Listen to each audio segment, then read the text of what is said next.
I am Ganusi Nation. Where are you? Ganusi Nation. Where are you? Where are my Ganusi Nation? Àwọn tí wọ́n máa ń tolé ilé tó bá fẹ́ dàrú. Where are you? Online in-laws. Where are we? Yes, Gist lover ti gbede o. Ẹ mọ̀ pé Àjọkẹ́, she's a good girl. Kò ń sáré ganu sí ní tí wọ́n bá pè é sí. Eléyìí online ló wà, a dẹ̀ gbọ́dọ̀ ganu sí. Help me to call our people. Yes, it has come to our table that there is a family that needs our attention. Yes, if it is on social media, we will talk about it, unfortunately. Please help me to call our people. Good evening, everyone watching. You're on 3 platforms as we speak. You're on Prevailing Issues with Ajoke on YouTube. Please, if you have not subscribed to our YouTube, please go to Prevailing Issues with Ajoke and subscribe for us. On TikTok, we have Niger Styles and Beauty Tips. Please follow us on TikTok. And on Niger Styles and Beauty Tips, on Facebook, we are there, gidigba. You are all welcome. Tonight will be very gentle because TikTok is just doing gada gada, so that one need that one. But help me to power tap as you come on TikTok. All our people, please welcome. You are highly, highly welcome. Please, this is not going to be a very long one. I really want to do about 2 hours maximum. Please help me to power tap.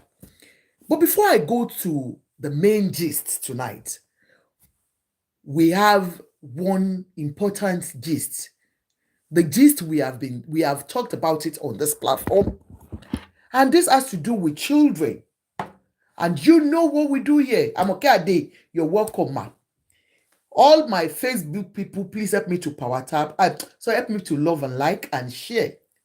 So like you know on this platform, what we do for you first comers on YouTube, we talk about anything trending in the society.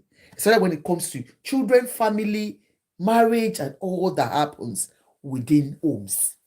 But first and foremost, like tonight, we want to talk about actor Femi Salami. You understand? He's an actor, a Nollywood star, our Nollywood sweetheart, and his beautiful wife, Aladuke. And of course, our admirable, beautiful, talented Funke Akindele. We want to talk about them. Why are we talking about them tonight? Wọ́n ní allegedly that Femi Adebayo's marriage, second marriage, hits the rock again. We said, wow, not again. The rumor has been going on for about 2-3 months now. And I have refused to talk about it because I have asked people in the industry and they said, it be like say, and I've been wondering, it be like say, kini, but they refuse to bring the gist to me. And what we learned is the fact that the family, the 2 families are working together to bring them together. Of course, they agreed. Some allegedly on this platform, anything I say here, disclaimer, it is from Gist Lover. And like you know, we read online, we can analyze on anything we see online, but I am not affirming anything on this platform. I am just reading it out as it comes. So please, it is allegedly. You understand? Allegedly. We read, we don't judge, we don't affirm, we don't authenticate on this platform.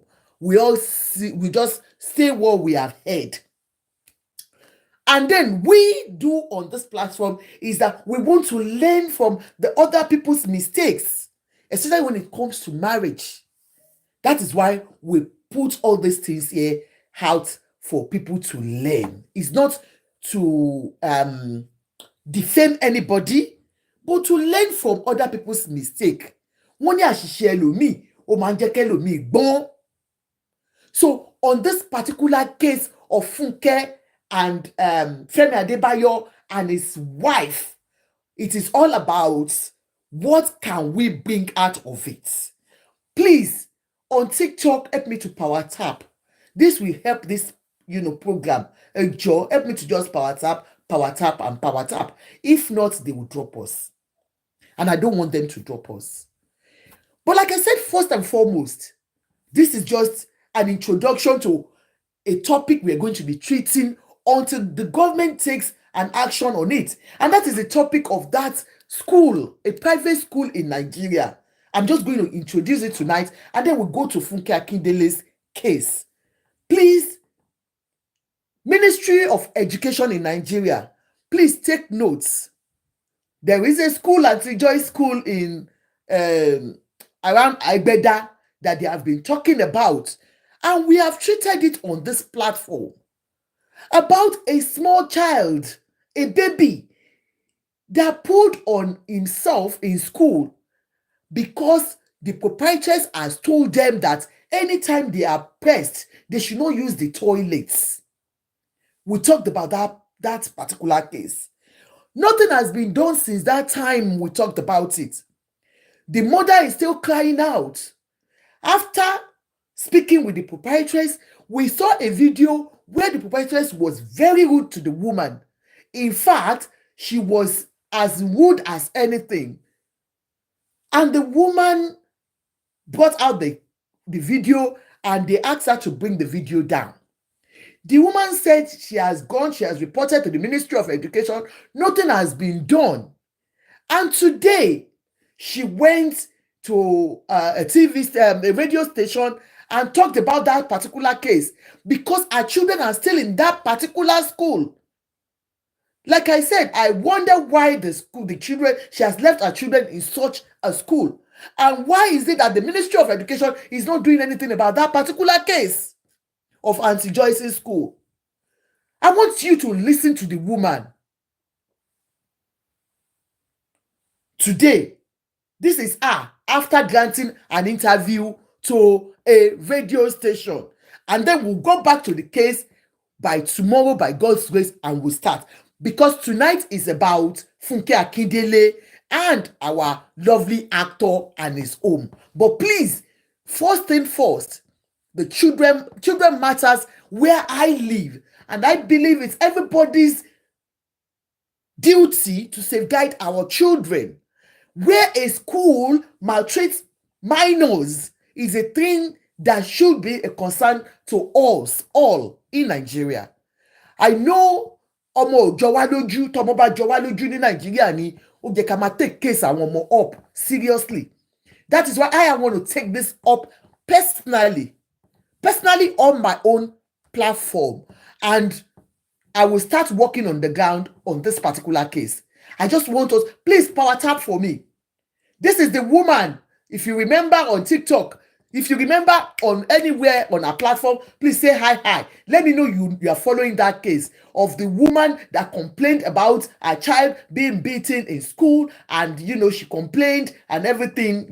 If you remember that case, please let us know. This is the woman. She went and have an interview today because they are asking them to pay for children's party fees and all that, and she has refused to pay. Listen to her. Even if I'm planning to quit, I will not quit. I refuse to quit. I will not quit. That is the woman. I was planning that if things change, I might quit. But at this point, I will not quit. When I left Prince FM, because Mogran's interview at Prince FM, somebody called me now. I said, threatening me. Threatening my children. I will not quit.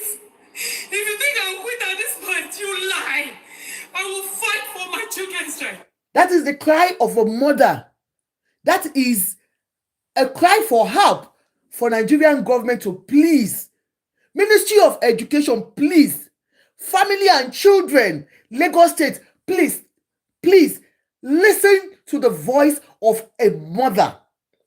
That our children are in a school that is not habitable for children, and she's crying out for help now because she granted an interview. She said, "Wọ́n lépa òun mi fẹ́ sọ Yorùbá." I will fight for Mi my fẹ́ sọ rights. lóyìnbó. I will fight for the right of the people you have maltreated. I don't know who called me. Private number. Ó pè mí fún ìjábọ̀ lọ́mi lórí ọ̀kadà ni. Ẹ̀yin mi.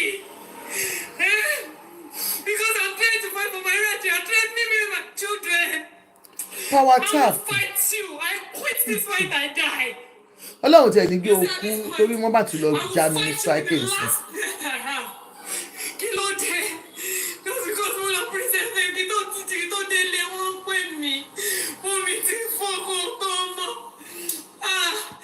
See, I will be strong. If I'm not strong for myself, I promise I'll be strong for the children who are still in that school. I promise I'll be strong for the cleaners and teachers that you have maltreated. I'm a teacher no later day, need 20 years. Power tap, please. People who served you for 10, 15 years, you sent them out of their school. Divine favor, thank you so much, ma. Without severance. Thank you, ma. Even if I'm not going to fight, God will fight. Thank you. Lord, for me. Do these people. Much I finish interview immediately. Let's take me by threatening calls. Can you imagine? You are threatening me, my children. I got a call from an unknown number. Obviously, she paid for me for double on me. I let that woman. But I beg them, come on, I need to this school. I tell you, what parent my can't matter. I let that woman. Where is the duty of care for you as a proprietress, for you as teachers in the school, that a child will pull or mess up themselves and there is nobody to look after them? Instead, you have to, because you have warned them not to use the toilet because you don't have enough staff to clean. You don't have enough cleaner. They said only one cleaner for a whole school. Ministry of Education, please look into this. Human rights activists, please listen to this woman and fight a battle. Please. Nothing will happen to my children. In the name of Jesus, inshallah, good lie. Nothing will happen to my children. Nothing will happen to my family. You see, me and you, except you except you don't maltreat your teachers, except you don't maltreat your cleaners.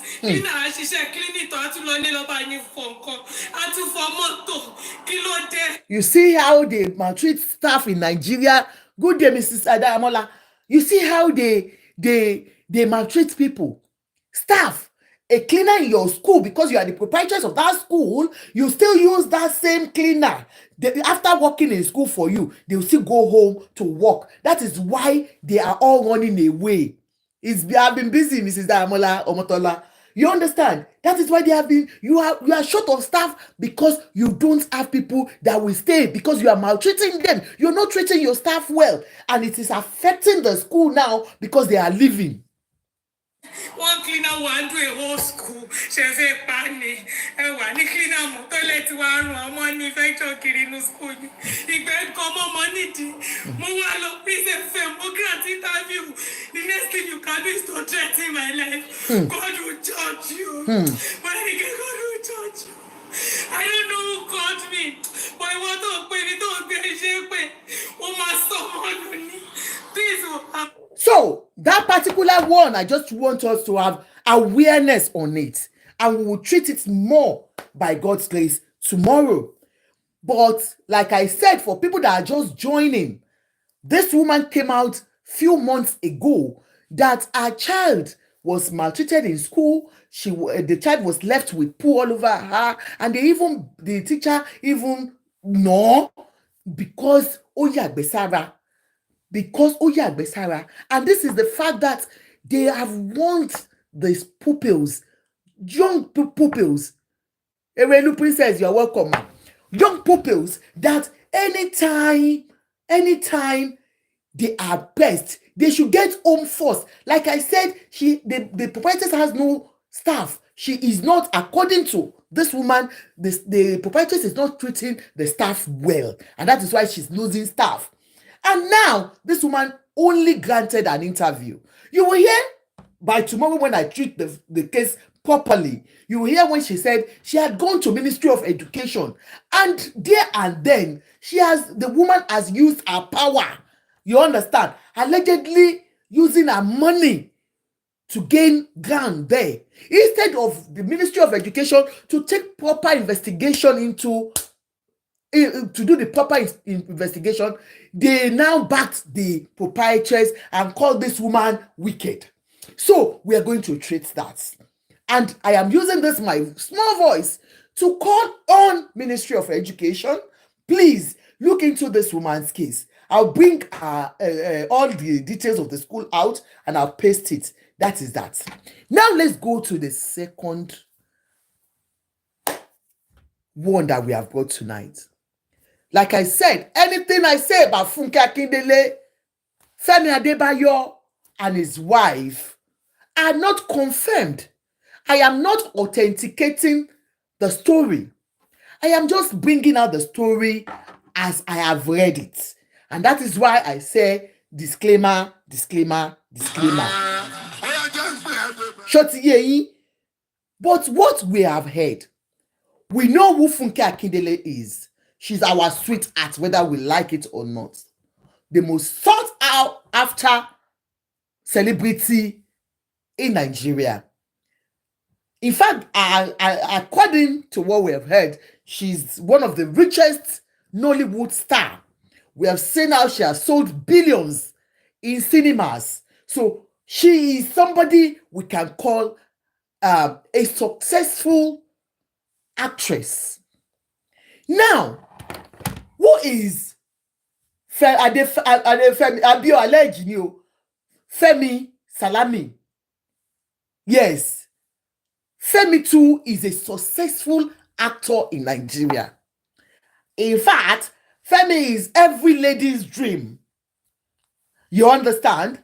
Femi is handsome. Femi is talented. Femi is good at what he does. Femi is, I don't know, but I might not know other things. Ewa Ogo, thank you so much for the gift. For all our gifters, I love you. Please help me to power tap to keep us going well. If not, they'll drop us. So Femi is somebody any woman will fall for. Femi is a lawyer, well read. You understand? I'm not a lawyer. I would have called him my learned colleague, but he's a lawyer. Femi is well educated, so you can imagine he has everything any woman will want to have, and he's rich. He's comfortable. At least he told us how he sold his property to do Jagun movie. He comes out with beautiful, interesting, educative movies that you can always talk about.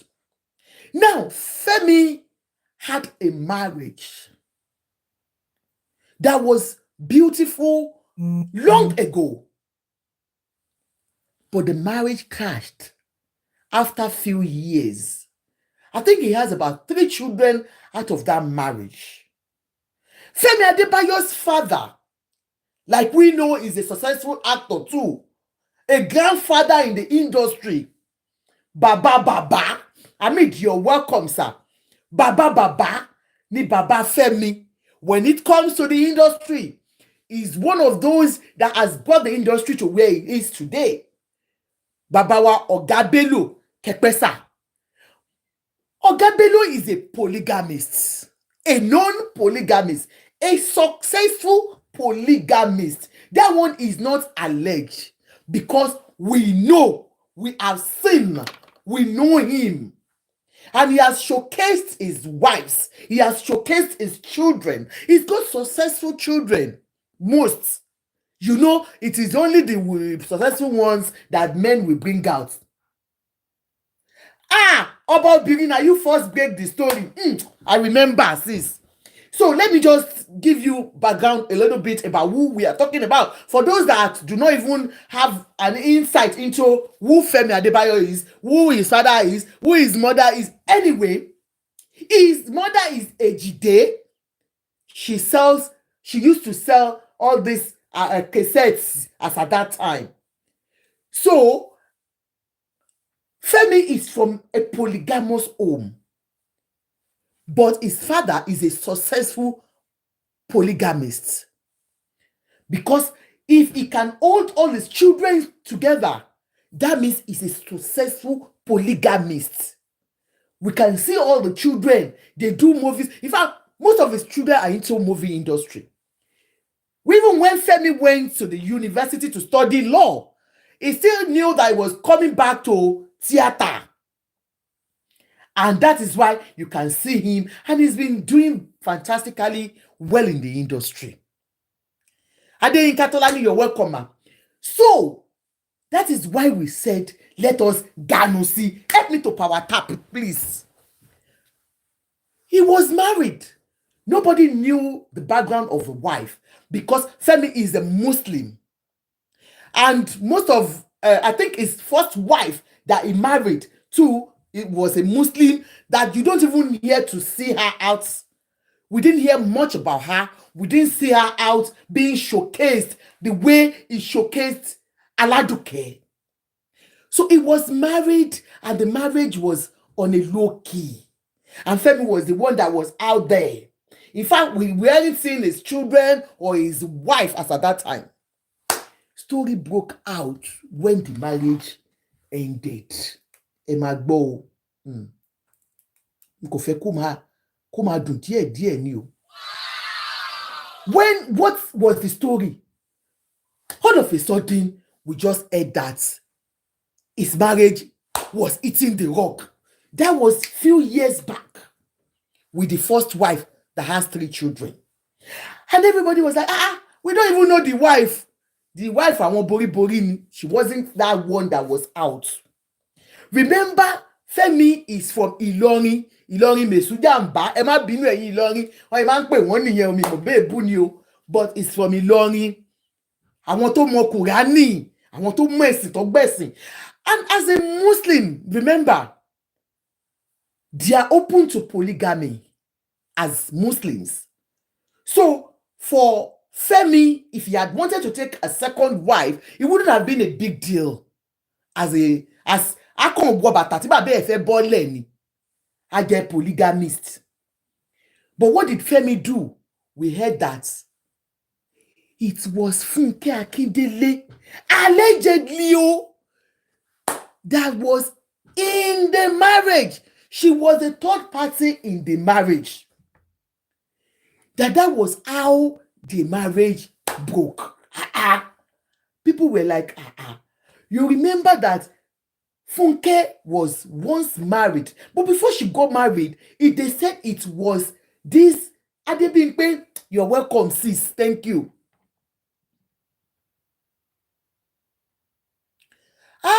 Don't ni mo fẹ́ kọ, don't destroy ni mo fẹ́ kọ.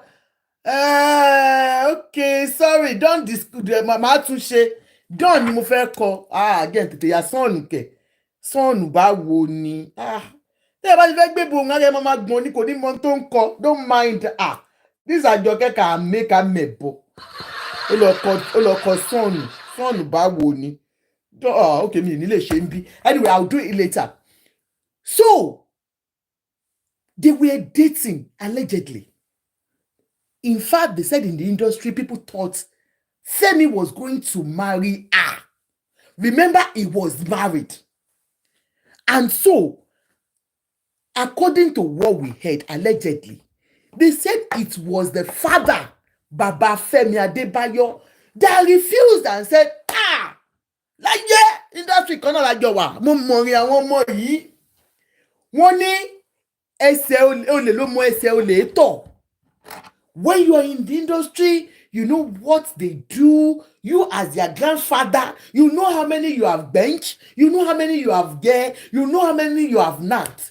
I am not saying he knocked this particular woman. Please don't get me wrong. But sometimes when you are in the industry, when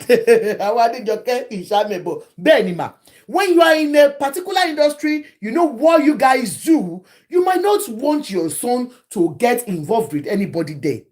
But of course, he knew that they were dating, but they said he was the one that said, Laye Laye, you will not marry my son.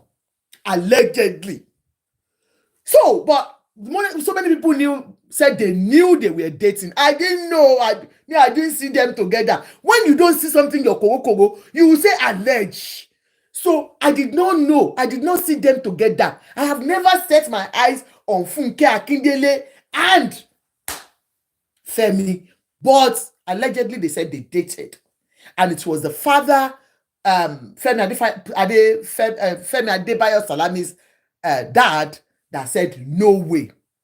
So, like I said, it might be due to the fact that he knows her very well. He knows the industry very well. And don't forget, most men are always scared of successful women. Give me a clap. Most men, that's not the truth. Funke Aduni, please, you can call me. My number, do you want to write my number? Please, you can call me, please. If you are ready to write the number down, I'll call it. Just let me know. Now, most men are scared of our success. Men will say once women are successful, I treated it 2 days ago. When women are successful, they become arrogant. And so many men will be afraid that you will just be a competitor. You can never go receive for them. So, peradventure, that was what Femi Adebayo's father saw in Funke. And he might have said, ṣé mo kó wọ́n ní ibi tí ọmọdé bá wà tí ó ń gàrùn àgbà ò tiẹ̀ ní bóyá máa jókòó rè tó máa wo gbogbo ẹ̀. The father might have seen some traits in Funke that will say, no, this woman is not for you, if that is true. Anyway, long, short, and high, the marriage broke. And the next thing, people thought he was going to marry Funke. And allegedly, they said Funke was the third party in the marriage, and that was why that Femi would not go home. Femi was always with her, and so the marriage wasn't marrying. There wasn't much in the marriage. The woman was not enjoying her husband, and that was why they broke up. Because of the person they broke up, he couldn't marry her because of his father. Now, they brought this auntie.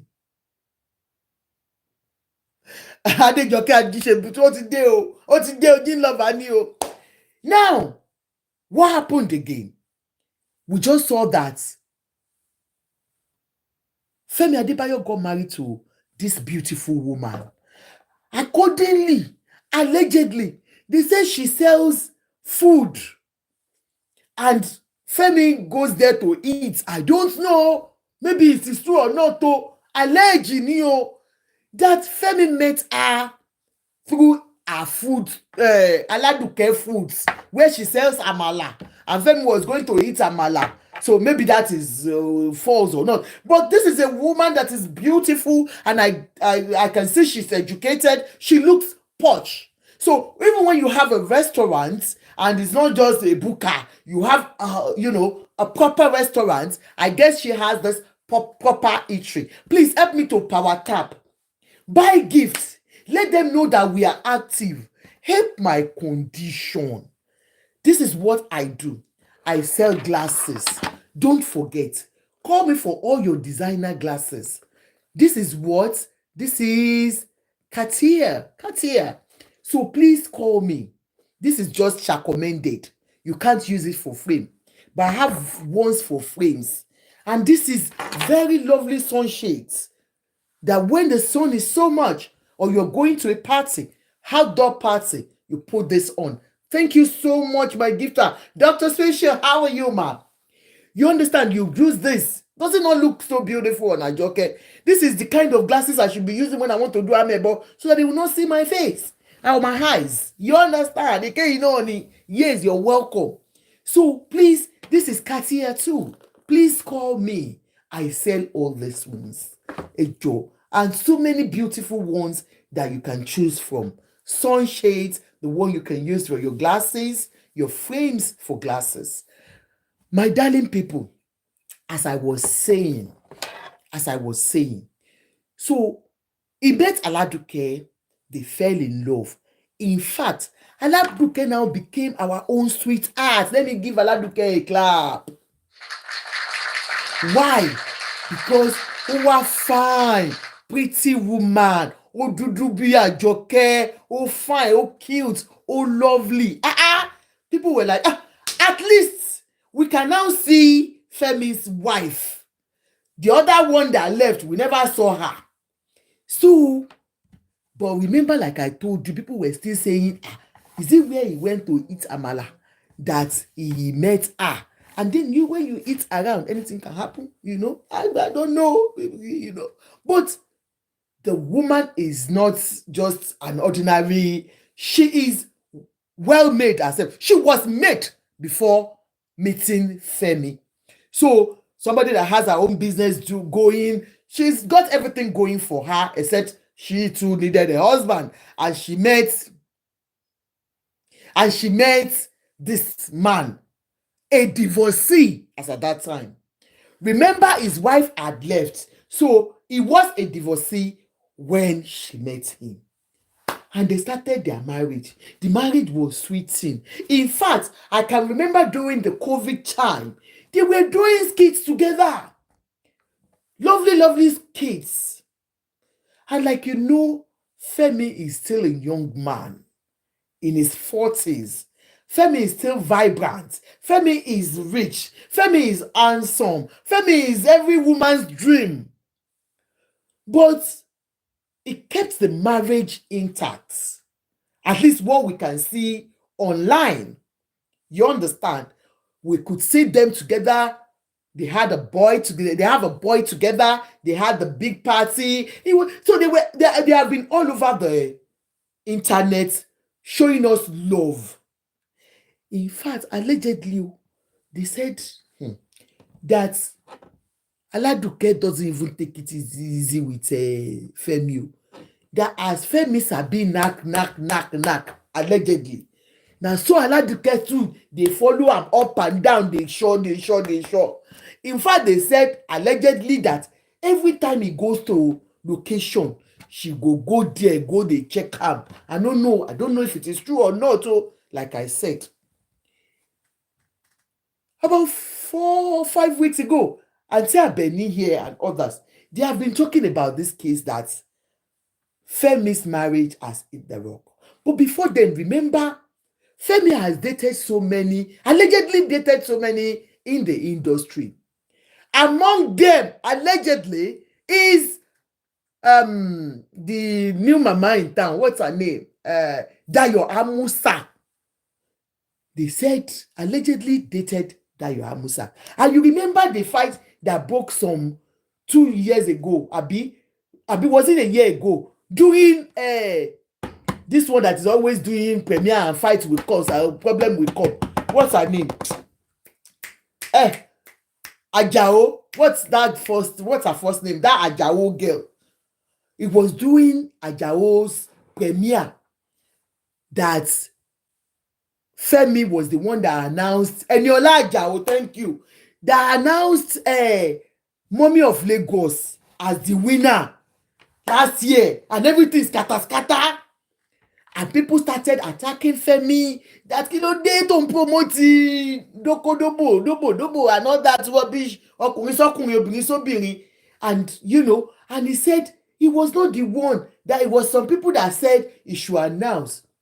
But they said, we saw Dayo Amusa coming to castigate him. And people felt like, ìwọ tó ti dó dáadáa, ṣé wàá jẹ ẹnu ẹ ló jẹ kó ti wá bọ́ọ̀lẹ̀ ni, ojú tó wá ti mọ́ra ní òlè lóhùn mọ́ra ni mọ́ náà, tí ò bá ti ẹ̀dó ẹ mọ́ kò yẹ kó bá tú iṣẹ́ ẹ̀ síta. So, and then that was when we saw Aladuke coming out like, Kí ló fẹ́ fò ṣì? Ewo ń wèrè. You come for my husband, I come for you. People were like, kí ló dé? Kí ló lè tó yìí? Ọkọ náà dà. Ọkọ tó ti dúró gbogbo ayé, you know. People were like, èmi kan mo sọ pé public quick lélẹ́yìn náà. Kí ló sọ? What are you talking about? Why would you? Kí ló fẹ́ fà yẹn? Wọ́n gbé sí fúnra wọn gbé kí ni tiẹ̀ ń bẹ̀? People now said, what's your own? Number one, he's an actor. He's talking to his colleagues. Okay, if it were to be a corporate organization, would you have gone there? But because this is, and then you are now, kí ló fẹ́ fa nonsense? Àwọn tó ti ń dóra wọn for a long time. Ó ṣe dé ní now. In fact, wọ́n á fẹ́ sọ pé wọ́n ló já okó gbà tó bá le jù. Wọ́n á ní wọ́n ló ṣe kí ni ló já okó Fẹ́mi gbà. Ó wá já okó gbà tán. Ó jẹ́ káwọn babes kan rí okó yẹn dó mọ́. Kí ni yẹn dá máa dùn àwọn obìnrin náà pé kí ló ṣẹlẹ̀? Why would it be only you are just very very selfish and self-centered? Nǹkan tẹ́ pé gbogbo alájọ ń ṣe accordingly alleged ni o. So even everybody like condemned her action. That's what is your business with colleagues? Not to talk of ẹni tó jẹ́ pé wọ́n jọ ń dẹ̀ṣẹ́ ara wọn ní industry. Again, mommy, èké ò ní pa mí. Ẹni tó pé wọ́n ti jọ gbogbo èèyàn mọ̀ pé wọ́n jọ ń dẹ̀ṣẹ́ ara wọn náà. Èwo tiẹ̀ wọ́n pè é sí. And then òun àti Dayo Amusa. And remember, if it is true, I am not saying, I am not authenticating it. If it is true, it will pain your body now that kí ló kún ẹ pẹ̀lú ẹni tí mo ti fẹ́ rí? Mind you, he's my former. Need Bakari, I can see you on Facebook. Former ni, and once they bear, always they bear. Sometimes anything can happen in location. When we're on location, anything can happen. Okay, tó bá tiẹ̀ lọ ṣẹlẹ̀ pé something happen kọ́, ó tiẹ̀ mọ̀ bóyá yìí ń dóra wa. What's your own? Wọ́n ṣàbúra wọn ní yíyà tá à ń sọ yìí. People were like, kí ló dé? Ìwọ náà kọjá yìí, wọ́n pè é sí. Now let's go forward. Mo kàn bring wa back ni. Like, I don't know her personality. I cannot judge her. I cannot say this is who she is. I cannot call her alára gbóná jealousy. I cannot. Because tèmi wà lára mi. Oníkálukú àbí tiẹ̀ lára. You don't even know if I find my man, even with text message, bóyá máa fọ́ orí ẹ̀ ni, you don't even know. Bóyá máa ń kiss ẹ̀ ni, you don't even know. But nǹkan tí bá wa sọ ń tà ni. So our action towards our husband at home, we might not be able to see. But that was something that was everywhere, and people felt like, no, it's not your business. So people are now seeing the kind of person she is, according to people. Okay, now, let's now go ahead. Now, today, like I said, about 4 weeks ago, this came out that people now started bringing out the rumor that marriage Fẹ́mi ti fẹ́ dàrú o, ẹ gbà wá o, marriage ti dàrú o, wọ́n ti lé Alábẹ̀kẹ́ kúrò nílé o, Alábẹ̀kẹ́ fi ìgbóra ìgbóra ó lọ fi wa mọ́tò. And Auntie Abeni here, I saw her show.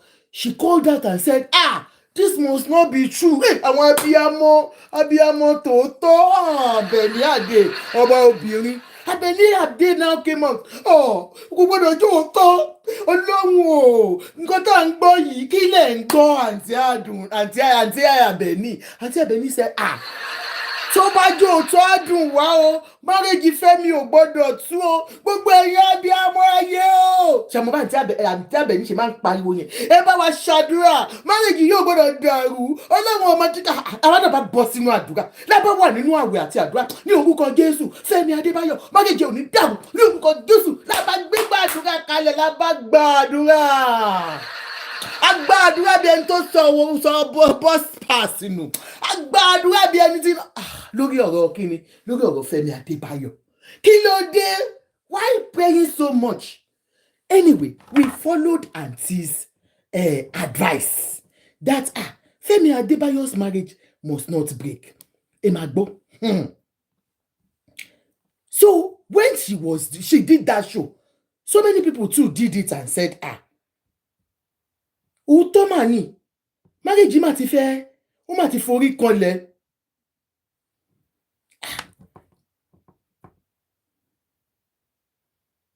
Okay, ẹ má bínú o.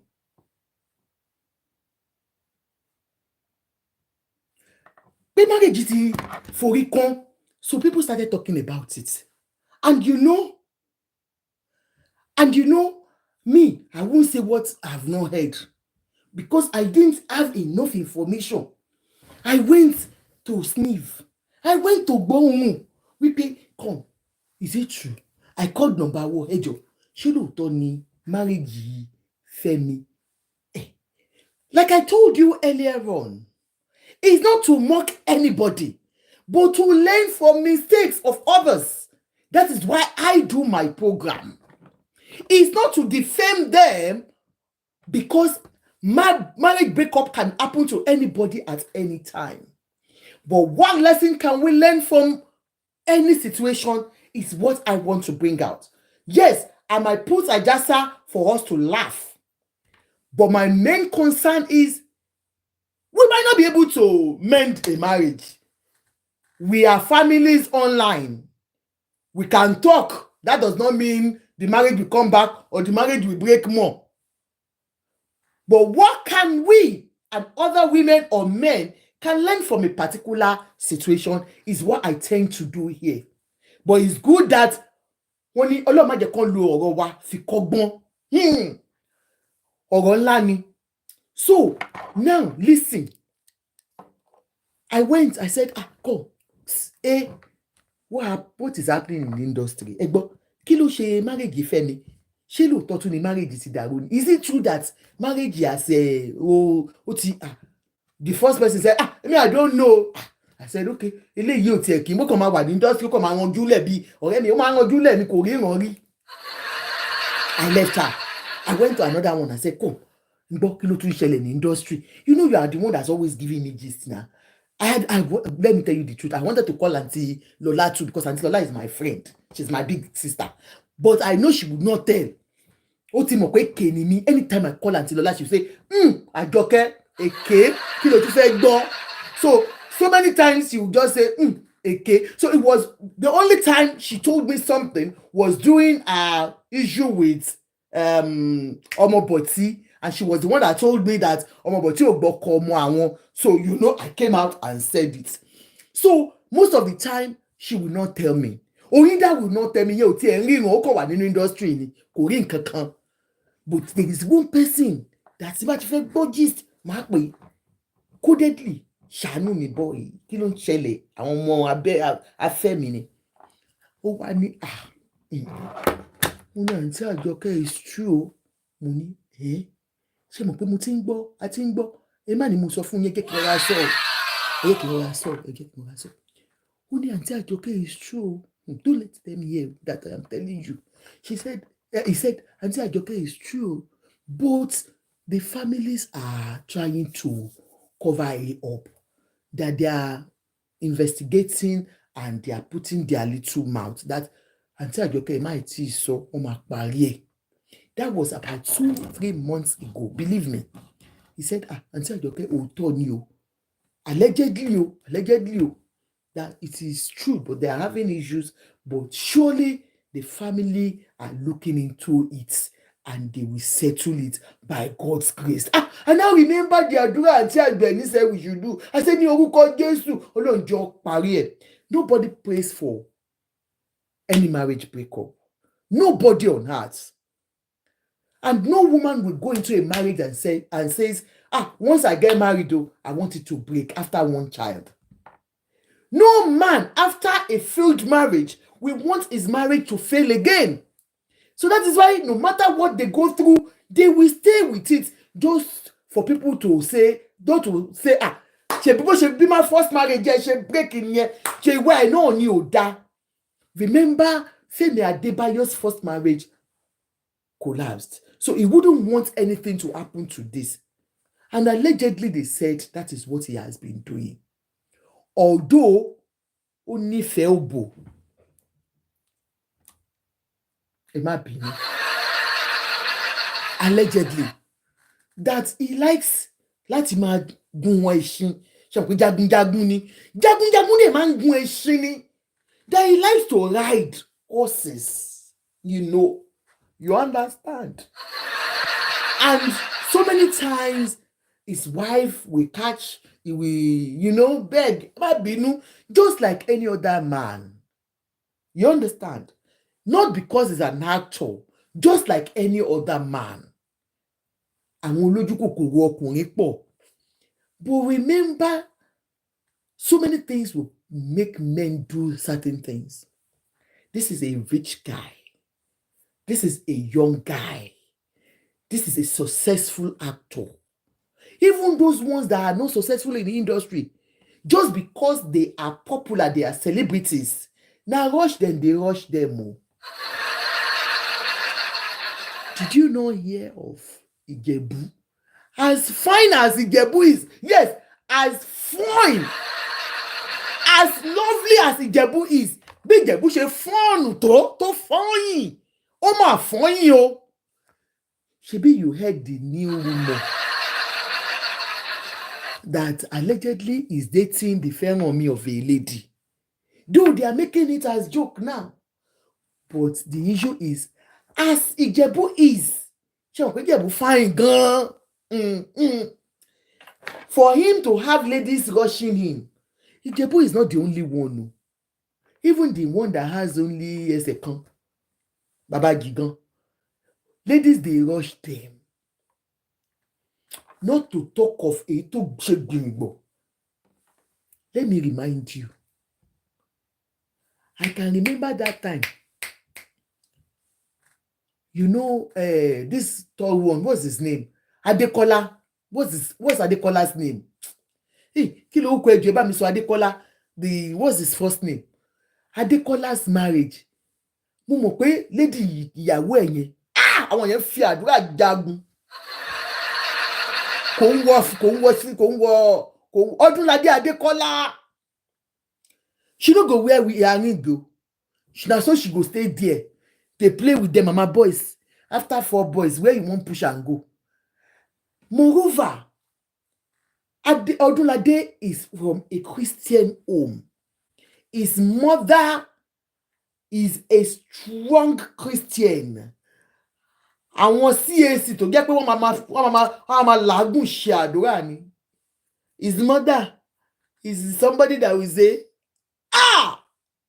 wọ́n gbọ́ àdúrà bí ẹni tí kẹ̀kẹ́ máa wá gbá. Wọ́n ní Ọlọ́run. That is the kind of mother tí ó bí ìyá for Odunlade. I will remind us, Odunlade that time, ladies were rushing him. If you remember that lady that relocated abroad, Taiwo Aroma King or something, if you remember her name, please type it. Taiwo. That one publicly. After tó ti fẹ́ dóra wọn pa lẹ́yìn as ọmọ ọjọ́ allegedly o. So everybody have been saying it that they were dating, and she comes home. Remember, he's not a Muslim. You understand?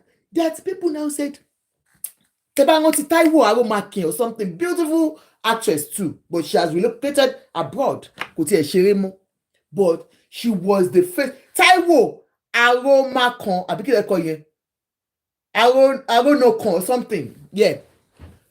That lady was the face of what's his name? Odunlade's films. She will do the main character. Most of his films, she will do the main character. Shebi, I told you that when you are not able to do it, wá ṣe sí ni ọmọ ọ̀dọ̀, wá ṣe pẹ́, wá ṣe sí ni crowd rẹ̀ ní àfẹ́ bọ́, wọn ò ní rí ẹni. But when you are the main woman, you know what I mean, when you are able to. So, allegedly, she was dating him. In fact, people were like, and the woman in the house, she will still go there, she will pretend as if she's on Egbe. You understand that she was working under Odunlade. And people were like, kí ló ṣẹlẹ̀? Ṣé lady yóò mọ̀ pé wọ́n ń dóra wọn ni? Lady mọ̀ ń fàdúrà jagun lẹ́yìn ni. It's not about you talking. It's about the battle on that behind. The lady came out one day, they were interviewing her that, it's been a long time. You have been in the industry and, and people are saying that you're dating. Internet is not as popular. Facebook, all this social media is not as popular as at that time. The interview that I watched the interview, but I can't remember. It's been a long time.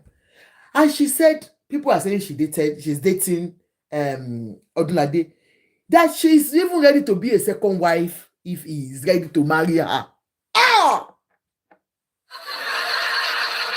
I think that was when Odunlade mother now called him pé ọmọ mi tó dé mọ́bí tá ti ń bọ̀ níbi tí ò tí ì sí nǹkan kan Ọláyẹmí Mary, you're welcome ma, níbi tí tẹ́yẹ pé you know where we are coming from, ọmọ ẹni tó ń ṣe kì í ṣe tó lè fẹ́ yàwó méjì allegedly o.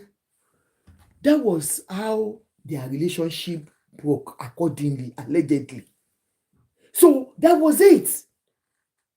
And Aromo kí ló kọ tẹ tó kọ́kọ́ first name ẹ̀ yẹn, what's her first name again?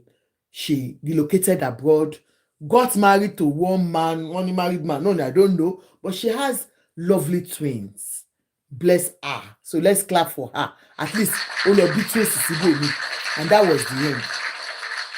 In fact, allegedly again, they said after she left, Eniola Ajao took over. That is what people are saying, allegedly, that Eniola now became the face of Odunlade's films because òun ló wá di main chick.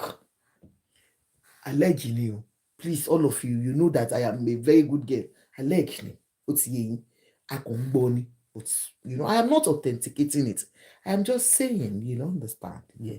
So, anyway, don't let me bore you with my ejowewe. So, all of a sudden, that is why you can see that Odunlade's marriage is still standing because his mother is a Christian. Odunlade is from a very responsible Christian home. I am not saying this our lovely actor is not from a responsible home. Like I've told you, he's a Muslim and his father is a known polygamist. So please don't get me wrong. Some marriage is very sacred to them. Like if you're a real Christian, you know what marriage is all about. Some, you understand, some Christians, but not all Christians, like Please help me to power tap so that we know you're watching. Buy gift. Let me know I am talking to my fans. Please help my condition and buy my glasses. Call for my glasses. Don't forget the number to call for all our glasses. +44 74 81 31 2624. +44 74 81 31 2624. Or if you want to call into a program, call us. Now, like I told you, people said, of course, they said, and what do they say happened as at that time too that I heard? They said, it was Femi has been cheating as usual, like any other man, and that he has always been having issues with his marriage concerning cheating, infidelity in the marriage, and then that several times the family has intervened. That's Femi's family, and they have told her to take it easy. Allegedly, when tó bá bínú tí ó bá ti ká ọkọ ẹ̀, you understand? So they said that this particular one, she drove Femi's new car, you understand? Femi's new car to the location where Femi was, and she had an accident on the way. And because Femi had warned her never to use that car, and then allegedly that's what people will say. But Arike, you're welcome, ma'am. So, like I said, because okay, Tobani Bolo ti gbọ́ story, tani mo fẹ́ sọ pé ó sọ story for me. I didn't say the story. Like we have been praying on it, akọ̀gbàdúrà ni. Until Jean Lover now came, ó yẹ bá mi pàtàkì fún Jean Lover. This Lover now came. This Lover is a faceless blogger. So most of the time, we cannot authenticate what he has said. But like I told you, Uncle Femi, Anton Femi, beautiful Funke Akindele, and beautiful ìyàwó Femi Aladuke, I, Ajoke, is only reading out what is here. And I will allege that these are things they said. So I am telling you, I don't know if it is true or not. I will just be using your case to teach other women or other men ways of staying in marriage or learning from your own mistakes or your own goodness. Please. So this lover said, hello to Etue. It's been a long time we have heard hello to Etue. Hello Etue, where have you been? People know Wajin lover. Hello to Etue. You ran away for a very long time. You know, yeah, we have not seen you. Anyway, let's listen. He said, hello to Etue. GLB Nation, Otuti Zero. Wala in the Adebayo dynasty, you all know Femi Adebayo's wife, Iyano Aladuke. She got married to Femi some years back. Femi's first marriage hit the rock and things were going on fine in the family. Except constant fight about infidelity. Femi goes after anything on that skirt. Like I told you, I don't know. But he's saying, since the first marriage, collapsed, Femi and his wife, the new wife, they are always, yes ma, Ashekun, you're welcome ma. That they are always having issues in their marriage. Because Femi man dobo carry, according to him, that kò sí òbò tí Femi ò lè dó. Ní according to him, ó ní kúkúrú ní gíga tó bá ṣáà ti jẹ́ pé skẹ́ẹ̀tì ló wọ̀ òun ló sọ bẹ́ẹ̀ o. Gist lover ló sọ bẹ́ẹ̀ o. Gist lover that has no face, I am just reading no. Ó ní Femi ń dó ó ń dó fòó. That is why they have always been having issues in that marriage that we thought it was perfect. He now said, only give away, prick ni Femi. Hey, mo tó ń jẹ́ give away ni. Give away tá máa ń ṣe lórí internet tó ní gbogbo èèyàn la bá ń fún ní nǹkan. So does it mean that Femi was dashing his prick everywhere? Ó kàn jẹ́po for everywhere. What kind of nonsense is that? Pé ọkọ máa pè yàn lówó olóko give away. That's not nice. Don't say that about anybody. Ṣé ọmọ máa já ọ̀pọ̀ fún tó bá ń jẹ́po kiri bẹ́ẹ̀ yẹn kò lè kátó bẹ́ẹ̀ yẹn kò lè máa fine sí now. So ń jápo bóyá fine boy ni. Ẹni bá ní kí n má fẹ́ fine boy o, àkóyọyọ ni ó kan lẹ́sẹ̀. Agbẹ́gẹ́dú ni ó kan lọ́rùn o. Yé ọkọ mi ni ò fẹ́ mo. Me, I don't know, but they said. Anyway. Let me know you are watching now. Please, power tap buy gift. Power tap there, power tap.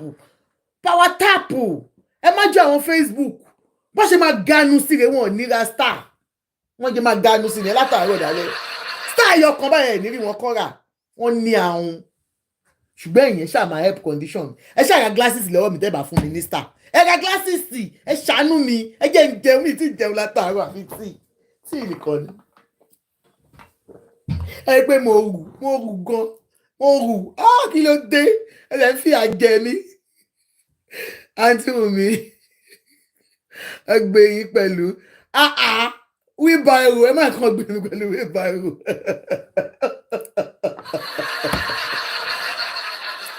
Now ó ní oní give away prick cause trouble prick cause trouble prick.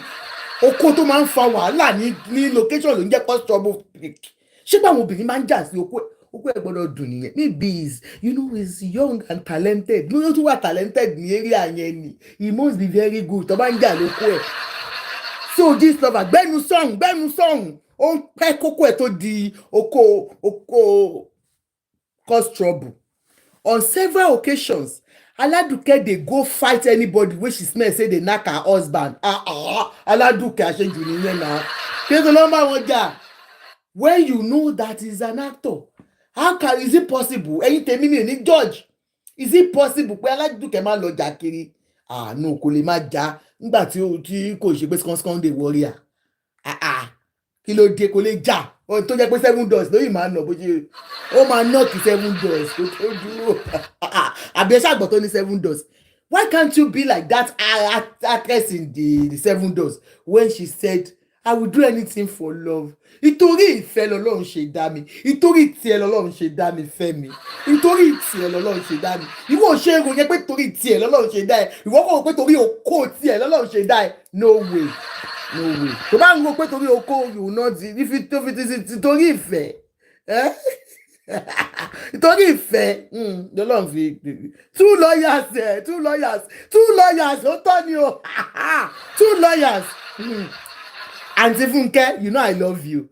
It's 20 ma, 20 pounds. Auntie Funke, Akindele, you know you are the best actress. I love you. I know you are a lawyer. You won't sue me. It's alleged. Please don't sue your baby. I love you. Uncle Femi, you know I love you. You are a lawyer. Oh my baby.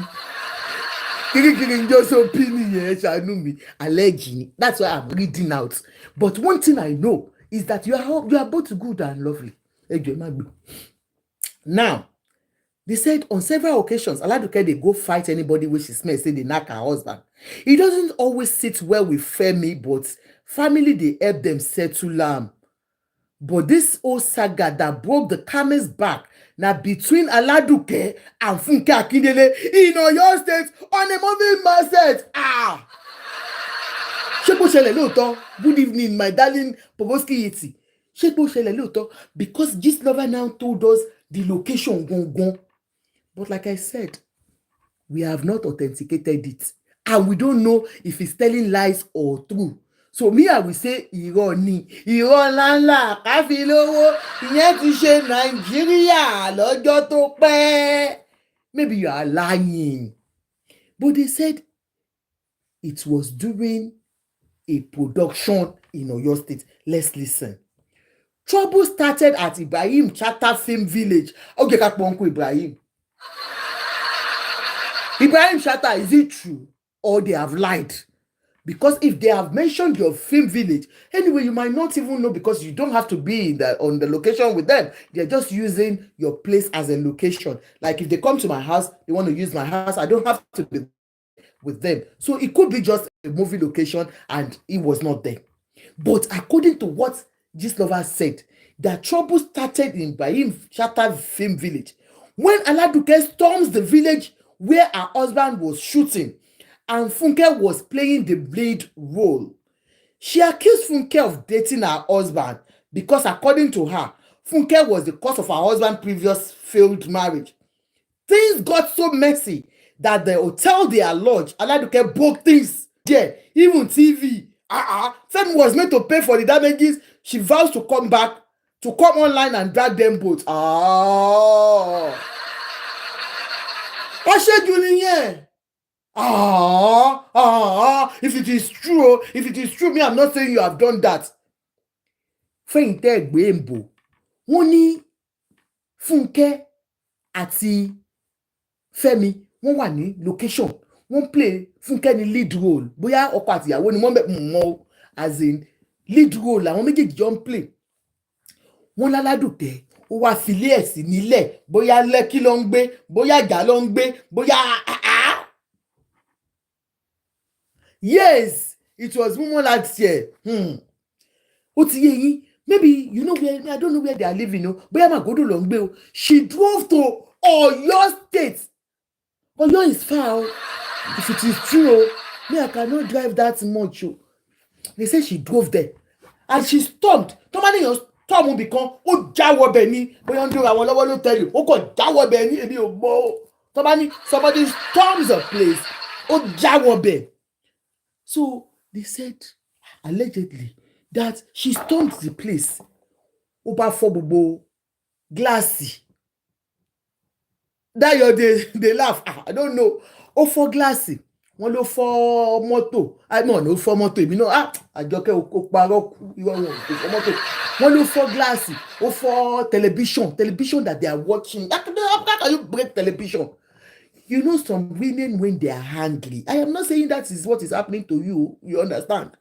That when some women are hungry, they will do anything, you know, because when you are in the state of hunger, your emotions takes over who you are. Gbọ́lẹ̀ yìí láìkẹ́ máa fẹ́ ibú ara búyàn pé àǹtí ìláìkò òfófó ṣé ibú ara kọ́ nìyẹn ni? Ẹ dẹ̀ mọ̀ pé that is my name now. What's wrong with you? Power tap now. Do you understand? That, you know, you can imagine breaking things when you're angry. I am not saying this is true, but women, please, we can do better. Tebambinu, do not let your emotions override your sense of reasoning. Your sense of reason is the fact that you are annoyed. But please don't be a destroyer. Thank you very much. I will drink tea. Do not be a destroyer. Like I said, I've not said shit, but we are learning from it. In case some of us are here, we are like that. Tabambinu akin kon. What of tabambinu lowo when you are angry and you go and eat? Maybe you are breaking things. You are used to breaking television, and then you go and break the television, and it falls on your man or falls on your child. What happens? Always think of the consequences of anything you're going to be doing. When you are angry, please take a walk out. A man or a woman. Thank you so much, Omotocho. A man or a woman. Yes, we all have our, time of ibinu, omani, igbawere, die. When you are angry, try and know that there are certain things that when you do, this is the consequence of it. It could lead to take risk assessments. Yes, take risk assessments that tó bá ti mọ̀ pé ìwọ yìí tó bá ti bínú tán, o máa ń bínú tán ni. Please always do your ìbínú by take a walk out or do something that will just. Most of the time when you are angry and you are seeing the person tó mú ẹ bínú, definitely ìbínú yẹn á máa wú nínú ẹ ni. But when you leave that scene, sometimes you will save situation. So if it is true, they said when she got there, ó bá mú gbogbo television ló bá fọ́. Ẹ dúró ná, fífọ́ television yẹn ṣé kò lè kí Fẹ́mi kí Funke lè mọ̀ pé yes, I am ready to take over my husband, or what has that action got to do with ọkọ ẹ̀ ń dóbò tó bá tún kúrò ń bẹ̀ á tún dò dáadáa? Because you cannot take him away. No matter how you have displayed your madness, the man will still do that. We have seen situation where the man will call the girl friendly with you. I am not doing again. My wife has caught me. And behind you, ìjọ ìgangan ló tún máa pe girl yẹn pé mo ń tàn ní o, I love you, dákú. So there are times women will take some actions. Bella, I love you, ma. Thank you for the gift. There are times we take some actions that do not make sense. The actions that you will regret ever even thinking about. Why did I even allow him to ask the girl? Why did I even why did I talk to my husband's girlfriend? Why did I, there are certain things that you will have done because of ibinu that you will start regretting. Part of it, if it is true. You understand? So, thank you. Makiwa not see. Now, and then, if it is true that she had told Funke that ṣebí wọn náà ní ìwọ ló dálé mi wú ilé ọkọ mi wú lálákọ̀ọ́kọ́, thank you jàre Ògúnbọ̀dé ẹ ṣé mà. Ìwọ ló dálé ọkọ mi wú lálákọ̀ọ́kọ́, you are the one. No, kò dálé ọkọ ẹ wú lálákọ̀ọ́kọ́, kí ni tiẹ̀? You were not even there when it happened. So if it is true, like I said, allegedly said, but if it is true that you have gone there to create a scene and then reminded Funke of her being the destroyer of the first marriage, come on, if you had still wanted to marry the man, by all means, fẹ́ dáadáa, whether Baba Ade Salami wants or not. But bóyá àwọn náà yà lọ sí Ìlọrin, wọ́n lọ I know the former, I don't know. So, but that is what they have said. But like I said, we are here to learn. For some of you, please do not take that route. It won't bring the man back. Reminding your husband, and for the fact that they have dated before, like I said, once debe, always debe. Like I said, in the industry, dido dido is permitted. So, maybe Femi was just helping her to open more doors to become 7 doors. And let me tell you, sincerely, I am not saying this is true, but sometimes once you have had a relationship, and that's why they're always saying, when you don't ever be left alone with your ex, anything can happen.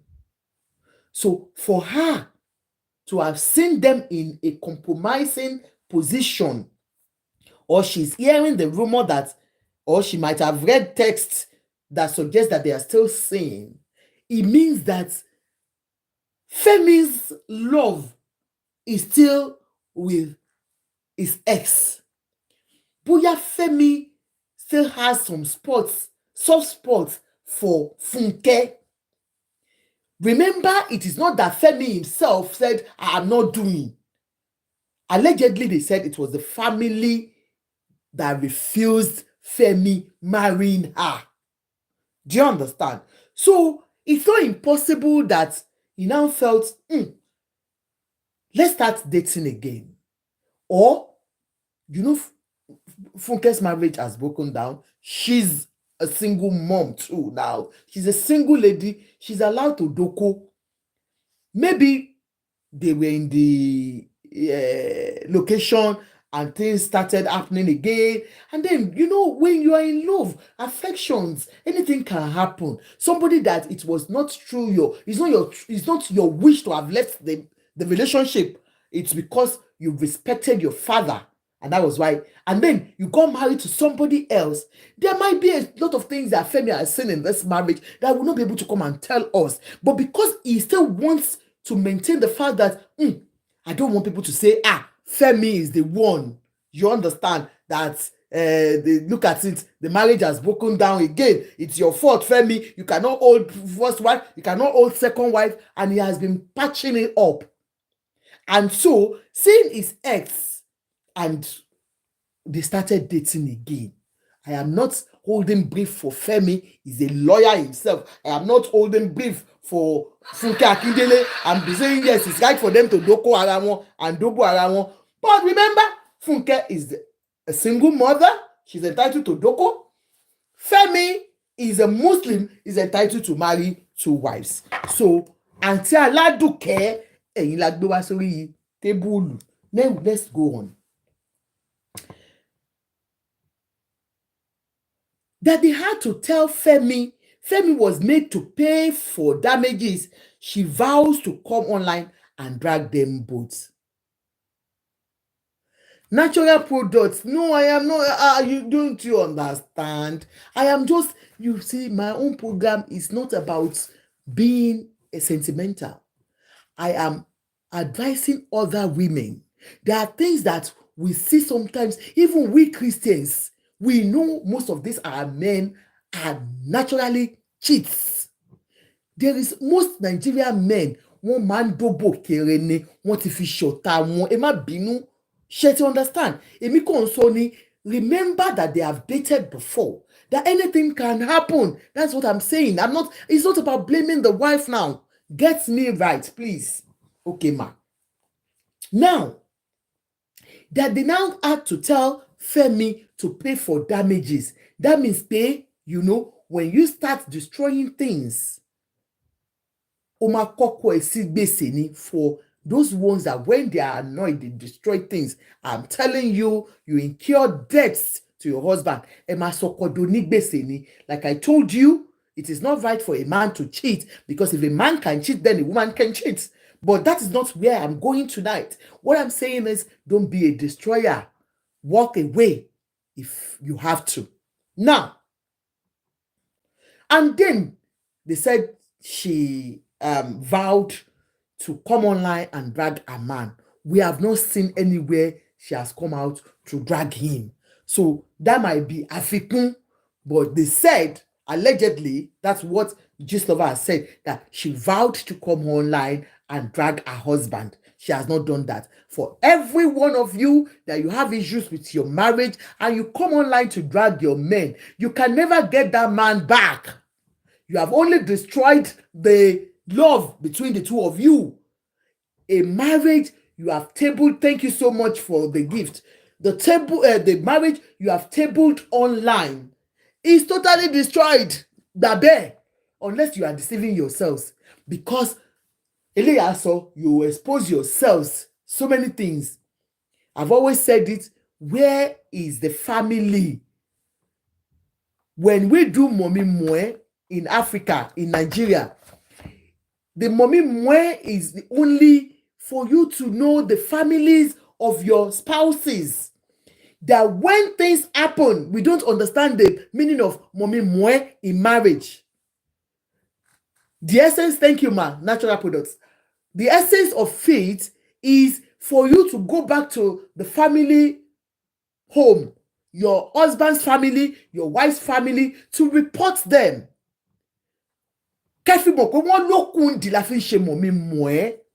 We all sit there along Ganusi and Jeun, but we don't know the meaning of the introduction we do in marriages. The introduction is for us to know our family, the spouse's family. Tani mo le lọ fẹjọ́ ọkọ mi sùn nínú ẹbí, tani ẹ̀gbọ́n ọkọ, tani àbúrò ọkọ, ta lẹbí ọkọ, ta lọkọ mi ń gbọ́rọ̀ sí, tani mọ́gàjí ilé ọkọ. That is the essence of it. But so many of us a kò máa fi ń ṣe eré ni. So for most of you, tẹ́ máa ń wá online to talk about your marriage, believe me, you cannot get it back. It's difficult unless if you have no choice. Bóyá ọkọ ẹ kò lẹ́bí, bóyá ìyàwó ẹ ò lẹ́bí, lẹ máa gbé fún wèé ní Àjọkẹ́ kí n ganu sí. Kí ni mo fẹ́ sọ ń pa ẹ̀? Mo fẹ́ fi pawó lọ online ni. That is the truth about it. But sometimes be wise when it comes to your marriage. Now, one would think the wahala go stop for Oyo. After they got to Lagos, she started the wahala again. And this time she said she made sure she spoils Femi Netflix deal and dragged Funke too. That she vowed to destroy his career. Like I said, remember, this is a career he has built for years. Rachel Ajunwa said she never have respect for the institution and the ladies involved for if she did it first, how can she be that she can't let go ever, that she wants again? The act of shameless lady. You mean Funke? I don't know if it is true. They are, dating. I don't know. You understand? So, like I said, this one now, you are, according to what they have said, if it is true, and for most of you women, that when your marriages, when you feel your husband has, cheated on you or he has disappointed you, you want to destroy their careers. No. Always think about your children in every decision you are taking. Because a man leaves you does not mean you will not be successful in life. Because a man breaks your heart does not mean you can. I've always preached it here. Women, you can do better. Come on. I said people like, I've forgotten. Okay, let's use Alakija as an example. And other successful women. Please help me to start listing successful women that did not get it through Okwatobo. Successful women in Africa. You can do it on your own. I would say Funke Akindele is one of those successful ladies in the industry that rose through the rank.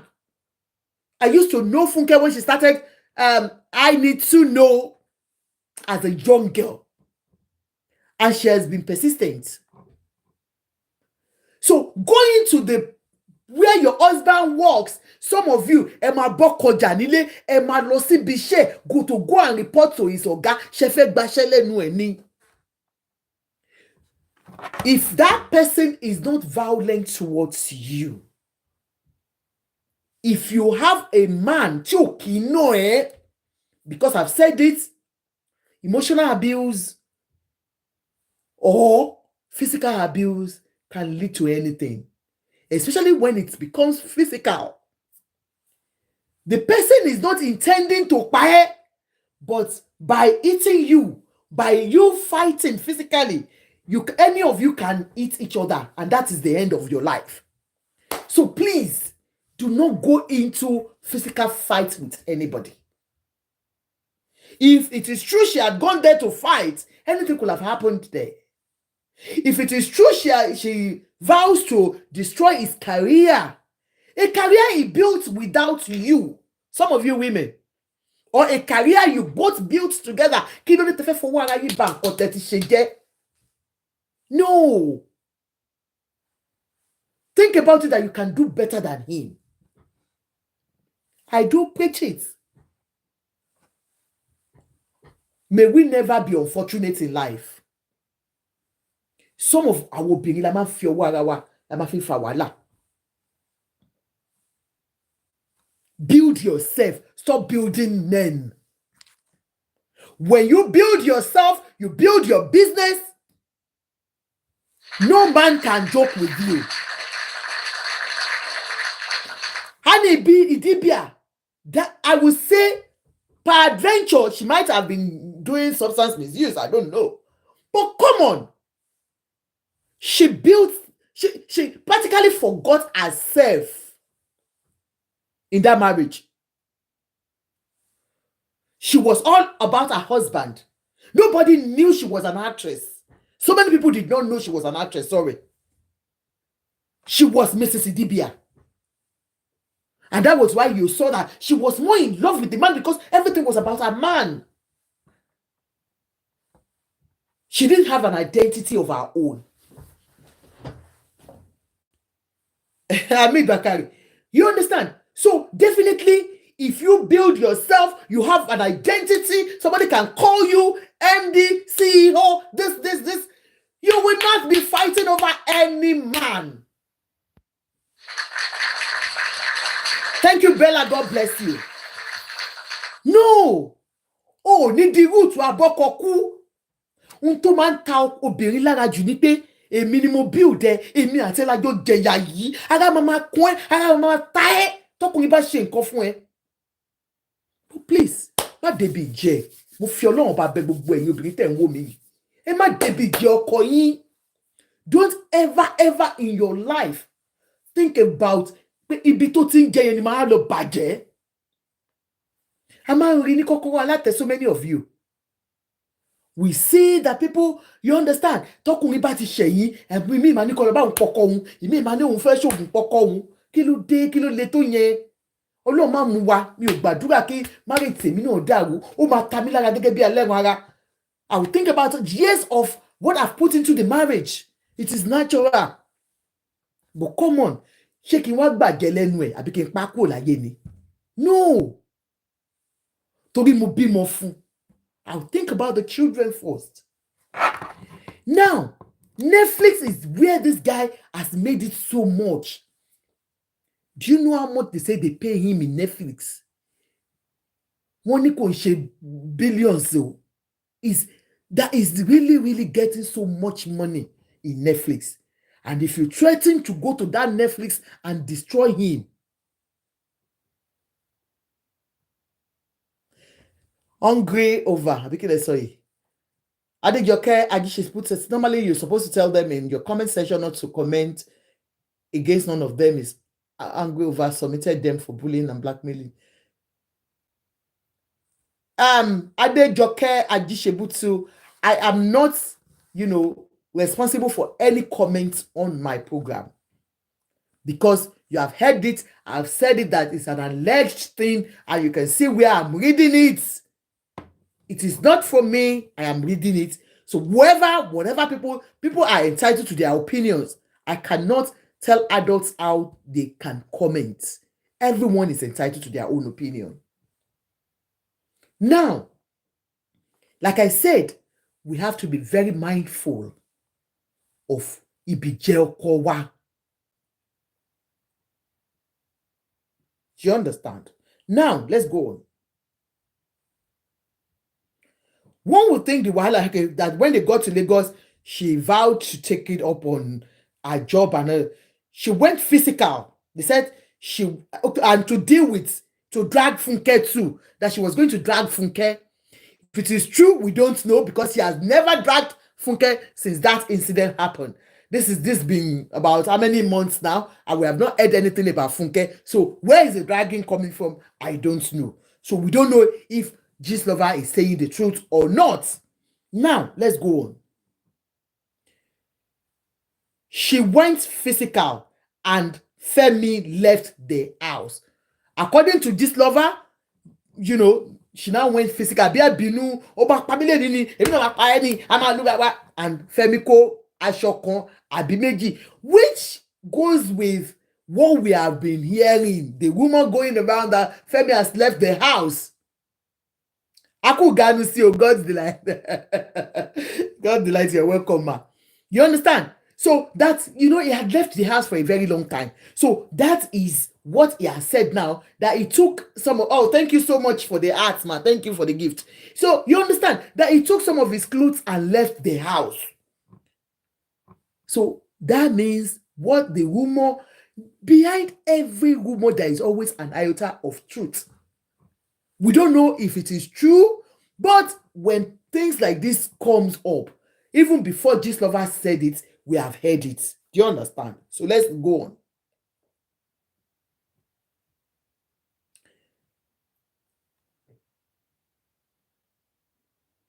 Okay.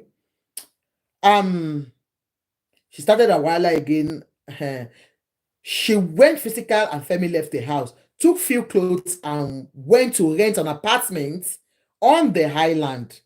Femi insisted that he is an actor and can be with anybody. He said he's tired of the marriage. Say make Aladuke for him house, comot for him house. Thank you, gifters. Thank you so much. Thank you, ma. So that Femi said, what did you to me? We are on YouTube, I'm sure. Thank you so much. Please, everyone, please subscribe to my YouTube, Prevailing Issues with Ajoke. Please, everyone, massively go to our YouTube, subscribe. It doesn't cost you anything. They are not asking you to bring money. Please help me to subscribe. Shanu condition me, help my condition. The more views I get, the more money I get. Help me, Joe, so that I won't be begging for money. You see this one that I say, help my condition, help my condition. You know? So, sorry. Oh, girl.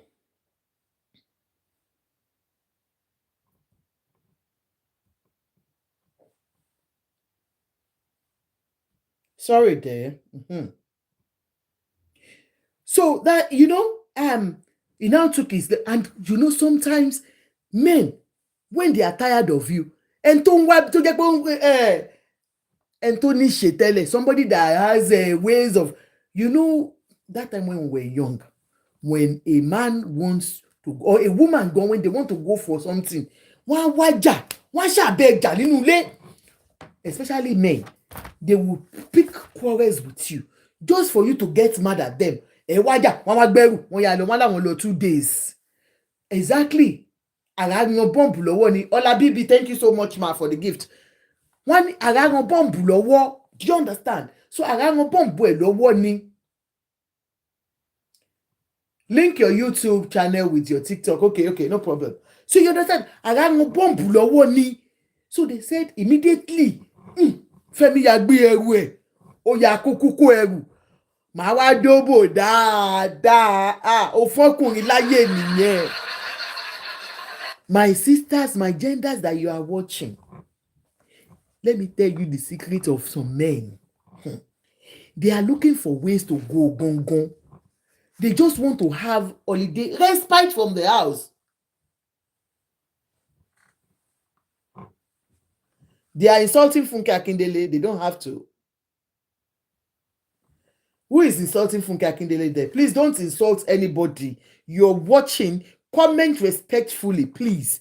Do not insult anybody. Even when you want to make your submission, please be respectful. I beg you.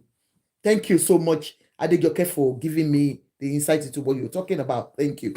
So, please, now you have said, hey, like I told you, wọ́n máa ń wá ọgbọ́n láti kúrò nílé ni. Ẹni tó ti ń wá tó jẹ́ pé you are choking him already. Ó wá fún láyè láti ó máa wo á fẹ́ dóbò pa. Okay, tell me, the time he had left the house for you and went with his 2-3 clothes or 1 month tó fi kúrò, do you know how many doors he will have, opened? Á ti knock to 35 doors. Ṣebí Funke nìkan lórí. So it's an opportunity for every man, once they see that they are looking for your faults. An average Nigerian man want to go and knock outside. It is in their DNA. Bàbá wọn Abraham ló fi jọ. So it's an opportunity for a man to carry his load. Ó ń lọ dóbò dáadáa níbi tí àyè ti gbà. Now you cannot even go there to. Thank you so much for the love. This is too much. Thank you so much, Gifter. I love you. It's an opportunity for them. We pay, hey. Now, can Oladuke come to that house, to a place, the apartment he rented, and àwọn ọmọ Lekki ń dó, wọ́n ń dó, fò. Àwọn ọmọ Lekki. Orí mi jọ̀wọ́ o ṣàánú mi, máa jẹ́ kọ́kọ́ mi pàdé ọmọ Lekki. Ẹ bá mi ṣàmì ẹ̀. Orí mi jọ̀wọ́ o ṣàánú mi, máa jẹ́ kọ́kọ́ mi pàdé ọmọ Lekki. Àwọn ọmọ Lekki ń dó. Don't let them know. Do you know when my oga told me that we are going to that side? Àyà mi ṣe gì, mo ní ẹ gbà mí. Ẹ máa gbà mí kẹ́. Àjọkẹ́ ìwọ̀n ẹni tí ń darúgbó yẹn máa gbà mí kẹ́. Ṣebí fọkànbalẹ̀ ló fẹ́ fún mi. Ṣebí fọkànbalẹ̀ ó sọ fún mi pé Àjọkẹ́ máa fi ẹ́ lọ́kànbalẹ̀ lọ́jọ́ alẹ́ ní Lẹ́kì. Mo ní Lẹ́kì ẹ gbà mí. Ó ṣe jẹ́ a lọ sí Kòdú. Ó ṣe jẹ́ ṣàánú mi ọmọkùnrin yìí Lẹ́kì. Daddy ni ẹ ṣàmùpá ti dàgbà. Mo ní daddy don't say that. Ẹ ti dàgbà kí ni? Ẹ dàgbà kẹ́ má lábẹ́ ni. Ẹ ṣàánú mi. Àyà mi dá. Bẹ́ẹ̀ ni wọ́n bá ti ń drive lọ́nà Lẹ́kì. Máa ń ṣọ́ gbogbo wọn ni. Máa ṣe báyìí, máa gbọ́n ni. Torí ẹlẹ́dàá mi máa jẹ́ ó pàdé ọmọ Lẹ́kì. Mo máa ń fọ́ nǹkan lá. Àwọn ọmọ Lẹ́kì bed. Tí àwọn ọmọ yẹn máa ń pọ́n. Tí àwọn ọmọ Lẹ́kì máa ń pọ́n. Káì! Kẹ wá wo àwọn ọmọ tó máa dàbí ìgbà tẹ́ pé inú omi, ẹ mọ̀ pé Lẹ́kì ó súnmọ́ mi. Bóyá mọ̀mí wọ̀ta ni, mi mọ̀ tó ti ń kó wọn jáde. Wọ́n wá jáde ẹsẹ̀, wọ́n wá ṣe lólóló bá. Ẹ jọ̀ọ́, níbo ni mo ti fẹ́ bẹ̀rẹ̀? Èló ni mò ń pa nílùú òyìnbó, ẹ ṣàánú mi. Èló ni mò ń pa nílùú òyìnbó? Abimbola Victory Bassey, you are welcome, Victoria. Èló ni mò ń pa? How can I cope? I bet. Mo fi kúnlẹ̀ ṣẹ́ mi o. Mo ya fi kúnlẹ̀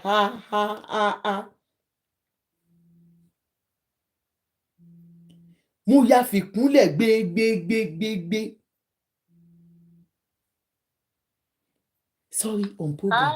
Hi, on program. Can you call your sister? Okay. Love you. Sorry. You understand? Mo ya fi kúnlẹ̀ gbé. Bello said, don't mind all men of these days, so always complaining about wives they want to prostrate for in their house. Pé wọ́n máa mi understand nǹkan tẹ́ sọ yẹn sir. You understand? So èmi ni kó ló ń fún ní sùúrù tó péye. Bella, thank you so much, man. God bless you. Gifters, I love you. Thank you. Èmi ni kó ló ń fún ní sùúrù. And so many of our women, especially when we are getting old, àwa rèé kíní wa kí ló ti ń pè ṣe kíní tà ń sọ yìí mọ́. Ó yé yín, ó máa ń le fóbìnrin gbogbo àtútù dúró kò ní omi ò ní ṣe ṣòkòṣòkò lábẹ́ mọ́. Àwọn ọkùnrin yìí kẹ̀rẹ̀ wọ́n fẹ́ bí tó máa wọ̀ tó máa kàn ṣe ṣìrìn tó máa ṣe ṣìrìn tó máa ṣe ṣìrìn gbogbo ẹ̀ ló dẹ̀ ti gbẹ. Táwọn ọmọ Lẹ́kí bá gbé ọkọ ẹ̀ débẹ̀ tí àwọn ọmọ Lẹ́kí bá gbé ọkọ ẹ̀ débẹ̀ tó bá ń gbé mi débẹ̀ ó lè má padà délé. Ọlọ́run bá jọ ṣàánú wa gbogbo tí àwọn ọkọ wa bá lọ Ọlọ́run bá jẹ́ kó máa padà délé. Ẹ bá ṣe àdúrà gbogbo ibi tí àwọn ọkọ yín bá lọ kọ́ lọ jẹ́ kó padà délé lórúkọ Jésù. Kò ṣe àwọn ọmọ tó pé ẹ mọ gbọ́nra ni. Those are the ones that are buying all these things they sell online, the biscuits, the kilo tó ń ṣe yìí padlock. They will padlock your husband ni àwọn ọmọ Lẹ́kí ni o. Now let's go ahead. Now that this man now packed his load and said he wants to go and live in Lekki of all people, kò tiẹ̀ lọ sí Jẹ̀bú, kò tiẹ̀ lókè bó tiẹ̀ bínú mo ń lọ Jẹ̀bú nínú igbó wa àbí kò tiẹ̀ lọ lọ́rin wọn káwọn àfáà wa kọ́ bá wa kọ́ kéwù lé lórí kó má lè. He went to Lekki. Anyway, that is that. So this is not even about him being with Funke at this time.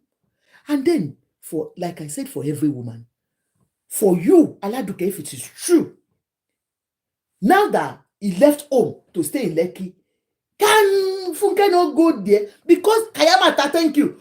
Can Funke not? Because Funke lives in Aja side, Lekki inside. So it's closer to him. You don't even know. You don't even know anything about him again because of Igbonora. Sometimes I am not preaching you should be a dummy in your marriage. I'm just preaching Abraham Adesoya. Oh, you know Abraham Adesoya long. God's delight. Abraham Adesoya. If you see Funke, Abraham Adesoya, you are just starting your journey. In the next 1 to 2 hours, it's going to, you know. So, like I said, you know that men have their ways. And like I said, most Nigerian men are polygamists by nature. Some of them do not have the opportunity. That is why they are still doing me and my wife. If the opportunity comes, you will see the real man in your man. The only thing is, TK, you're welcome, ma. Do you understand? The only thing is God Almighty should give you the patience to stay in the marriage. Like I said, if a marriage does not involve physical abuse or emotional abuse, thank you, TK. Thank you, ma. Please stay. Sure,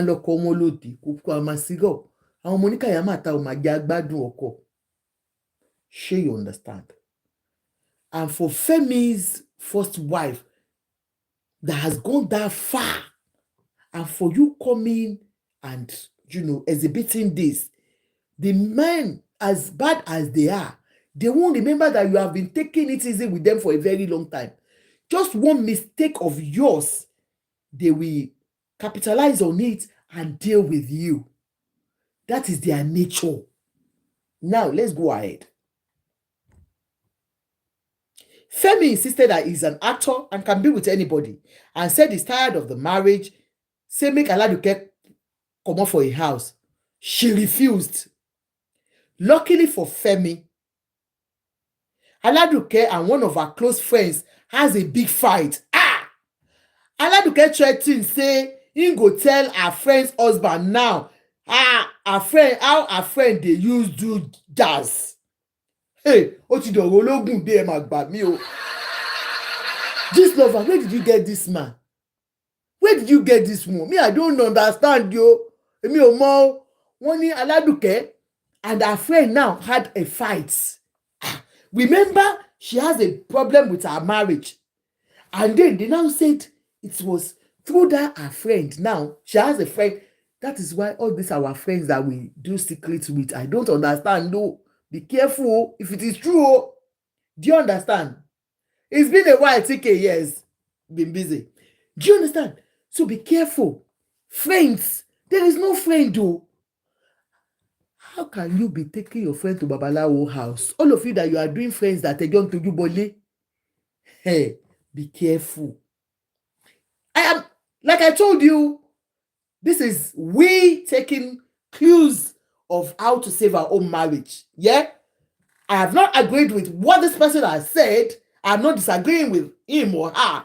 But I'm just picking out things that we can learn from this. For some of you, if it is true, they said it was a friend that she had a problem with. That two gbogbo àṣírí pé àjọ ń ṣoògùn ni. So they said Aladuke had fight with her friend during her own ordeal. And then she threatened to go and tell her friend's husband that your wife used juju to marry you. Ìyẹn pọ̀ o. Kí ló dé?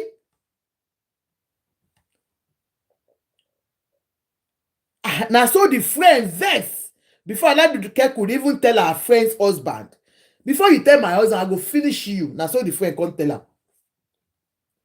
The friend forwarded all the voice notes, videos, and angle wey dem dey gather do jazz together.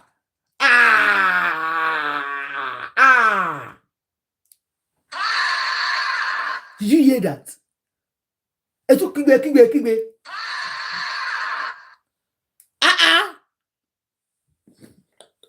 Wọ́n ní ọ̀rẹ́ ẹ̀ ló wá bà tiẹ̀ jẹ́.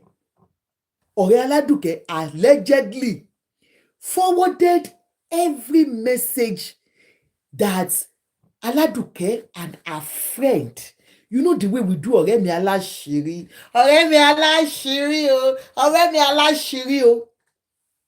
Normally, friends, we do Babalawo together, we do Ilé Oníṣègùn together, we do some of you that you do it too.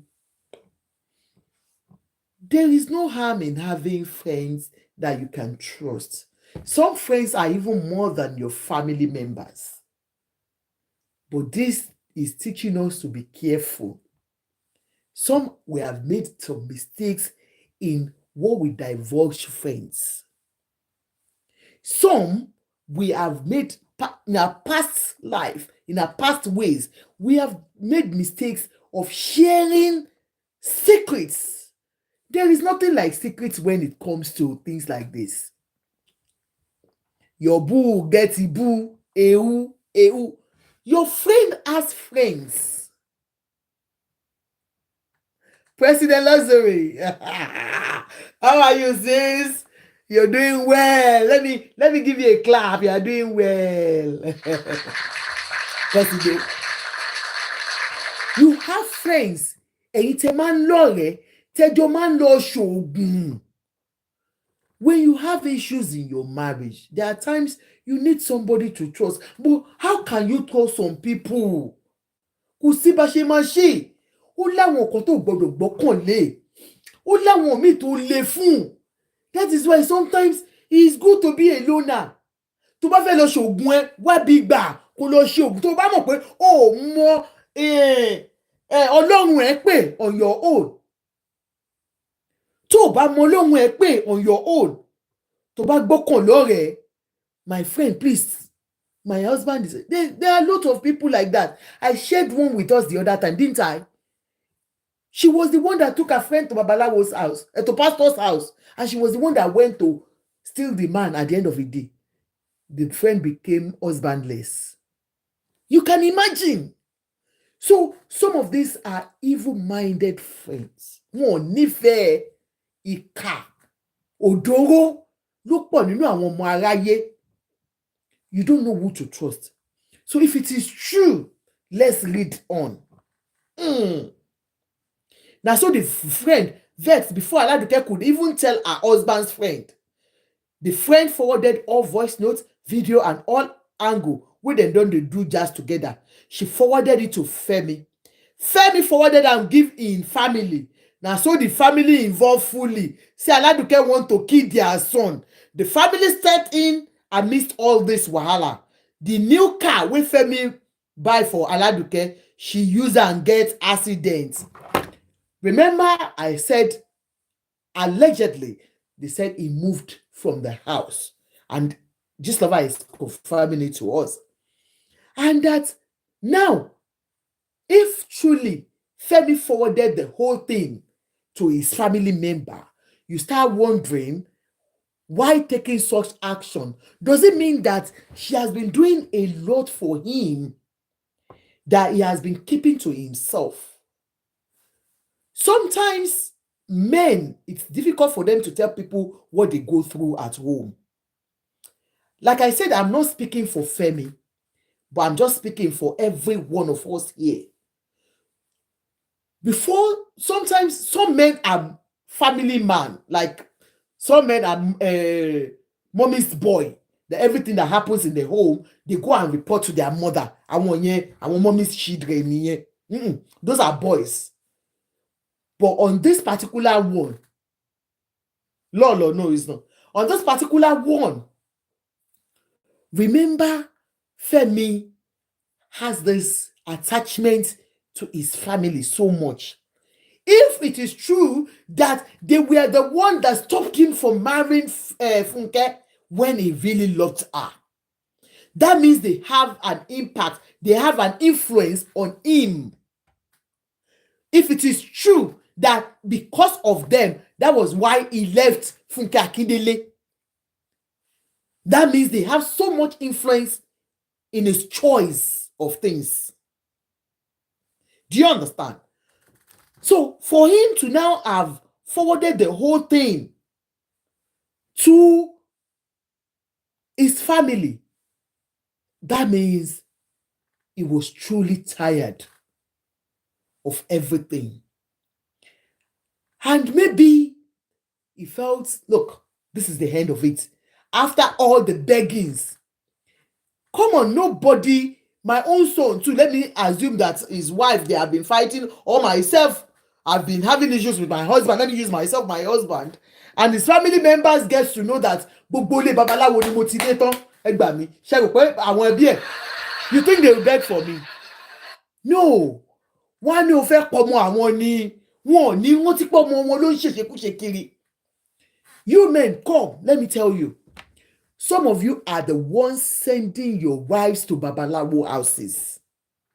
You have made your wives, what do you call them? Tojúbọlé ẹran onúrù, because of your behaviors at home. Àwọn ìwà burúkú mi, when you want to even take another wife, or you are in a relationship, you will have shown it so much to the woman at home that she'll feel the neglect totally. Àwa di pé wọ́n wá máa tójú bọlé kiri, can you help me? That's when they will tell friends, ṣàánú mi, bàbá yóò súnlé mọ́, ṣàánú mi, wọ́n á máa tójú. That is when they will give you oògùn oríṣiríṣi tó máa fi báyé yín jẹ́. Some women wọn ò tiẹ̀ gbàdúrà kan tójú bọlé rí láyé wọn. Ọlọ́run má jẹ́ ká rí tó máa tójú wa bọlé kiri ẹ̀yin obìnrin. May we never be unfortunate in our marriages. That will make you start looking for one babalawo or one pastor, one àfà. Some of you ti jẹ́ káwọn àfà fẹ́ dóyàwó yín pa nítorí pé wọ́n wá help from àfà because you are pushing them out. Someone that has never in their lives even thought about it. It's a friend that will just tell them, bàbá yóò súnlé, mo ní bàbá kan gbẹ́jọ́. Wọ́n máa gbé fún ni, wọ́n máa jókòó lé ni wọ́n bíire. Bí ìyàwó yìí ṣe máa dẹni tó ń tojú bọ lé nìyẹn. Kò ṣe pé ó ń wọ́ ọmọ kiri, kò ṣe pé bóyá ọmọ ń dà á láàmú. Thank you gifters, thank you so much.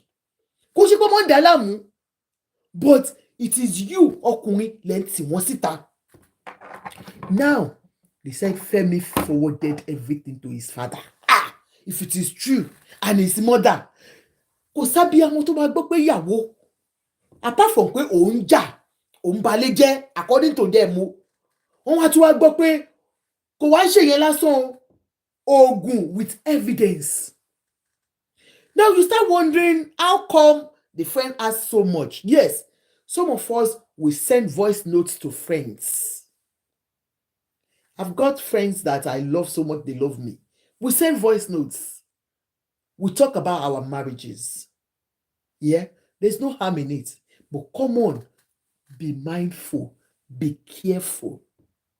So for Femi to have taken this upon himself to forward those things, what are those things in that voice notes that can implicate Aladuke to that point. It's what we don't know. This lover went ahead. Concluding part. Luckily for her, she survived the accident. Damn, the car her husband, like I said it earlier on, they said the car her husband just bought, maybe for her or for himself, that she took the car and she had an accident. We have seen women chasing their husbands with girlfriend. There was about a year ago in Lagos Island there that a woman was chasing her husband. Don't chase them, they will come back home. I beg you. I am sitting here, I will not say I have not done it before. It doesn't worth it. When you go nìyẹn. Tó bá kú, òkú fẹ́lẹ́ dá ẹ nìyẹn. Alẹ́ ẹjọ́ yẹn ọkọ ẹ máa tún dóbò, á dò dáadáa. You will have lost your own life. The children are di ọmọ ọlọ́mọ. We treated one here. The woman para ẹ̀ nítorí ọkùnrin. A popular Lagos politician. Have you forgotten? Ó para ẹ̀ dànù. A notable Lagos lady. Because of ọkọ ẹ̀ ò jẹ́ kó wọlé, ọkọ ẹ̀ fẹ́ lómi. Where are the children now? Is the lady that she complained of that is taking care of her children? Where is Bimbo today? Bimbo is gone. IVD wife. And IVD has moved on with the person that treated the case online. CEO Benson, CEO Kilonge Blessing. Because he's a man, life must go on. They will tell you, life must go on. It is you that please work on your mental health. Because you become insane, you become sick when a man does some things to you. Work on yourself. Now, let's go ahead. Luckily for her, she survived the accident. But the car na write off. Can you imagine if a car can go right off? All these are allegedly. Because we have not seen any car showcased. So we don't know if it is true or not. This made the Adebayo family furious. Tani oni binu. What binu now? Basejelo ma pe you are the one tẹ́lẹ̀ tẹ́ bá ti wà tọkọ ẹ̀ bá ń jà tẹ́ máa ń fọ́ gbogbo ilé ìwọ ló máa ń fọ́ gbogbo nǹkan you destroy things. Baseje ni ẹ́. Now mọ́tò tuntun tọkọ rà millions of naira ó tún bàjẹ́ nítorí òjòwú. They will be furious. It is natural for them. Not alone, now seeing all this jazz pé ogun ló tẹ̀ fi mọ́mọ́ àwọn ọmọ lẹ̀ ayé o wọ́n máa jà. And then talk say the wife has incurred a lot of loss on their son. Kò sẹ́ni tó máa ṣe. That is when they don't even know what Aladuke has done in his life since she came into his life. Naturally, husband's family will now say, onígbèsè obìnrin ni, eléri ibú obìnrin ni. Eléri ibú obìnrin, aya àwakọ́ ọlọ́mọge afẹ́ aya àwakọ́. That is when they will remember all your bad ones. They won't think about the good ones you have done. That is husband's family for you, no matter who. Wọn ò ní mú nǹkan ẹyọkan ṣoṣo tó ṣe tó darí. Èyí tí ò dá in your life, no máa tẹ̀bàtì, no máa mú dání. They said she has incurred a lot of loss on their son. Say they no put hand for their marriage again. Aladuke on the other side, on the other hand, said she's pregnant and won't leave her house, her husband's house. Èmi ò bá wí gbogbo èmi náà nǹkan. Bí ti ẹ̀ lóyún. Truth be told, even if I'm not pregnant, if you say you are not marrying me again, this house, we built it together. Wala if my couple no dey, my emotional skinny day, my body day, my spirit day. Because if I was stressing you, you won't be able to build that house. If I'm not in your life, if we are together and you build a house while we are together, wallahi talai, I'm not going nowhere. It is you that you will go. I know you are not going. I'm not going. And I've got children for you. But she has a child for him. So if it is true, Ìlọrin accent ni mo fi sí. Eléri ibu ọkùnrin, ọkọ mi kan, eléri ibu obìnrin, aya mi kan. You understand? So for her to have said, I am not going, we don't even know if she has any kobo or penny in the house when they were buying it or your building. Even if she doesn't, she's his wife. She has a child for him. She has stake in that house. Omo, I go nowhere. You want to go? She will do like Yoledoshe. You remember Yoledoshe's case? Yoledoshe thought that allegedly, you don't come and arrest me. That may we go? May we say, you they play. I go nowhere. You want me to go and you bring somebody else, somebody that has not suffered with me when we were building together. When even if my cover is not there, when there is no food to eat at home, you say you are doing projects. You didn't remember. You are just a joker. She no gree go, and then the man pack go meet there. I don't know where the pack go. No, so like they said, she refused to go. Some of Femi family talk say na lie, and she's trying to play fast one. Say the jazz wey she take hold their brother don fade away. Hey. Làwọn ẹbí bá bínú pé oògùn ẹ ti bàjẹ́. Oògùn ẹ ti bàjẹ́ sẹ́. All the jazz wey you dey use. Yes, our brother eye don open. Aladuke, you must go. Ọba carry placard. Aladuke, you must go. Aladuke, you must. Aladuke, you must go. Aladuke, you must go. Àwọn ẹbí tí ò tiẹ̀ nífẹ̀ẹ́ tẹ́lẹ̀. You know, naturally, I am not saying for his own, no. You understand, for our own, no. Some family members, sometimes, they are just pretending that they love you. No husband's family member will love you more than their son. Women, be wise. I am not joking. I'm not joking. They can't love you more than their son. They cannot love you more than their son. So no matter what you do, kò sí bó ṣe lè lọ tọ́ ẹbí ọkọ lọ́rùn, wọn ò lè nífẹ̀ẹ́ bá ìyá ọmọ kí ló máa ń pè, ìyá ọkọ ò lè nífẹ̀ẹ́ ẹjọ́ ọmọ ẹ̀ lọ, ẹ̀gbọ́n ọkọ ò lè nífẹ̀ẹ́ ẹjọ́ àbúrò ẹ̀ lọ, àbúrò ọkọ ò lè nífẹ̀ẹ́ ẹjọ́ ẹ lọ. Wọ́n máa ń parọ́ ni. They can lie. Àjọkẹ́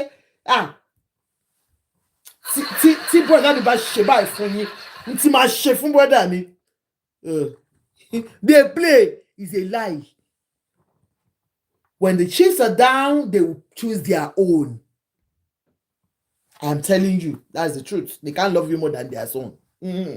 So, Femi brother came to the house to pick few of his brother's things, and he said saw calabash in part of the house. Although we don't know if this is true, but apart from fighting Femi, the matter don't turn to war. I don't know how possible is that. I don't want to believe.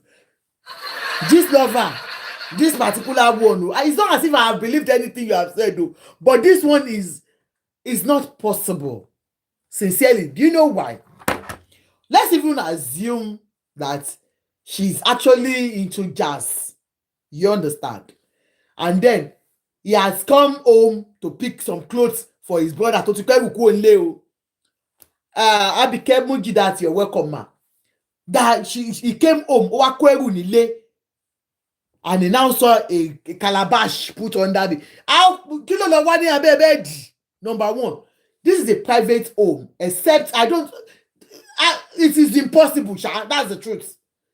Moreover, remember that there is an issue already. A smart woman would have packed all those things away from where they are just to be careful. Thank you, gifters and power tappers. A wise person, ẹni tó rí ẹ pé ó ṣe máa gbé oògùn sílẹ̀ tó máa fi ká. Ẹni tó mọ̀ pé wàhálà wà nílẹ̀ already. She knows there is problem already. And she will now leave all the things for you to now catch her. It is not possible. Gene lover, they didn't carry this one way for you. Possible. Moreover, they have a private rooms. Let's even assume, okay, Owamu Ashofred boy. Beg, live story.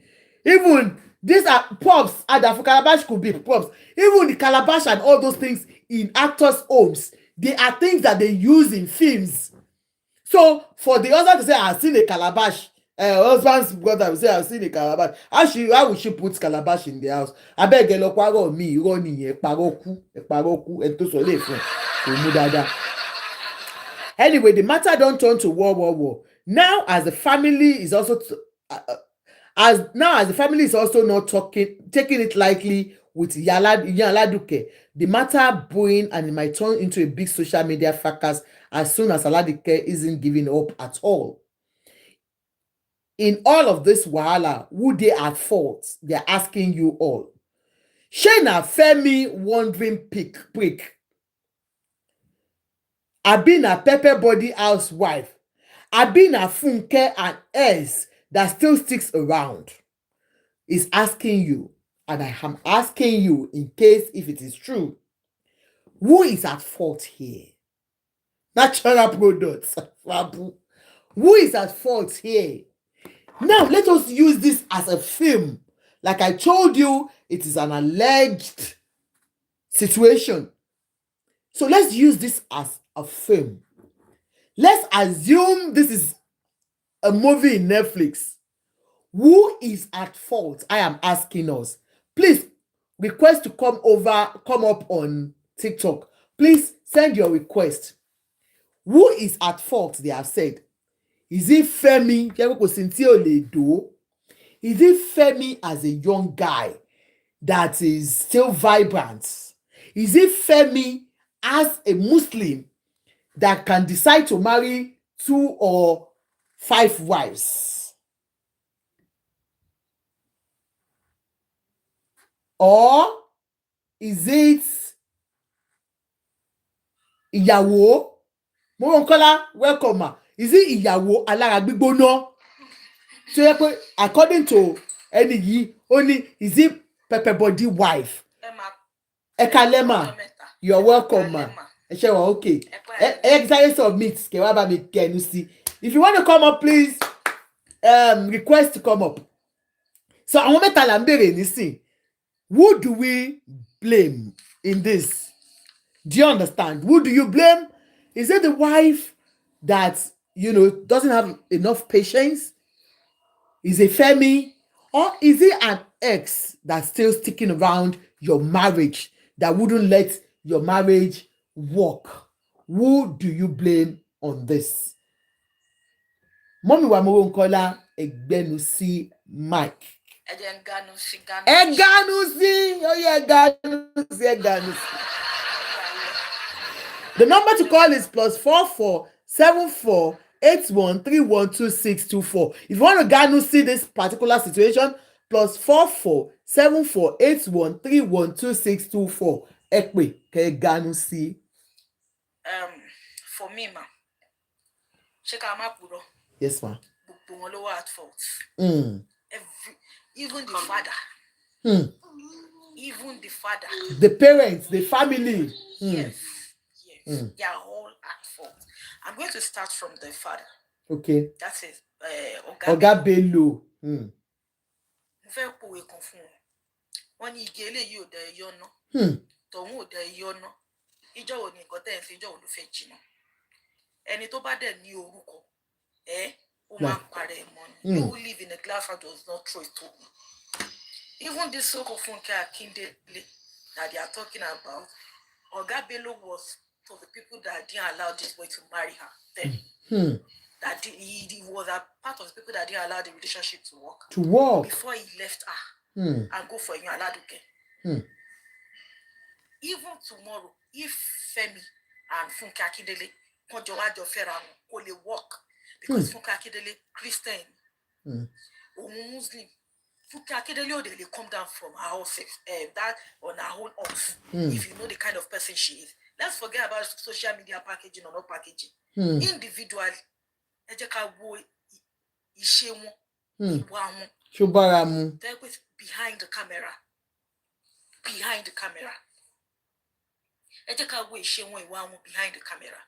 Number 2, then Femi himself. Ó kàn jẹ́ ẹni tí ò ronú. Ìgbà wo ni ìyàwó kan lọ nílé? Ìyàwó tó lọ nílé, ìyẹn wà ní ọkọ báyìí, tó tún ti bímọ níbẹ̀ o. Wow. Kò dẹ̀ kúrò ńbẹ̀. So eléyìí náà, that means pé ìwọ ló ní problem. Ẹ fi ń ṣiṣẹ́ pé iṣẹ́ gbajúmọ̀ ni. Ẹni ẹrí ẹ bá lọ. Ẹ kóra yín níjà. Kò síbi tẹ́lẹ̀ kíkí ní abẹ́ yín bọ̀, kò síbi tẹ́lẹ̀ yọ sí. I think téwọn ò bá péyàn tó téyàn ò bá fúnra rẹ̀ gan ò bá fẹ́ ronú. Bí yẹ kẹ́niyàn fúnra rẹ̀ jókòó kó ronú ayé ẹ̀ náà. So tí mi bá tún dé náà, tóun náà bá tún ṣe èyí tó bá lé lọ, òun náà tún lò. And I just seem like I see him as a mommy's family, yeah. Yes, gbogbo nǹkan tó bá ṣẹlẹ̀ ní marriage ṣé òun ló yẹ kó máa délé kó máa lọ sọ because ó fẹ́ lé ó dẹ̀ mọ mí ní nǹkan tó gbà tó ó ti mọ̀ pé ó ti fẹ́ lé ó dẹ̀ mú nǹkan tó lè sọ jáde tó máa trigger. Ó mú nǹkan tó lè sọ jáde tó máa trigger. And aside from Ìlọrin generally, wọ́n ní láti lọ check ara wọn. Ìlú ni o, ìlú odindi ìlú nìyẹn. Ìlú tó jìnnà síná tó tún máa lùjọ náà. Ẹ mọ̀ kan. Ìlọrin generally ṣe rí púpọ̀ nínú àwọn tó tí mo lè sọ pé mo lè fọwọ́ wọn sọ̀yà níbẹ̀ téèyàn lè fọwọ́ wọn ò pọ̀ rárá. Wọ́n máa ń fìyàwó tó lé ni. Àwọn onítìjú ẹ̀ máa gbọ́ onítìjú mi tán ẹ̀ ń dó àwọn onítìjú ẹ̀ náà. Onítìjú mi mélòó ló fẹ́ fẹ́? Tó bá fẹ́ fẹ́yàwó mi káwọ́ kó mọ̀ kó fẹ́ fẹ́yàwó mi kó dẹ̀ fẹ́ lé sílẹ̀. Then I also go to this Iyan Aladuke. I am very very stupid. Sorry, she's a very stupid woman. Ẹ má torí kí kọ́ máa gbé wa bọ́lẹ̀ o, ẹ má lo èdè. Ẹ sọ understand. Orí ò kó ṣe wà yẹn, orí ò pé. Ó fẹ́ èèyàn kárí ẹ̀ ó dẹ̀ wà on hold. Kárí ẹ̀ wà on hold. Nǹkan tó fi mọ̀ ẹ́ o tà mọ́ o kó lọ lé ọkọ wa. Ṣé kò ta ọjà kò tó ń jẹ mọ́ ni? Kò tó ń jẹ mọ́. Ẹ ṣúọ̀. Mo ní kò tó ń jẹ mọ́ sẹ́. Wow. From the reliable source. Wow, emi mo. Wow. O fẹ́yàn. He needs to control his brain. O fẹ́yàn o continue career. Ṣé tí o tó bẹ́yàn bá fún lókìkí ṣé yẹn mì ní pé kéèyàn má pursue career àti sí ẹni. Ó wà lára nǹkan tó yẹ pé ó mẹ́fẹ̀ẹ́ hope bó ṣe wà yẹn because bó ṣe wà yẹn lọ́kàn ní pé ibo lòun ti fẹ́ bẹ̀rẹ̀. Kábíyèsí o. Ibo lòun ti fẹ́. Wọ́n ní her shop is still in operation o. If her shop is still in operation, let her go back there. Okay. Ibi kan ló ti bẹ̀rẹ̀, ibi kan náà ló fi sí ibi kan náà ni kò ti lọ bẹ̀rẹ̀ padà.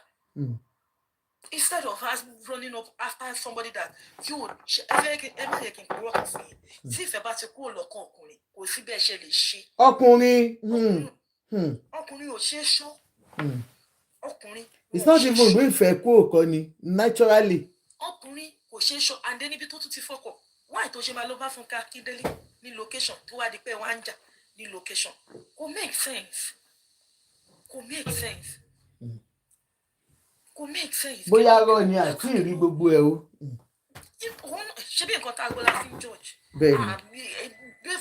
Thank you, Femi Ajigold. Femi Gold àti wọn lọ́wọ́. Thank you, Femi. God bless you. Kò tí ẹ bẹ̀rù pé tí mọ́tò yẹn bá right off kẹ́mi yẹn lọ bọ́ sí. Aláyé máa ṣayé ẹ̀. Life continues. Kò sí nǹkan tó kan anybody pẹ̀lú anybody. Thank you. Tó bá busy, tó bá jẹ́ pé ẹni tó busy ní lójú méjèèjì tó jẹ́ pé òun náà ó ń pursue career. Ó yẹ nǹkan tí mo sọ tó dúró lórí ẹsẹ̀ méjèèjì wọn ò ní fi ṣàkọ. Natural said Funke needs to leave other people's husband and kini kan go back to your baba Ibeji. Ó lè má jẹ́ bẹ́ẹ̀ àbí? Ó lè má jẹ́ bẹ́ẹ̀ ẹ lè sọ bó ṣe rí. Ó lè má jẹ́ bẹ́ẹ̀ ó dẹ̀ tún lè jẹ́ bẹ́ẹ̀ bó ṣe rí ó dàbí àwọn side chick ní pé kéèyàn máa lọ bá side chick ilé ọkọ náà ní gbogbo wa wà ẹni tó bá lọ bá side chick jà òun waste time rẹ̀ ọkọ ẹ̀ gangan ní kò dì mí ọkọ ẹ̀ gangan ní kò dì mí sórí tó bá ń lọ sáré tẹ̀lé wọn kiri ó kàn fẹ́ fúnra ẹ̀ lápá tension because sórí bí ò súnmọ́ wọn àwọn gan fúnra wọn ló wọ́n á gbé ka mọ́lé wọ́n á gbé ka mọ́lé ìwọ ni kò work on yourself and stand on your feet gbogbo eléyìí tí wọ́n kàn tó kàn in fact mo wà disappointed nínú family ọ̀gá bèbí kọ́ má bínú o mo wà so disappointed mo wà so disappointed kò ń ṣerú nǹkan báyìí ló yẹ kó máa bá wọn nídìí ẹ kò ń ṣerú nǹkan báyìí ló yẹ kó máa bá wọn nídìí ẹ ẹni tó bá lórúkọ kò ń ṣe wọ́n ràn kò ń ṣe fẹ́lẹ́fẹ́lẹ́ kò ń ṣe wọ́n ràn. tó bá jẹ́ bẹ́ẹ̀ ẹ má tí ì blame wọn ò ṣe mọ̀ pé àìtí ìmọ̀ bóyá òótọ́ ni àbírọ́ ni aya ọba you're welcome ma. wọ́n sọ òun náà ni mo ṣe sọ wípé based on what tí wọ́n sọ. You don't know the truth, but based on the contact. Buttermint. Thank you. Gbogbo wọn pátápátá ló lẹ́bi. And then ìyàwó náà ṣògùn títí òun fi àṣírí sí ọwọ́ rẹ̀. Ọwọ́ rẹ̀ God bless you. Ẹ jẹ́ a máa kọ́gbọ́n bá ṣe ń sọ̀rọ̀ lẹ̀ in case tó bá jẹ́ bẹ́ẹ̀ o. Ìwọ gan fúnra rẹ̀ gan òun fàṣírí sí rẹ̀ lọ́wọ́ gan òun sọ̀rọ̀ lọ́gbà mi òun tú jáde. How much more kó lọ fàṣírí sọ́wọ́ èyí? And that is why mo máa ń sọ àwọn èèyàn tó máa ń kọ́ rẹ̀ gidi bí ẹlẹ́dẹ̀ èmi ò I don't believe in it. Be careful. Friendship. I don't believe because there's no how I can be so careful to the extent that somebody will be close to me and I will not be able to say one or two things in my mind. Bí mo ṣe wà yẹn kọ́ tí mi ò bá lè sọ jáde níwájú gbogbo èèyàn ò lè ní lọ́wọ́. Mo ẹnu mi ìgbà kò tẹ́ tó láṣìírí mi lọ́wọ́ débi kó máa di lọ́la wà wá dìde wà wá fọpọ̀ fẹ́ lu against me. Ṣé o mú gbòòlì kí lájọ pàdé bẹ́ẹ̀? Thank you ma. Ẹ ṣe gan ni. Kò sí obìnrin tí ò kí ń dún kò sí obìnrin tí ò kí ń kún di kò sí obìnrin tí ò kí ń kún kò sí obìnrin tí ò kí ń kún ọkọ ẹ̀ ṣe o. Ọ̀rọ̀ yẹn ló bẹ́ẹ̀ fi ẹjọ́ mà. Aya ọba ẹjọ́ mà ẹ káàbọ̀ mà ẹ yẹ ká kàn ṣe lẹ́yọ kọ̀ọ̀kan so that thank you ma. Kò sóbìnrin ẹ bá wa sọ̀rọ̀ lórí ẹ̀ níta. Kò sóbìnrin tí ò kí ń tún ibùjókòó ẹ̀ ṣe o ó kàn depend lórí ibi tó ní kálukú bá gbé gbá ni but ẹ ṣògùn títí ẹ wá òun fi lọ́wọ́ rẹ̀ ó wá ilé ìpàṣírí yìí ò ní padà jáde lọ́jọ́ ọmọ yìí ẹ̀ ń dẹ̀ how much more ara. That's my own submission. Thank you very much. Thank you ma. I think okay ayọ̀bá fẹ́ sọ kọ́kọ́ lórí kìíní yẹn yes ma. mo kàn fẹ́ sáré sọ̀rọ̀ lórí ọ̀rọ̀ tán sọ kí n tó gbàgbé ẹni àwọn ọ̀gá Bello disappoint ẹ jọ kí lẹ expect wọ́n máa ti rókò kún nílẹ̀ kó tó gbẹ́pà sí náà.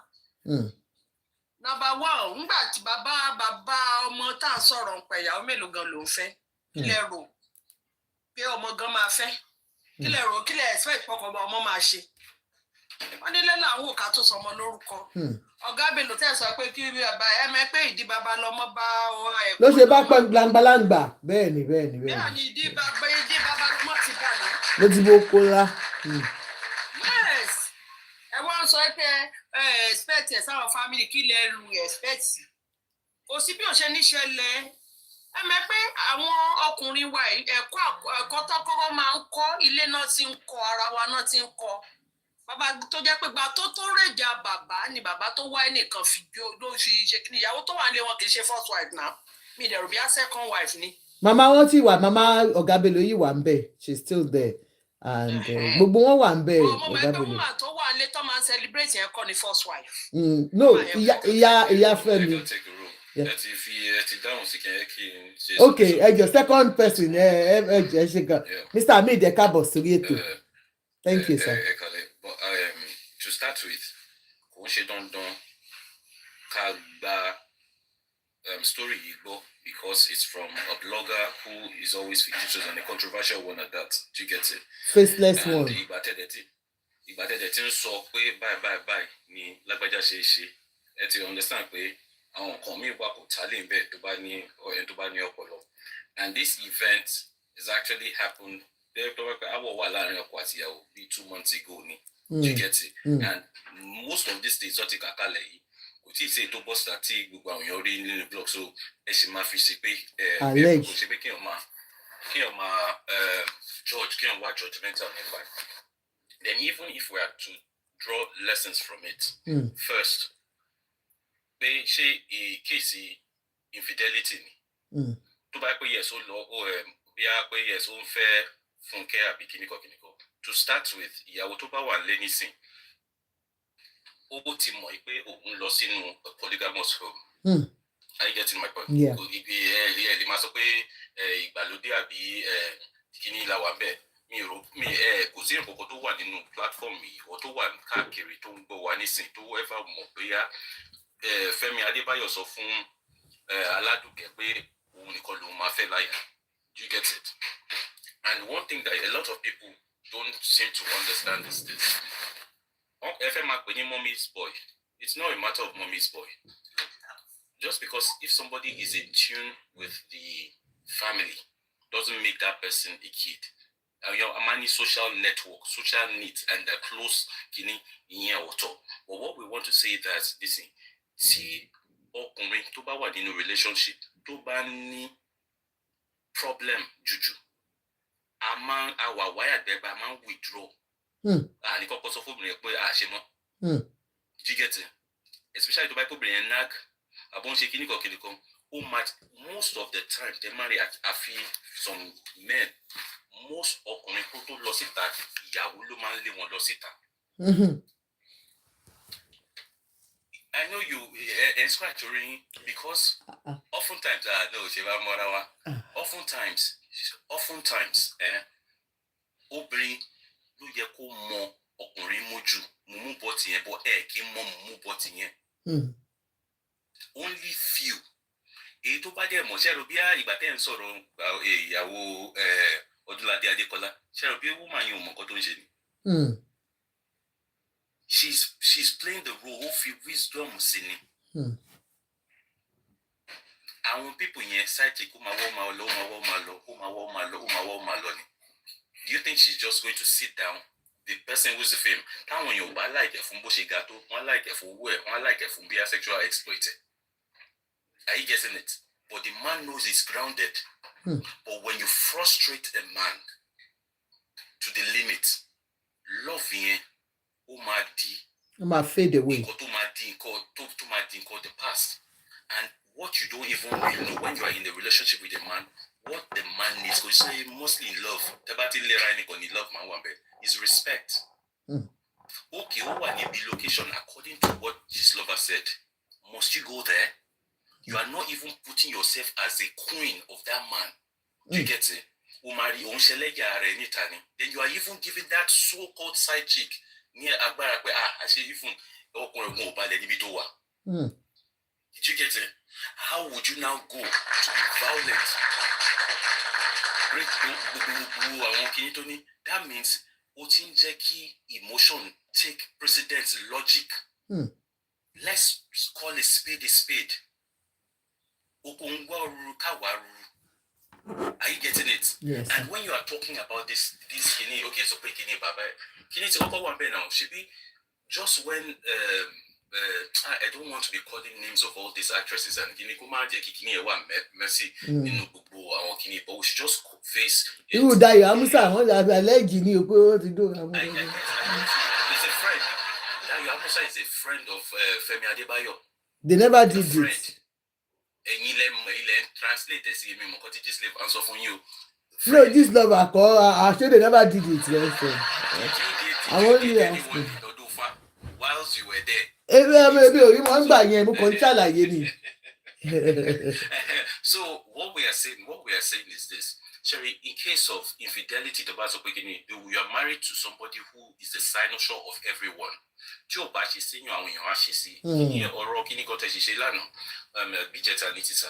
all of that. You understand? If these people are known people, people would want to associate with them. Even some people going to film, then the person you're going to say, well, my friend, Lambert, Tade Royal Sayings, will you say this is your sister and your daughter? I would say the same. If you knew me, Tade, I don't know you from Adam. If you knew me, I'm a very blunt person, down to earth. I wouldn't hide behind the finger. I'm just breaking it down the way it is. Do you get it?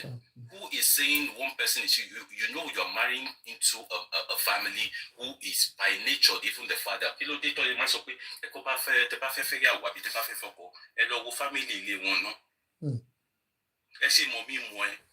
You say some certain things, keep back to my lady. Love him on number. And to buy more Femi Adebayo, I'm like Femi Adebayo is good looking. He's friendly, he's jovial, he's creative. Do you get it? You should know that when you're in the midst of celebrity, you understand what I'm trying to say. Who's embracing infidelity? We are saying this, except you want to hide behind the finger. This something is there. Some people who are there, and Femi has not come forward to even tell you his marriage is broken. I think from the both of them. So people should. It is just you can just draw inferences from whatever it is that you're learning. Don't carry it out. That was why I was taking aback when my sister here, Moro Mfolo, was saying, you are looking some language. I was like, we shouldn't be crying more than the bereaved now. Do you get it? We should be very mindful of the things. Mr. Ahmed, I said, based on what they read. I know. That's what I'm saying. So it's just based on what I read. Kama Majeki, I was carried away by Kotabashi Magbo. What would be? Can you much couple first send the sea and Chaduni Lenny, Ibatimo, and when I tell you, Kelly, Ibatimo, no Yahweh, won't fork in the back. You should draw more. Aramule Bami, the Mafeki, blocking happy.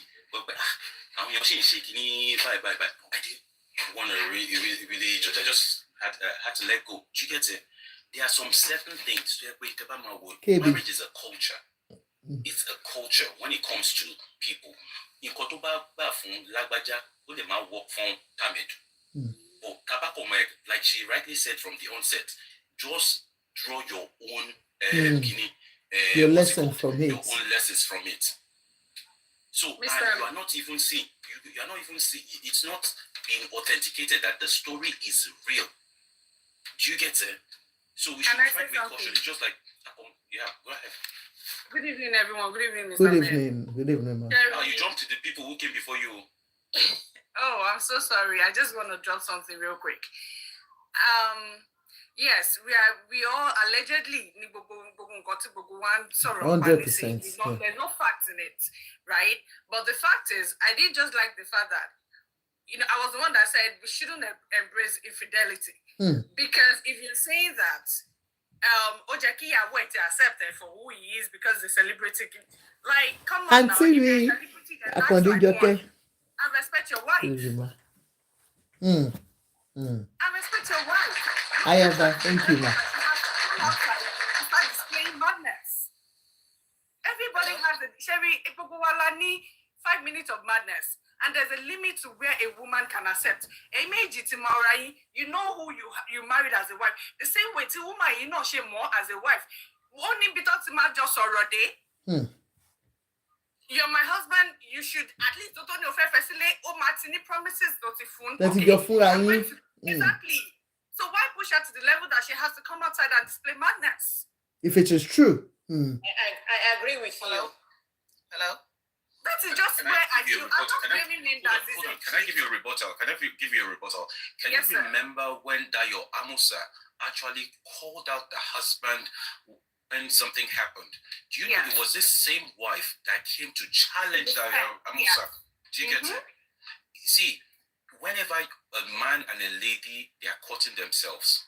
That's why there was a time I said I was going to talk about the 90 days stuff. You should be able to read the red flags from the onset. Mr. Ahmed, do you get it? I understand perfectly. It goes both ways. Hello? I'm talking about both ways. So Mr. Ahmed, let me finish my thought. Sorry. Let me finish my thought. What would prompt the lady? Look at what my sister here said, Miss Morunfulu. She left her home place, go to the location, and vandalize stuff there. 100% actually true. 100% unacceptable.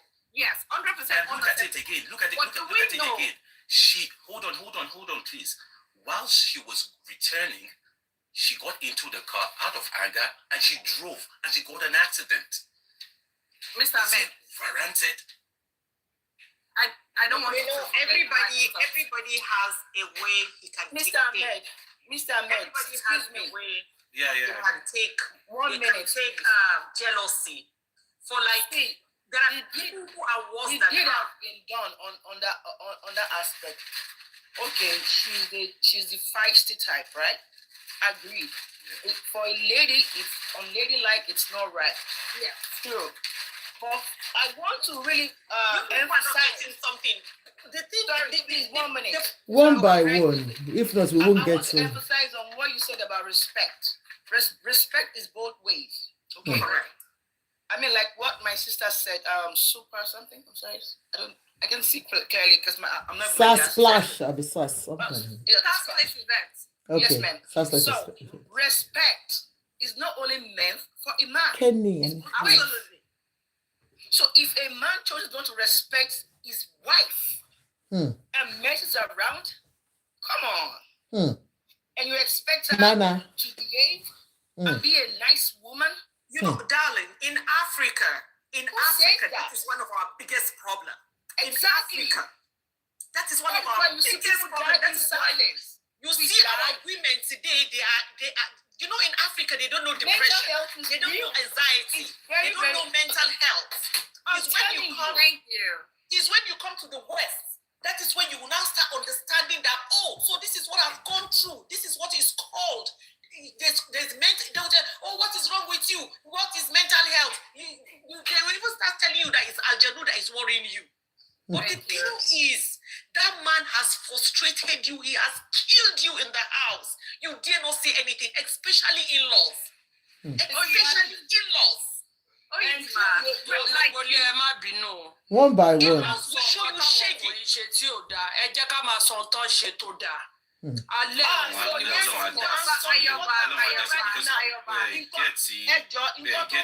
One by one. If not, you won't get it. Please, let's just. Tí òun náà bá ṣe tí kò bá jẹ́ pé òun náà ń ṣeranù káàkiri lady yẹn ò ní máa act. I'm not supporting her action. Trust me, as a person, I'm a woman, I'm a mother, I'm a wife, I will not do that. But let me tell you guys, there are some things that it's worse than even cheating. A man can kill you silently. Lumi, please don't ever say somebody should shut up, please. That's an insult, please. That's what she was telling him. Yeah, that's what she was telling him. Lumi, please don't ever tell anybody to shut up on my program. Please, that's rude. That's rude, please. There are some people who are on home training. They just no, I'm not one by one. Thank you, Abafola. One by one. Can I say something? Yeah. Mr. Ahmed, I'm just gonna say this real quick and like that OUD said, some of us I'm a married woman, I'm in my house, and I respect my husband, and I'm sure that he respects me as well, because like I said, there's a limit to the madness. We all have 5 minutes madness. We all have 5 minute madness. No matter how decent or nice or cool you are, we all have a limitation. Like what Mokoto Shellel told Mumu they believe there's still more to the story for her to drive out that perfect. There's still more to the story. That is why I'm like, okay, like this you said, there's mental breakdown. My sister, it is real. Mental health is real. Sass place from the grapevine. Grapevine has it that she goes around with him. She monitors him. Do you get it? So, which is what prompted my... Will he do the same thing to her, or he will not do the same thing to her? You people should not be looking at her as she's a woman. Let me say this. That was why you're not getting it. You're not getting it. That was why I said you ought to have understood the red flags from the onset. This is a man who was before you venture in, right? Before you ventured into it. So is it something you can abide by? Nana, have you seen the family?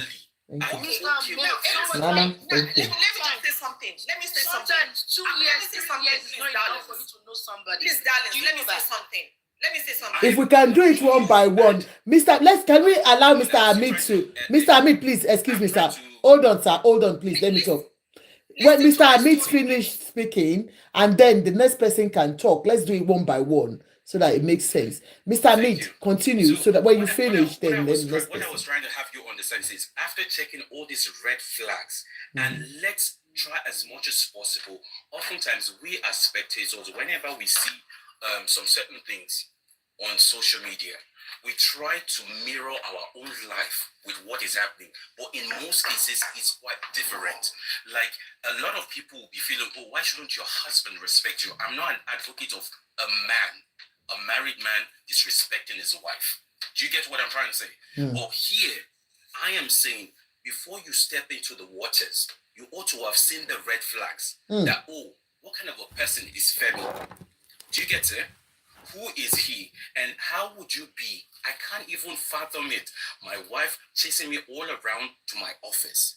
Do you get what I'm trying to say? Are you giving the people the impression that I'm not man enough to handle you? And that's why you're coming to exhibit some kind of attitude at my place of work? It doesn't. I'm not stopping there. So it's not just about bottling. If you're talking about bottling, it goes both ways. It's a Siamese way. Some men, some women can be so naggy and so very aggressive where the man will just shut up, will just shut down. I won't say anything. The fact that the man is not saying anything, that's why I said when it comes to abuses, because I've handled a lot of cases, whenever you see some men who actually now inflict violence on their women, at times, some of them are first-hand cases. They've never tried it before, but they were pushed to it. They never thought they would even do that. The same thing applies to some women also. Whenever they hit back, when they strike back. So whenever you're trying to avoid all of these issues from the onset, check out the red flags. If the red flags they are indicative of it. Do you get it? Now they are just putting all these saying she put calabash, she put beginning. All those ones are I'll round it up right now. All those ones are. Let him round up. Let him round up, then you can talk, please. I don't want you to be rowdy. Please round up on time, sir, so that all those calabash and all of that, those ones are just mere innuendos, because she is not an illiterate. And when the hassle was going on left, right, and center, she would have actually packed everything, of course. And she can even prevent the younger brother. That's why I'm saying we shouldn't be carried away by what we are hearing from these bloggers, because bloggers will always want to get your attention to fine-tune all of the things. And they are certain, and this is what they are at play, because they are making a whole bunch of money on your feelings and your emotions. Okay, thank you, sir. Let's any other person. Thank you, sir. Okay, so our part. Okay, yes, sir. I'm just going to be short. It's not every relationship that you see red flag. A lot of men and women are denial in the sense that because I know that me and you were going out, I will not really show you what my character or what my attitudes are. But when it comes to this kind of a person, Femi is is a celebrity, and you've heard about him. Because he's a celebrity, he should not be flirting around. No. You're saying you're talking about seeing the red flag. We're talking about seeing the red flag. Do you understand? So for somebody like Femi, you might just feel that people are just talking about him. You might not see all those things in him. So when they start the relationship, go on, ma, go on. Femi has okay, let me let you land. What I'm saying is what he did is bad. Although his colleague, which is Funke, I don't think is the right thing for him to do. Thank you. If really it is the way this blogger said it, it's not right. Let's give a spade what belongs to it. This lady, what she has done is because of we don't know what they have promised each other. Bottled up. It doesn't mean because you are a Muslim then you should take rubbish. I'm a Muslim. I will never, in my own eyes, as long as I live, I will never allow my husband to marry a second wife because that is what I want. I have a choice. Because I'm a Muslim, he should marry 4 wives or 2 wives or 3. No. What is the contract between me and you? Okay. My dear sister, if he decides to marry, and I will walk away. I will walk away because this life is sweet for me to kill myself on top of a man. Abi, for what? If he doesn't like me, other men are. Let me tell you, men nowadays they want a divorcee. They want a divorcee. They don't even look for the life anymore. They are looking for divorcee to marry because they believe that once you are a divorcee, you don't already get sense, so you can stay. You understand what I'm saying? So if you look at it, for me, what she might have anger issue. And what she did for Mrs. me, it's Young. okay. It's okay. Everybody will do it, including me that I'm here. I will do worse than that. No, but we shouldn't be encouraging for What I'm ladies to saying go is, around and. It depends on your anger issue level. You don't know what is hurting her from before he left. Maybe we don't even know what he told her before he left the house. Can I say something? Let me tell you something. Hold on, darling. Let me tell you Hurry, something. you. Sister, relate back. Thank you, sis. Okay. Let me tell you a little story about myself. When I was in Nigeria, my husband works in a bank. And when he works in a bank, I used to travel to Dubai then. Every month I will travel to Dubai. I'm going to the basement because my daughter is reading. Okay, ma'am. So I never knew my husband was dating his colleague. Just imagine. They were the same seat he was sitting is just like face me, I face you, but there is a table between them, which they call a cubicle. That time, I think they used to play this the gods so die or something. There is one program that they used to do that everybody in Nigeria used to sit down around 10 years ago. Please excuse me, just want to make a cup of tea. Go on, Mr. Amid. Yeah, go on. Then we have one car. When I go pick my husband, and we see that it's only him and this fatty left in the office, and maybe some couple of their colleagues. But I will now see that the way they are sitting, I don't understand. Okay, one day when I went to pick him up, and I was when I'm in the car, he has to finish with that girl before he pump into the car. And I was like, what is the relationship between you and Fatty? And he told me, oh, there is nothing. She's just a colleague, blah, blah, blah. When we're sleeping on the bed, him and that girl will be on phone for like 30 minutes. Okay, as a Hausa babe, I'm okay with it. When by the time I ask you, you'll be like, oh, she went to Lagos, she blah, blah, blah, she whatever.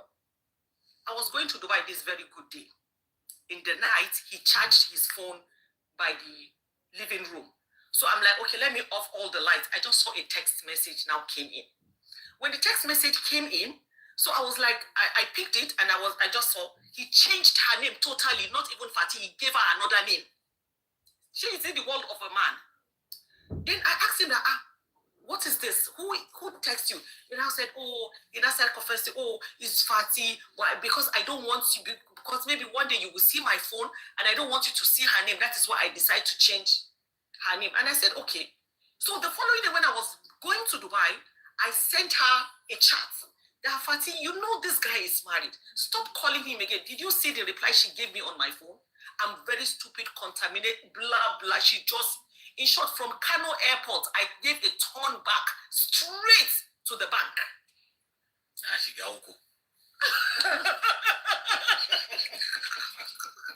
Straight to the bank. By the time I get to the bank, I think she has already told my husband that I'm on my way coming. I said, if your mama born you, well, wait for me. Wallahi, they took her out through the back. Look at the action. So we are women. For me, can you I see will something? do worse than that. Let's do it one by one, please. Yes, I'm just moderating. Let's can you see that? Yeah, I'm going to allow the next person. I just want to give her something. Can you see that you were responding based your own experience to what transpired? Correct. Do you get it? That is why you are being emotional about it. Do you get it? Let's allow the next person. How do you want us to look at it? From which scope? We have to look at it from our own experience. So for me, I'm okay with what she did, though. I'm very okay with what she did. I get it. Let the next person actually. Okay, let me quickly just chip in because my kids are really disturbing me. I'll quickly run now. On my wedding day. I'm sorry, guys. Your leg will die together. We've never even gone anywhere. Okay, madam, chill now. Hey, now you get yours. I'm okay with what she did, though. Okay. In a sonke. Did I get it right? In a sonke. Did I get it right? Anyway. You love your fellow woman. No, I mean, like, that was the only thing I heard when I went to Kaduna. Anyway, long story short, I just want to emphasize on what you said, something about woman nagging or things like that. If I heard you right, sir. But what will make a woman nag if she has not been pushed to the wall? Does it take one person to nag? Because we men, we are so into she nags, she's troublesome, blah blah. But what will make a person nag? What will make a person really change? Like, I'm tired, I've gotten into this place. You can do it in the kitchen. I'm talking. I'm sorry. Just go to the kitchen. Shut the door, please. Sorry. Sorry, my son. What will make a woman nag? So when you push somebody, you've done somebody harm, you've hurt someone so badly, and they retaliate, then that is when you guys will be saying, oh, she's troublesome, but when you are doing it to this person, nobody sees it. So I'm not in support as a woman, to be honest with it. Me, I can shout, I can rake. I can't fight over a man, for crying out loud. I don't care if he's Mr. Macho. For that is how me, I'm not like die over what. No. But I hate stupidity. I hate. No, in the early part of marriage, you can do that. Listen. Let me finish. I'm talking about, this is my own point of view. Okay, you can do whatever. Idea, good perfume. We are going to find you if you interject. And trust me, I support you 100%. But for me, honestly speaking, I will not fight that woman. It's that man that I will have business with. And it's not going to be Emma Goma, and it's not going to be openly, to be honest with you. That is for me. I'm talking about myself right now. But as a woman, of course, nobody wants insult. Nobody wants all these things. I support that aspect. But for me to now drove all the way, I can't do that. I don't even have that strength for that. Thank you. But what will make a woman nag is what I'm saying. Me, I can, if I'm going mad, I can do whatever in my own space. Like in my house, I can break and, I can do that. But I can't go out there, be shouting and people. I cannot do that. That's me. Do you understand? So we all have our own differences and all that. Okay. But what I'm trying to say is, women, we have little that we can take, especially if we are mothers.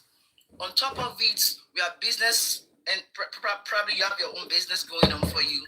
You are a mother, you are a wife, your own personal life, everything, it's compounded. And on top of it, a man is messing up. It can trigger anything. So if you go off the roof and go mad, don't say that woman is nagging. Emma, that's here for me 1 minute. So don't say that woman is nagging or whatever. So respect is earned. Respect is reciprocal. If you respect somebody, respect the space, respect your marriage. Don't mess around within and around the marriage. It's not perfect. Because what a man can do, a woman can do better. You don't call your my sweet blossom, Yahweh Shegun in a long time. Say hi to me. Today's life that we are living, forget to. But for the fact that God is there, number one, the kids and all that, you want to be decent enough to clean up yourself and to stay out of trouble. That does not make you stupid as a woman. Okay, let's hear from another person, man. Let's hear from. I think Ayoba. Oh,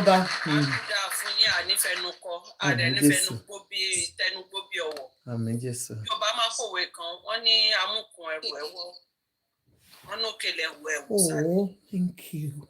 Sherry, tèmi ti kọ́ máa bẹ̀rẹ̀ ọ̀rọ̀ ní wípé àwọn tó jẹ́ pé iṣẹ́ tí wọ́n ní túlétúlé dalérú information carrier ká máa fúnyàn ní information.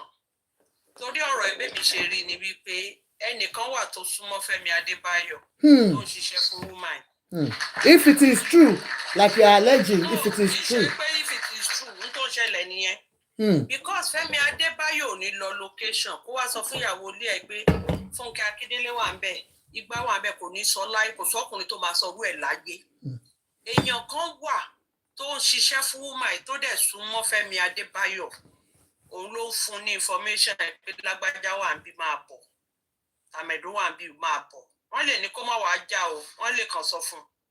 Ṣùgbọ́n ṣe rí kinní kan ni mo mọ̀, à ń sọ̀rọ̀ kan ẹnìkan sọ̀rọ̀ kan lẹ́ẹ̀kan. Kò sí bóbìnrin ò ṣe ní ti rí kinní láti ilẹ̀. Ṣùgbọ́n àwọn obìnrin máa ń believe pé mo lè change ọkùnrin. Mo lè tí n bá fẹ́ tán, màá yí padà sí tí mo bá fẹ́ tí ò dẹ̀ possible. Ẹni tí wà bá ti wà lára ẹni tó bá ti ṣe dàgbà tó ti kọjá 40 kò sí tó lè ṣe. You can't change a man. Fúnra rẹ̀ ni ó change ara ẹ̀. Pé màá change ẹ̀ tí n bá fẹ́ tán èmi ni màá ṣe kinní kan irọ́ ni a bá ń bẹ̀. Ṣé wá rí kinní kan ni? Mi mọ̀ tó máa ń fa àwọn obìnrin tẹ́ máa ń ṣe second wife tó jẹ́ wípé ẹni tí kọ́kọ́ fẹ́ ìyàwó kan rí tó jẹ́ pé n tó wá ìyàwó yẹn wá gbà ẹ̀yin ò wá nílé ìgbà kò yẹ kó rí bẹ́ẹ̀. N tó bá ti fi lè mú wọn fẹ́ ìyàwó kan rí kódà kó má bá nílé. Wọ́n ṣe láwọn ọkùnrin wọ́n máa fi ọpọlọ wá ṣeré torí wọ́n ti mọ̀ ẹ́pà àgbọ̀n. Mr. Kinní náà dẹ̀ sọ̀rọ̀ yẹn lẹ́ẹ̀kan pé ẹni tí ò wọ Kinní kò lọ tí ò bá gbọ́n. Ok, ẹ mọ̀ pé obìnrin àwọn ọkùnrin tá à ń sọ obìnrin inú ilé náà máa fi ń gba pátá nídìí àwọn tó wà ń tà. Ẹ parọ́. Àwọn náà máa fi ń gba pátá. Wọ́n pè ẹ́ tí bá ṣe pórí tiẹ̀ dàrú ìyàwó ilé mi aṣẹ́wó ni. Kí ló mú ìyàwó yẹn daṣẹ́wó ìwọ ọbọkùnrin yẹn? Ìyàwó ilé mi ọ̀bùn ni. Kí ló mú dọ̀bùn? Ó bí ọkọ. Kò sí n tó máa ṣẹlẹ̀ sóyàn láyé tí ò ní tó fa nǹkan yẹn. Ìyàwó mi lé mi máa ń rojọ́ jù. Kí ló mú délé jọ? God bless you. Àyẹ̀wò béèrè lọ́wọ́ ọkọ ẹ̀ ayé wọn ọjà. Ǹjẹ́ wọ́n béèrè lọ́wọ́ ọkùnrin ẹ pé tó ẹni tí ń rojọ́ ẹ̀ kí ni mo rojọ́ ṣùgbọ́n gbà tó bá ti dọ́dọ̀ ti ẹ̀yìn tó ti gbé ìyàwó ilé wọn tó ti múlẹ̀ pé sórí ìyàwó ilé mi yẹn tí mo ṣe fẹ́ kí wọ́n wá fi gba pátá díẹ̀ ọpọlọ tiẹ̀ ò ní pé ọkùnrin tó ṣe báyìí kò sóbìnrin èèyàn kí n ju góòlù nù kò lẹ ti rí gbàdálẹ̀ máa rí lẹ̀ rí èèyàn kan tó bá dáa èèyàn ìsọnù. Wọ́n bá pàdé ìyàwó èèyàn ọkùnrin tó níyàwó ilé òun ti lọ tó bá da ìyàwó ilé òde lọ. Ayé yín màmá dá o. Kò nílò. Tó bá pàdé ọkùnrin tó sọ fún ẹ pé ìyàwó mi kíníkan tó bá da obìnrin. Please, do I bring 2 people down? 2 people are waiting. Yeah, you can drop me, man. Yeah, you can drop me. Who? That's right. God is king. Okay, Sas, I'll drop it then. Thank you. Ẹ lè rí obìnrin tó ya wèrè rí tákàn ní mo fẹ́ fọkọ mi tó dálẹ̀ ẹ lè rí ọkùnrin ló máa ń fi obìnrin tó dá sílẹ̀. God is king. Who should I drop again? God is king. Okay, good. Thank you so much, ma. Thank you. Yes, ma'am. No, you can drop me. Ọkùnrin ló máa ń fi tó dálẹ̀ torí tóun bá ti rí abẹ́ mi abẹ́ tuntun ló máa ń fi lẹ̀. Ṣùgbọ́n àwọn obìnrin ọjọ́ tá a bá tó gbọ́n ọjọ́ tá a bá tó mọ tá a fẹ́ ọjọ́ tá a bá tó rí wípé àwọn ọkùnrin tá à ń para wa lé lórí tá à ń já ẹ̀ wọ́n wọ́ ọ̀tẹ̀ ọjọ́ ìlà tó máa nísìnyí ṣẹ́rí gbogbo tá a bá tí ì mú kinní yẹn ọjọ́ wo lẹ́rọ ọkùnrin tó ń jà torí obìnrin ọjọ́ wo lẹ́rọ bú ọkùnrin ọjọ́ wo lẹ́rọ tí lọ ń ṣoògùn nítorí obìnrin. Àwa náà la máa bá nídìí rádaràdà. If you come in just mute, okay. Go on, Ayaba. Àwa la máa bá nídìí rádaràdà. Àwa la máa bá nídìí pé ọkọ mi a máa jà a máa búra wá sí a máa dúró ṣéèdì síra wa lọ́nláì tí ó dẹ̀ wọ́ ọ̀tẹ̀. Táwọn ọkùnrin tó jẹ́ pé wọ́n mọ tán fẹ́. Ṣé wá rí kinní kan ni mo tún wá rí ọ̀pọ̀lọpọ̀ obìnrin ló wà lé ọkọ tó jẹ́ pé wọ́n kàn fi ẹ́ ṣe camouflage síbẹ̀ ni. Ọ̀pọ̀lọpọ̀ obìnrin ló wà nílé ọkọ tó jẹ́ pé ó dàbí fírèmù nílé ọkọ ẹ̀. Ọ̀pọ̀lọpọ̀ obìnrin ló wà nílé ọkọ tó jẹ́ pé táwọn bímọ náà ṣe fẹ́ fún. Ǹjẹ́ àwa tí ẹ ń jẹ́kì pátánà wa lágbájá ṣèfẹ́ ṣì wà ń bẹ. Àìmọye ọkùnrin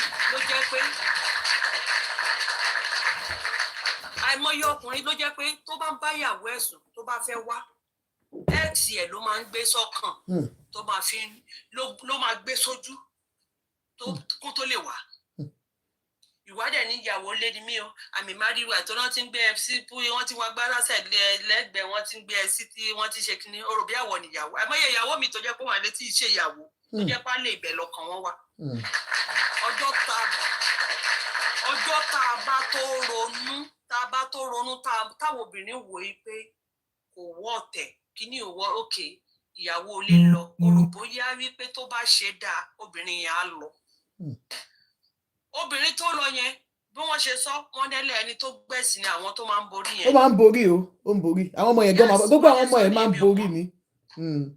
ok wọ́n wá mú wọdé lọ́sàn-án ọjọ́ ó wá ní kò ní ìsinmi ò lé nísìnyí pàṣọ tá a fi nà yálé ó ń bẹ lájà fún ìyàwó ṣe wá rí kinní kan tún ní fáwọn obìnrin tó jẹ́ pé a máa ń tojú bọlé a máa ń ṣó a máa ń tojú bọlé kọkùnrin lè nífẹ̀ẹ́ wa kọkùnrin lè nífẹ̀ẹ́ wa kọkùnrin lè nífẹ̀ẹ́ wa ṣe rógùn tẹ̀rí ògùn àṣìṣe lóòótọ́ àṣìṣe tẹ̀fẹ̀ náà bọ̀ gbogbo ṣé ògùn kì í ju kan ọdún méjì ọdún mẹ́ta lọ ó máa ń bàjẹ́ ṣùgbọ́n kì í yé wọn o ò lè fi ògùn di ọkùnrin mọ́lẹ̀ bó o fi dé mọ́lẹ̀ ọjọ́ tó bá máa túká rú tẹ́ máa rí ní orí social media ní ẹ̀sìn ẹ̀ máa wá kí ló ń ṣògùn fún kò ṣe gbàdúrà fún natural love ṣé bẹ́ẹ̀ ni kò sífẹ̀ẹ́ original mọ́ ni ṣé kò sífẹ̀ẹ́ àtọ̀dọ̀ ọlọ́mọ tó jẹ́ pé ìfẹ́ kìíní ìfẹ́ ṣì wà níbi tó wà ṣùgbọ́n àwọn ọkùnrin kìíní I believe pé jẹ́ kí n ṣáájú against kìíní kan kìíní yóò ní ìdí ẹ̀ ọlọ́ ìfẹ́ àtọ̀dọ̀ ọlọ́run tó bó tọ́kọ ẹ bá ní tó gbàdúrà òun ló máa ń dalẹ̀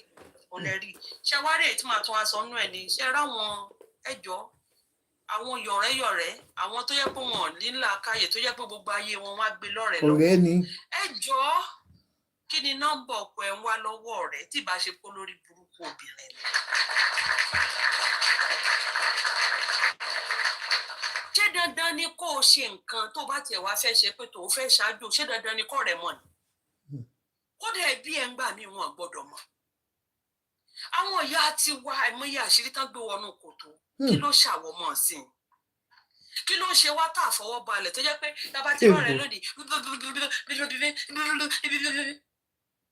ìwọ tó wà ń lé ọlá ṣòro bóyá náà rẹ̀ dùn ni ìwọ tọkọ ẹ jẹ́ celebrity ṣòro bóyá olórí ibú ìfẹ́ràn olórí ire ìgbà ẹlẹ́wà máa yé yín ẹ kò lọ́rẹ̀ẹ́ lọ ṣẹ́rọ̀rẹ́ ìbáníyànjú ṣùgbọ́n tó ibi ntọ́rẹ́ ti lọ rìlíìsì fọkọ tó lágbára ọkùnrin tó jẹ́ pé ẹyẹ ni tẹ́lẹ̀ ò ti fẹ́ fò. mo ti sọ lẹ́ẹ̀kan God bless you. kẹ́kọ̀ọ́ mú òkú. Benjamin Adeleye. òkúta lọ́kàn ń wá kẹrọ àjùlú kó fò lọ. ìwọ wá ọ̀rẹ́ wá mú wá má yí ẹ ó gbé yẹn ó gbé lọ́rẹ̀ẹ́ lọ́wọ́ bẹ́ẹ̀ ṣe ń ṣoògùn bó ṣe ń tojú bọlé n tó gbọ́dọ̀ sọ fọ́mọ ìyá ẹ̀ gan. kábíyèsí o. n tó gbọ́dọ̀ sọ fọ́mọ ìyá ẹ̀ gbogbo ọ̀rọ̀ kọ́ nìyẹn ń sọ síta n tó bá ti sọ síta táyé bá ti ṣe kinní kò dàṣírí mọ́.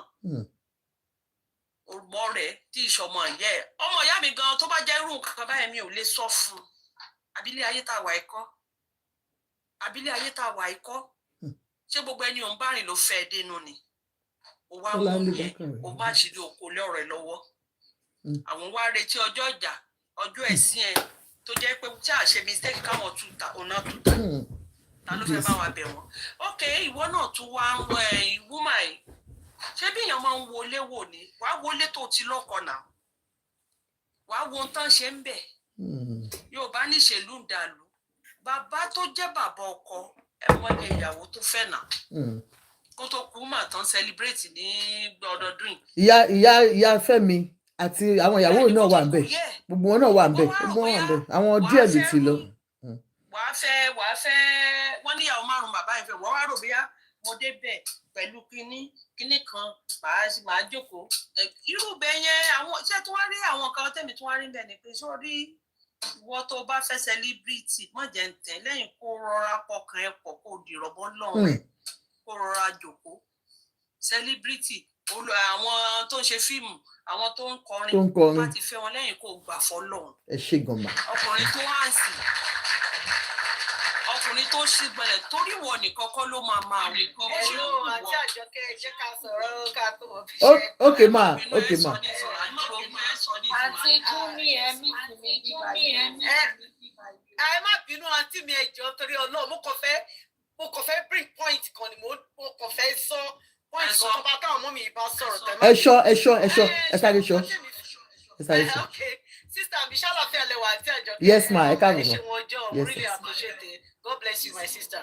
ṣe rí ó kàn dùn mí ni fún ibi tórúkọ yẹn ti jáde mọ́mì kan sọ̀rọ̀ yìí fọ́dí èmi ò kàn try mi ìfẹ́ bá yágìl kí Fẹ́mi tó fẹ́ Aládùkẹ́ after tíyàwó ilé ti lọ maybe after 4 years ó kàn tún dùn mí pé orúkọ Funke tún come across, ó tún come along with this problem yìí ni.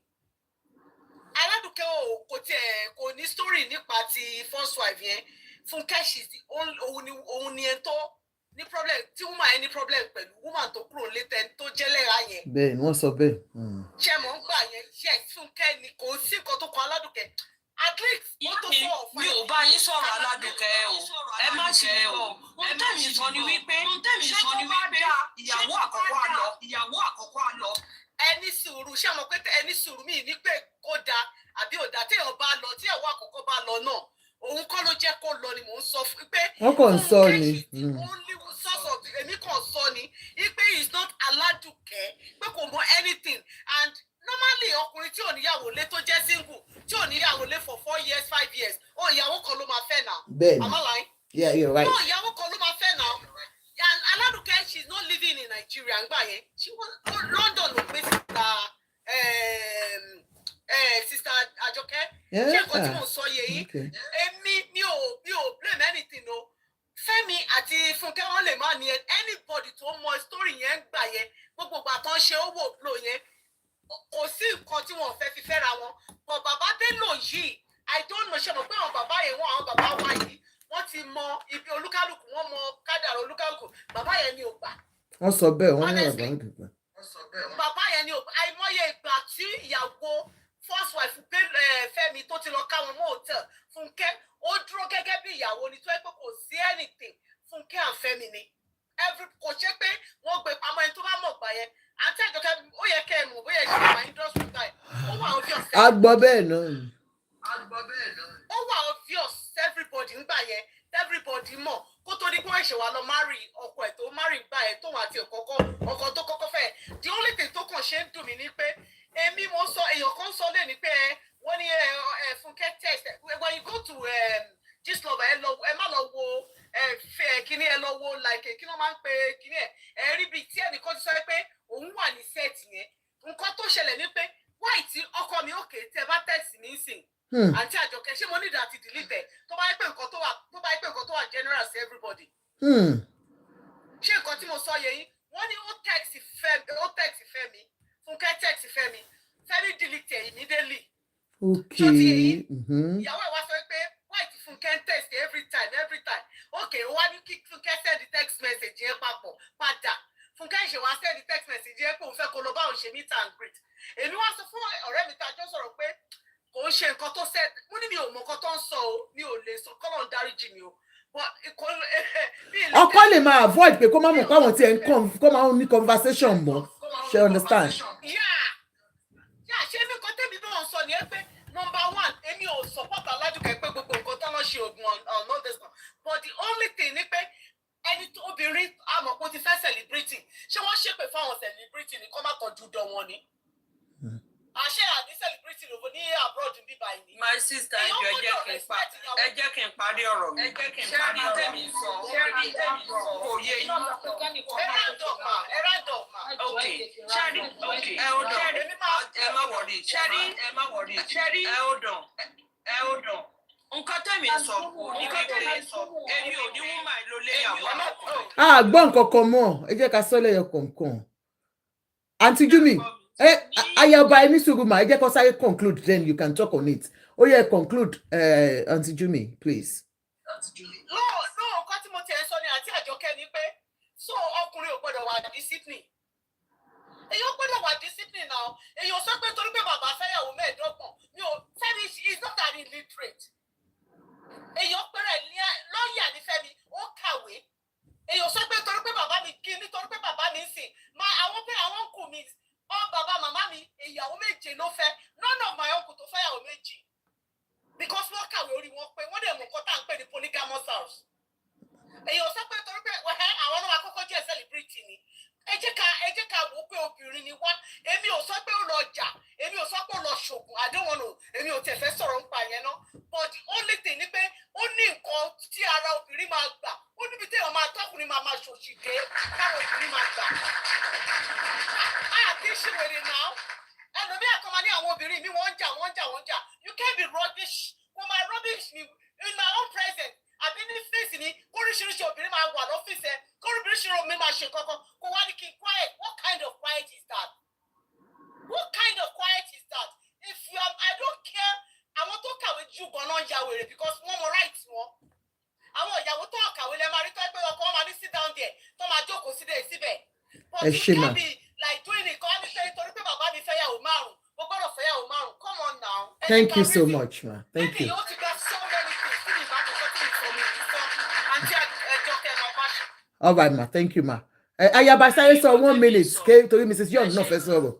Nǹkan tẹ́mi ń sọ ni pé mi ò ní woman yẹn ló lé yà lé lọ. Nǹkan tẹ́mi ń sọ ni mo ṣe sọ pé nǹkan tó bá dáa ṣé èèyàn máa ń rí panda góòdù yẹn nílẹ̀. Panda ni wàá rí. Nǹkan tẹ́yìn ń tọ́ láti sọ ni pé n tó lè mú ìyàwó first wife lọ, you understand? God bless you. Ẹ ṣé ma. Kò ní fi ìyàwó ilé ò ní sílẹ̀. Ó ti yé mi. All right, ma. Ẹ jẹ́ ká tẹ̀ wá tó wá gbé gbogbo yẹn tì sẹ́gbẹ̀ẹ́ kan. Ìwọ tó bá ti fẹ́ celebrity kò sí tó lè ṣe wàhálà bójú kúrò wà dẹ̀ ní sùúrù tó bá fi lè mú ẹ fẹ́ wọn. Okay, ma. Because gbogbo wa bí wọn ṣe sí báwọn ò ṣe síyàn èyàn ò ṣe sí wọn. Bẹ́ẹ̀ ni, ma. Ọkọ ayé ni irú àwọn ọkùnrin bẹ́ẹ̀. Okay. Nísìnyí woman yẹn ni mo wá gbà tán nọ́mbà wọn ló l'accident tó bá jó gbàbẹ̀ lọ n táwọn ìkọlà máa wí náà ẹlòmíì lọ àtọ́jú ọmọ ẹ̀. Bẹ́ẹ̀ ni, ma. Ẹni tó lọ torí ẹ̀jà yẹn ó lè possible lẹ́yìn ẹ̀ wọ́n á padà tún fẹ́. Ẹ ṣé gan, ma. Kí ló gbé ń bá balẹ̀ fún ẹ jẹ́ kí lómi sọ̀rọ̀ ọ̀rọ̀ wọn tẹ̀. All right, ma. Ẹ ṣé gan, ma. Ó yá, Mrs. Young. Yes, ma. Yes, ma. Ẹ kálẹ́, ma. Nǹkan tẹ́mi fẹ́ sọ mi ò ní much because a lot of people have said something. I agree mo disagree pẹ̀lú nǹkan tí àǹtí Jumi sọ pé òun kọ́ ló léyàwó ẹ̀ after 4 years kìíní kan.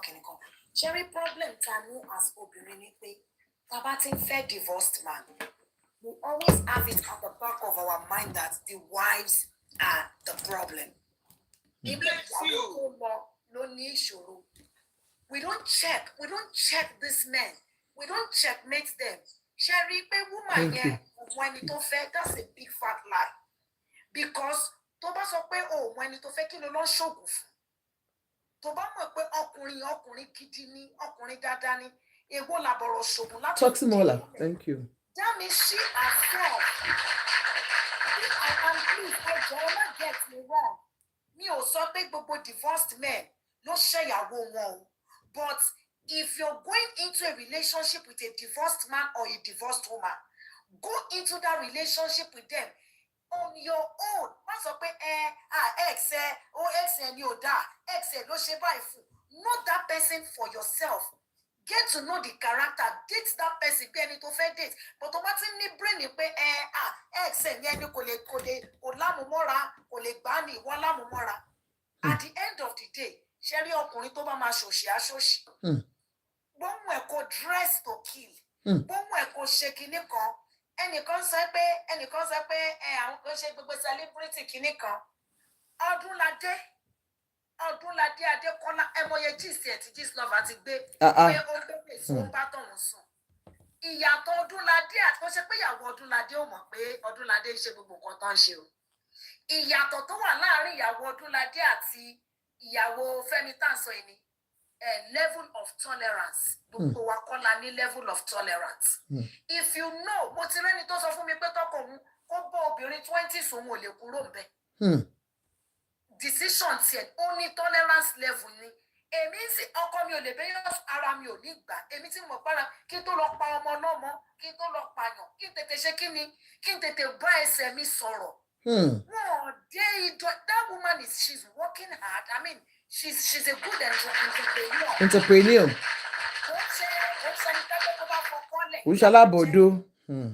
Why if you've been seeing all the stresses, go to the pay why not walk away? I mean, walk away peacefully with your shoulders high. Káwọn èèyàn kan sọ pé kò ní mi ò ní ìdá tí anybody sọ̀rọ̀ ọkọ mi mọ̀ nǹkan tó ń ṣe tó bá mọ̀ parí ò lè gbà. God bless you, Madam Ayoba, pẹ̀lú last statement ẹ sọ ibi tó ti ń lọ tó sọ pé òun ṣọkùnrin kiri àǹtí kan sọ̀rọ̀ àǹtí OUD ẹ má bínú nítorí tí mo fi gòkè ṣẹ́rí bí ọba parẹ́ nítorí ọkùnrin ẹgbẹgbẹ̀rún ló máa gorí sáré èèyàn ọkùnrin ibi tọkùnrin bàjẹ́ dé máa kàn ní neighbor wa ń gbà yẹn second wife ló kọ́ Ọlọ́run ló ní kó má jẹ́ first wife ló ń sọ story fún mọ̀ sí mi táwa ń gbọ́ ọlọ́jọ́ kẹta tí ìyàwó kékeré kú lọ́kàn sọ fáwọn bóyá káwọn wá ṣe kinní yẹn wọ́n ìwọ ọmọkùnrin tó bá yẹ pé mi náà mo kú bó ṣe máa ṣe yẹn kó pé 7 days. That is meant for, I'm not saying all men, please, because I know we still have, I want to give kudos, you give flowers to the responsible and respectable men. So that lady, I just feel the genesis of their problem is not even the guy. The genesis is the family. She is going into a household where the family controls almost every one of them. You should know that there's going to be a problem. Problem will matter. To bá ti sọ pé káṣẹ sọ pé ọkùnrin ṣe ṣìnà náà kó fẹ́ change. Tó bá fi ọkùnrin tó lágídí tí òun gbọ́ sí family, ó sì possible fún ẹ. Ọlọ́run lè gbà fún ẹ. Not to talk of a guy that bó dẹ̀ ṣe wà ní tẹ́ bá rí àwọn ọmọ Femi Adebayo, they don't go against their father. Ibi tí bàbá wọn ṣe kí Baba Bello. lè rí kankan náà àwọn ọmọ wọn kó gbójú wókè wo bàbá wọn. That respect is always there. So she knew that the man is in charge, is in control. So òun fẹ́ wá form 21st century wife kò lè work. So a lot has been damaged. I just go, if I were to be her, let her just go on her own. She should go and find her healing. Tọ́nà bá sọ pé ó máa rí èèyàn gidi tó máa fẹ́ pé mo kò bímọ 6 ó máa rí èèyàn gidi. Èèyàn kọ́kọ́ lẹ̀ pé yóò ní réèyàn fẹ́ irọ́ ni gbogbo yẹn. Irọ́ ni èmi ẹ̀jẹ̀ náà bẹ̀rẹ̀ ọ̀gbẹ̀dẹ̀. Èmi sì ó ti mọ̀ tẹ́lẹ̀ pé mi ò lè rọ́kọ gidi mi ò kò ṣe gbogbo àná là níwà mi ò níwà tó dáa. But on everybody lọ́nà ti kọ ẹ mọ̀ agbèrò bó ṣe burú tó níyàwó títí ẹ̀ lé. Bẹ́ẹ̀ni. So everybody ló lọ́kọ tó ń tolerate gbogbo wèrè mi. So I'm not blaming, we shouldn't blame. Thank you, ma. We shouldn't blame anybody. Thank you, Mrs. Young. Thank you so much, ma. I think Lumi is next. Ṣé you do ti sọ̀rọ̀ tán bí a kì í gbé wọ́n wọlé? You do ti sọ̀rọ̀ tán. Companionship àbí companion lè ń jẹ́. Compassion. Who is next? Auntie Buki. Auntie Buki. Buki, are you there? Okay, I'll bring Buki down. Lumi, are you there? Lumi is there. Yes, I'm here. Okay. Compassion, Luku. What that compassion is? I'm sorry for the other time. I wasn't trying to be mean or anything like that. No. Go ahead. Okay. So I wanted to say something regarding what the first Mr. Ahmed, I think he said that, or something along the lines of is in the man's nature. I just don't like where like society. Yes, ma. Hey, you're welcome, sis. Yeah, I don't like when society have this double standard, like, oh, the women you're just supposed to marry them, keep them in the house, but the men can do whatever they want. They can go out there to kids, they can have multiple wives. I mean, I understand exceptions whereby religion, like maybe Muslim, if you're Muslim, you can have more than one wife. But if you guys are practicing monogamy and something happens and the husband steps outside, you're like, oh, Badura Funke, Drusile, Oloma Yibada. Who tells you that the woman can also cheat? The woman can as well go outside. The way she will even do it, you won't even know about it. So for me personally, I don't think I can that. That's what I was a little bit concerned about. But once again, I'm sorry about the other time. Thank you. That's fine, sis. Thank you so much. Thank you. Yeah. So what a man can do, a woman can do it. So we should avoid cheating. At least let's respect the women. Yes. Thank you so much, sis. Thank you. So compassion. Yes, sir. Yes, compassion is yes. Contribution to me, Sherry, in your laduke, me only blame. Okay. And you only need rock coffee, but that Femi carry magbo no. Ah, fine boy.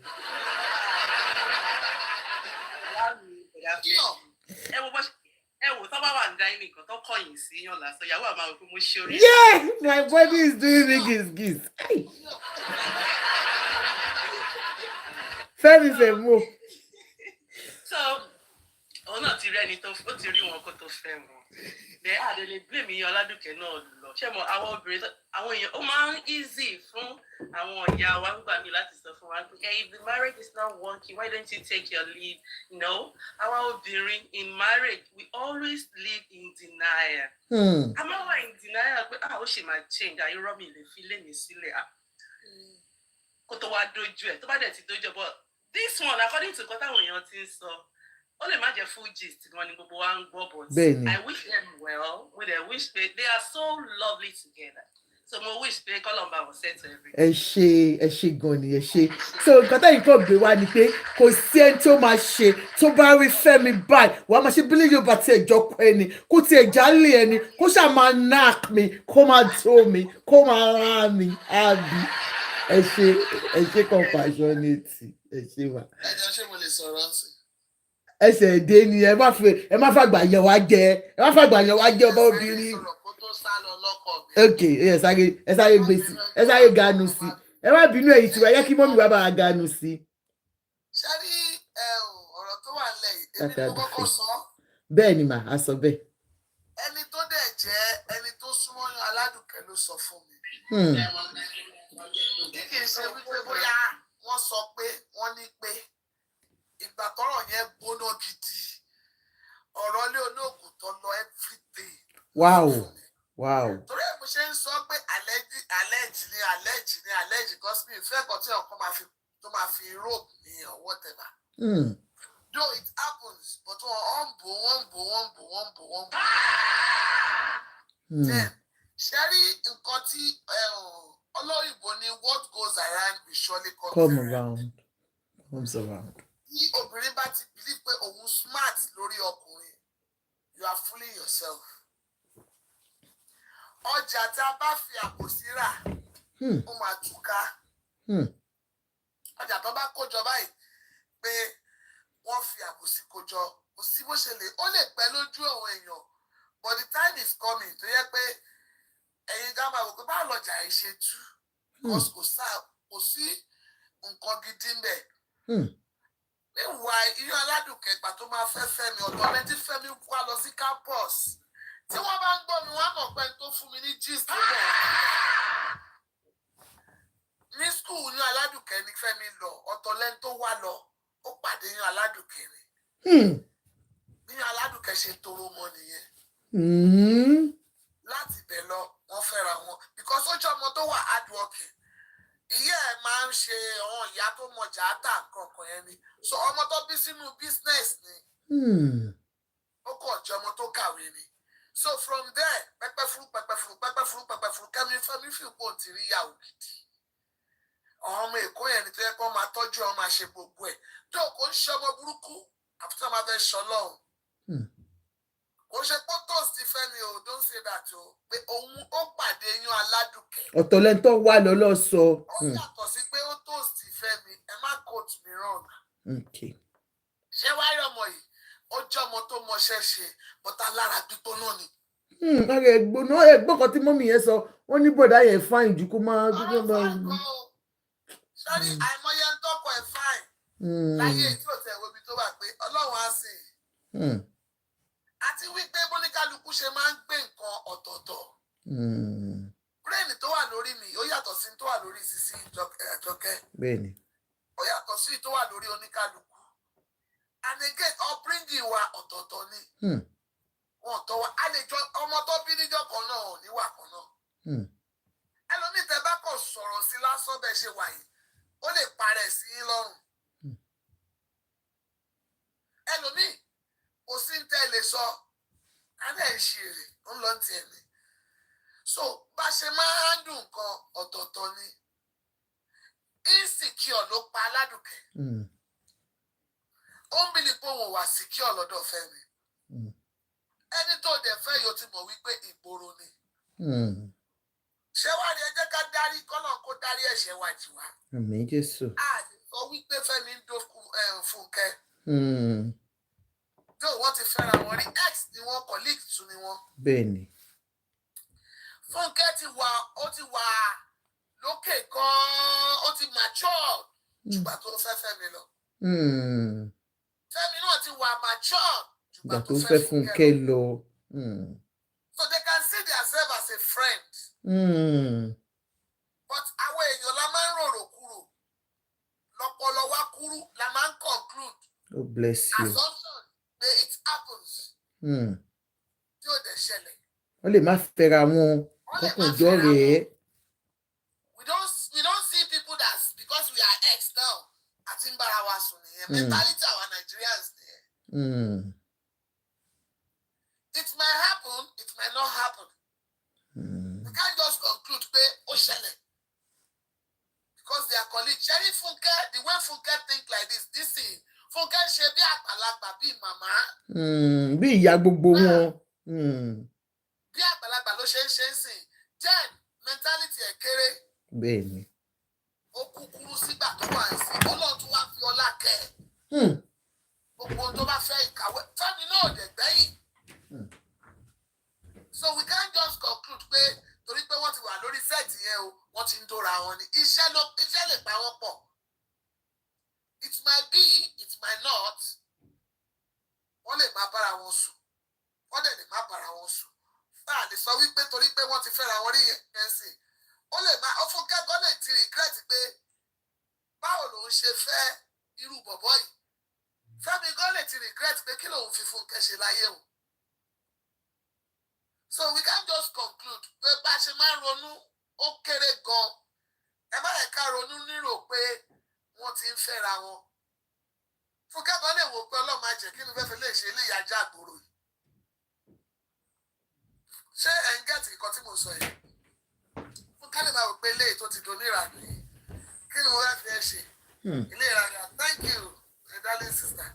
Fúnkẹ́ lè máa wò pé ilé tó ti dájà àgbòrò yìí ṣé tó lówó lọ́wọ́ kí ni mo fẹ́ fi ẹ ṣe? Fẹ́mi gan lè máa wò pé ìwọ òwò ni tó ti dẹrẹ̀ pẹ̀tẹ̀ tó ti dàbí arúgbó tó ti lọ fẹ́ lágbájá yìí kí ni fẹ́ fi ẹ ṣe? So gbogbo àwọn nǹkan yẹn ẹ jẹ́ ká wò ó lẹ́yìn tí Fẹ́mi fẹ́ Fúnkẹ́ fi Fẹ́mi sílẹ̀ àti ìsọkọ méjì ni Fúnkẹ́ ti fẹ́ rí gbà. Bẹ́ẹ̀ni. So Fẹ́mi náà lè wò pé ìwọ ti abẹ́ẹ̀kì mi ní ìdẹ́mọ́ we are just calling wọ́n lè jẹ́ best friend. So insecure ló payán Aládùkẹ́. Aṣíwájú thank you. Insecure ló payán Aládùkẹ́. Ní Aládùkẹ́ dẹ̀ jẹ́ ọ̀kan tó yẹ pé tí Fẹ́mi bá ń ṣe anything ní location òun ló máa ń gbé oúnjẹ wá a ṣáà make sure pé òun ra òun ṣe gbá òun ṣáà ẹni tó máa àwọn tó máa ń pa tètè ọkọ. Máa ń tọ́jú ọkọ. Timbago thank you. Àwọn tó máa ń pa tètè ọkọ tó máa ń pọkọ sórí ní Aládùkẹ́. Ẹ wo ayé àtijọ́ àwọn ìyá wa wọ́n prefer àwọn bàbá wa ju àwọn ọmọ tó bí lọ. Ẹ wo láyé àtijọ́ ó jẹ́ nọ́ọ̀sì kú yàrá kan náà máa dá náà máa fi kọ́tìnì báyìí. Bẹ́ẹ̀ni ìyàwó méjì ló wà ń bẹ̀. Wọn ò dẹ̀ ní choice. Àwọn ò wá mọ̀ pé àwa ọkọ tiwa ò gbé nọ́ọ̀sẹ̀sì yẹn mọ́. Ló ṣe jẹ́ pé a ṣe ń jà síta. Ara wa ò gbé mọ́ ni. Bẹ́ẹ̀ni. Ara tọwọ́ ìyá wa àgbájọ́ tí ló gbé gbogbo nǹkan bẹ́ẹ̀ yẹn. Ìyá mi màmá tèmi máa tọ́jú ẹran tó bá jẹ kù ó máa tọ́jú ẹ̀dẹ̀ bàbá mi tó bá dé bá wa múlẹ̀ lọ́wọ́ ní kó gbà. Àwa tọrọ ẹran jíjẹ lọ́wọ́ ẹbí ta ti jẹun kò ní fún wa jẹ. So bó ṣe jẹ́ nìyẹn ṣe nílé ayé yìí ó tó kọjú séèyàn kan ẹ̀yìn ló kọ sẹ́yìn kan. Ẹ ṣé gan-an. Don't need to conclude pé Funke ti ń gbó Fẹ́mi àti Fẹ́mi gbó Funke. So insecurity lẹ́yìn fèpò ṣẹlẹ̀ sí. Ó ti yé eyín ìyá mi ó lè jẹ bẹ́ẹ̀ ó lè má jẹ bẹ́ẹ̀ colleague ni wọ́n kò sí bó ṣe lè ṣe wọ́n pàdé lórí ṣe bí Saheed Balógun àti Fẹ́tẹ̀ Balógun nìyẹn. Wọ́n pàdé wọ́n jọ ń ṣiṣẹ́ náà. Wọ́n jọ ń ṣiṣẹ́ náà wọ́n lè ṣe lovers go sing together it's about the job. Bẹ́ẹ̀ni ó tọ́ ni.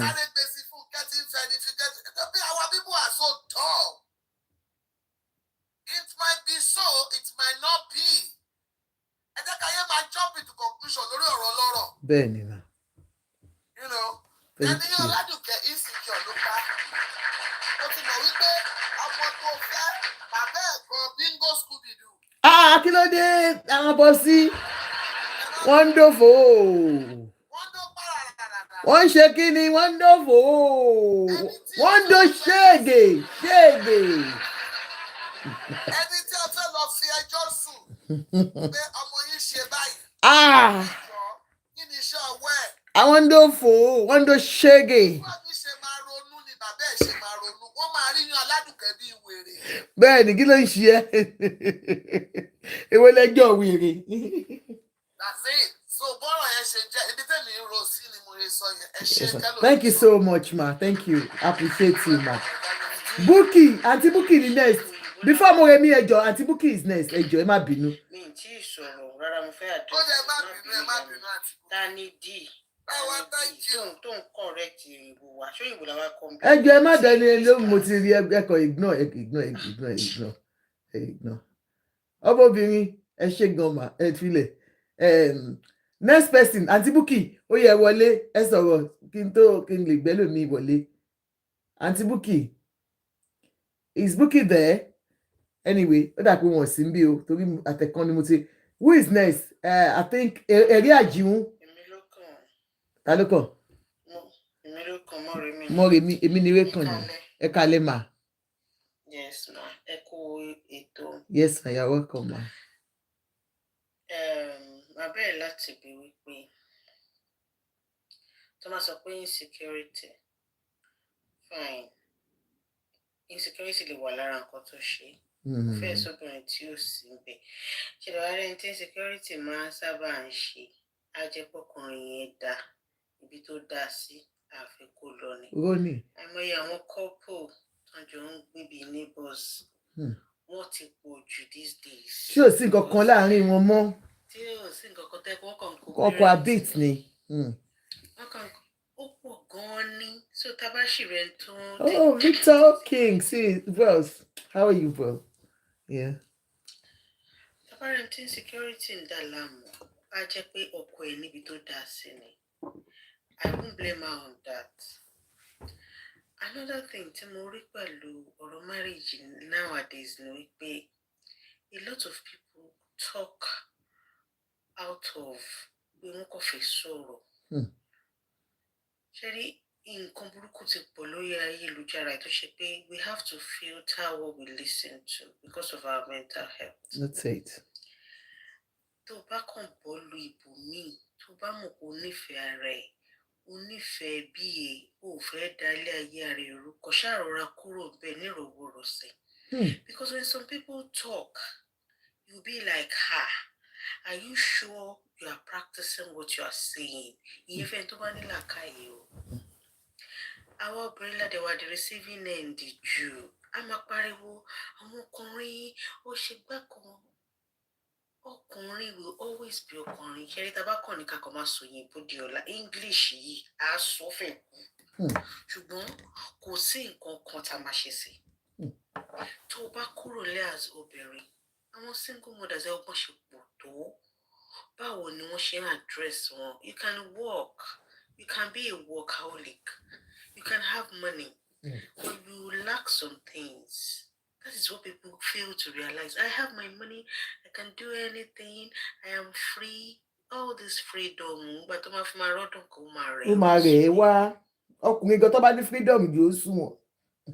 Ó sún wọn. Ṣùgbọ́n ọkùnrin máa ń rí bí yìí tí wọ́n mọ̀. Ṣé àwọn obìnrin àwọn motivational speaker? Àwọn motivational speaker sọnù kí wọ́n ṣàánú àwọn tí ó jẹ́ wípé wọ́n lẹ́mìí bá mi fẹ́ sọ wọ́n lè kí ọkọ gbogbo èèyàn kan lórí làákàyè pé kéèyàn lè identify kó lè filter nǹkan tí mo fẹ́ eléyìí gbogbo tẹ́lẹ̀ sọ eléyìí ó wúlò fún mi eléyìí ó wúlò fún mi everybody call. People will just talk. Some people are so weak. Some people cannot identify what their wants from their need. Important things they can't. Ó bẹ́tà kéèyàn mọ ibi tó máa yà sí gbùrùgbùrù. Marriage lágbára gan ni ó sensitive ju nǹkan tá a kàn máa ń sọ láàrin wọn náà àtàkùn ọmọ gbogbogbò sílẹ̀. People will listen to it and go. Marriage is so sensitive. You can't get it right 100%. Mi ò fẹ́ wọn bó kò sí perfecto nínú marriage. Báwo ló ṣe fẹ́ ṣe? Níbo ló ti ń bọ̀? Tí family ò bá jẹ́ issue, ọkọ máa jẹ́ problem. Tọkọ ò bá jẹ́ problem, ìyàwó ẹ̀ á ní issue kan tó ń rán. Tí o bá kí n ṣe ìyàwó ẹ̀, á jẹ́ wípé ẹ̀gbọ́n ìyàwó ẹ̀, á jẹ́ àbúrò ọkọ. There will be something and you have to be sensible and with patience. That patience, àwọn obìnrin ti mú àti sè mú oúnjẹ àti jẹ́ dànù. Àti patience yẹn la fẹ́ gbọ́ and lacking this patience tá a lack yìí it's ongoing ni major problem tá a ní nowadays. A bọ́ sí orí social media a máa sọ̀rọ̀ right sọ pé ẹ̀ ní right but lábẹ́ right ta níyẹn já fi patience tẹ̀ àwa náà la ṣe máa jàǹfààní ẹ̀ àwọn obìnrin láti máa bára wa sòótọ́ ọ̀rọ̀ I will never take this báwo ló ṣe máa fẹ́yàwó lé mi báwo ló ṣe máa ṣe tó bá lọ dágbé tó dá bills san orí ẹ máa pa bills nìkan tí ẹ kọ́ o bills nìkan kọ́ o but at the same time ẹ jẹ́ ká tún kọ́ra wa náà apart from pé yes tolerance patience so are you saying pé tóbìnrin bá ní abuse in any way that you cannot continue to stay? Do we preach that the people should stay in an abusive and toxic relationship? Yeah. No. Okay. Good. Okay, I know I don't have. So let's just be identifying some things and let people understand what you're trying to say. If I talk like this, it does not mean I'm giving rooms for men to misbehave. No. Let's play our own parts, because we are not perfect and we don't expect perfection from men. Yes. Cherry roles play. Tashi Jugowa come from the men. It will be obvious. That is what I'm saying. Yes, that patience is what we lack. Okay, ma'am. Tabamu patience no. One go. Try not because of anything, but because of the future of the union, for ourselves and for the children. That patience is the major thing we do. That died of. Do you remember this pastor woman that died because she's been obedient to her husband? Did you see how abusive she is? Want to work with it. That is mother. That's another. It is another thing entirely.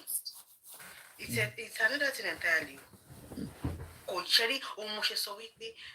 Marriage sensitive ju ba ko ṣe man discuss lo ọ̀rọ̀ nkaluku yàtọ̀ síra wọn èyí tó bá jẹ́ ti wa tó bá ṣẹ́rí àwọn èèyàn fọ́ lójú everybody gbogbo akọ la máa rí la máa fine babes gbogbo wa náà kò la daft kò sí bí èèyàn ṣe fẹ́ ya oníkíní tó people will still identify it. Play your part well so that when there is that's bá tó pé okay let's discuss something wàá rọrọ sọ ọkùnrin tí o ní wípé àti jàre wọn lágbára because a lot of them, I'm not sorry to say this, a lot of them are manipulative. Àwọn obìnrin àwa kì í fi sùúrù tó ọ̀rọ̀ wa láṣẹ máa ń sábà ń jẹ̀bi. It's not that pé wọn máa ṣàìdá fún wa. That is what I'm trying to say. Thank you very much. So we are learning. We should be just know your own. What you're trying to say is know your own, be patient, be tolerant. But when it comes to abuse, you know where your tolerance can hold on to. You understand? Some emotional abuse can even only Sure, you understand, ma? Emotional and psychological abuse. Abstract. Yeah. Yes, ma'am. One more thing. Yes, ma'am. Yeah. Cherry,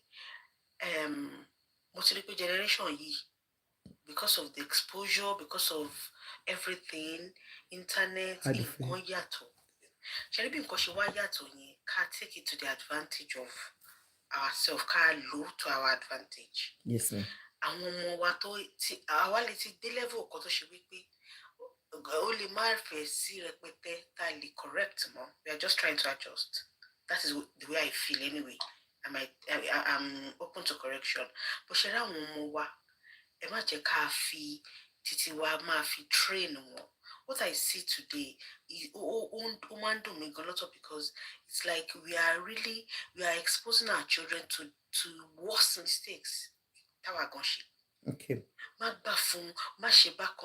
No. Train no 5-10 years and they'll start getting married. We should work on them. Okay, we should cancel them. Okay.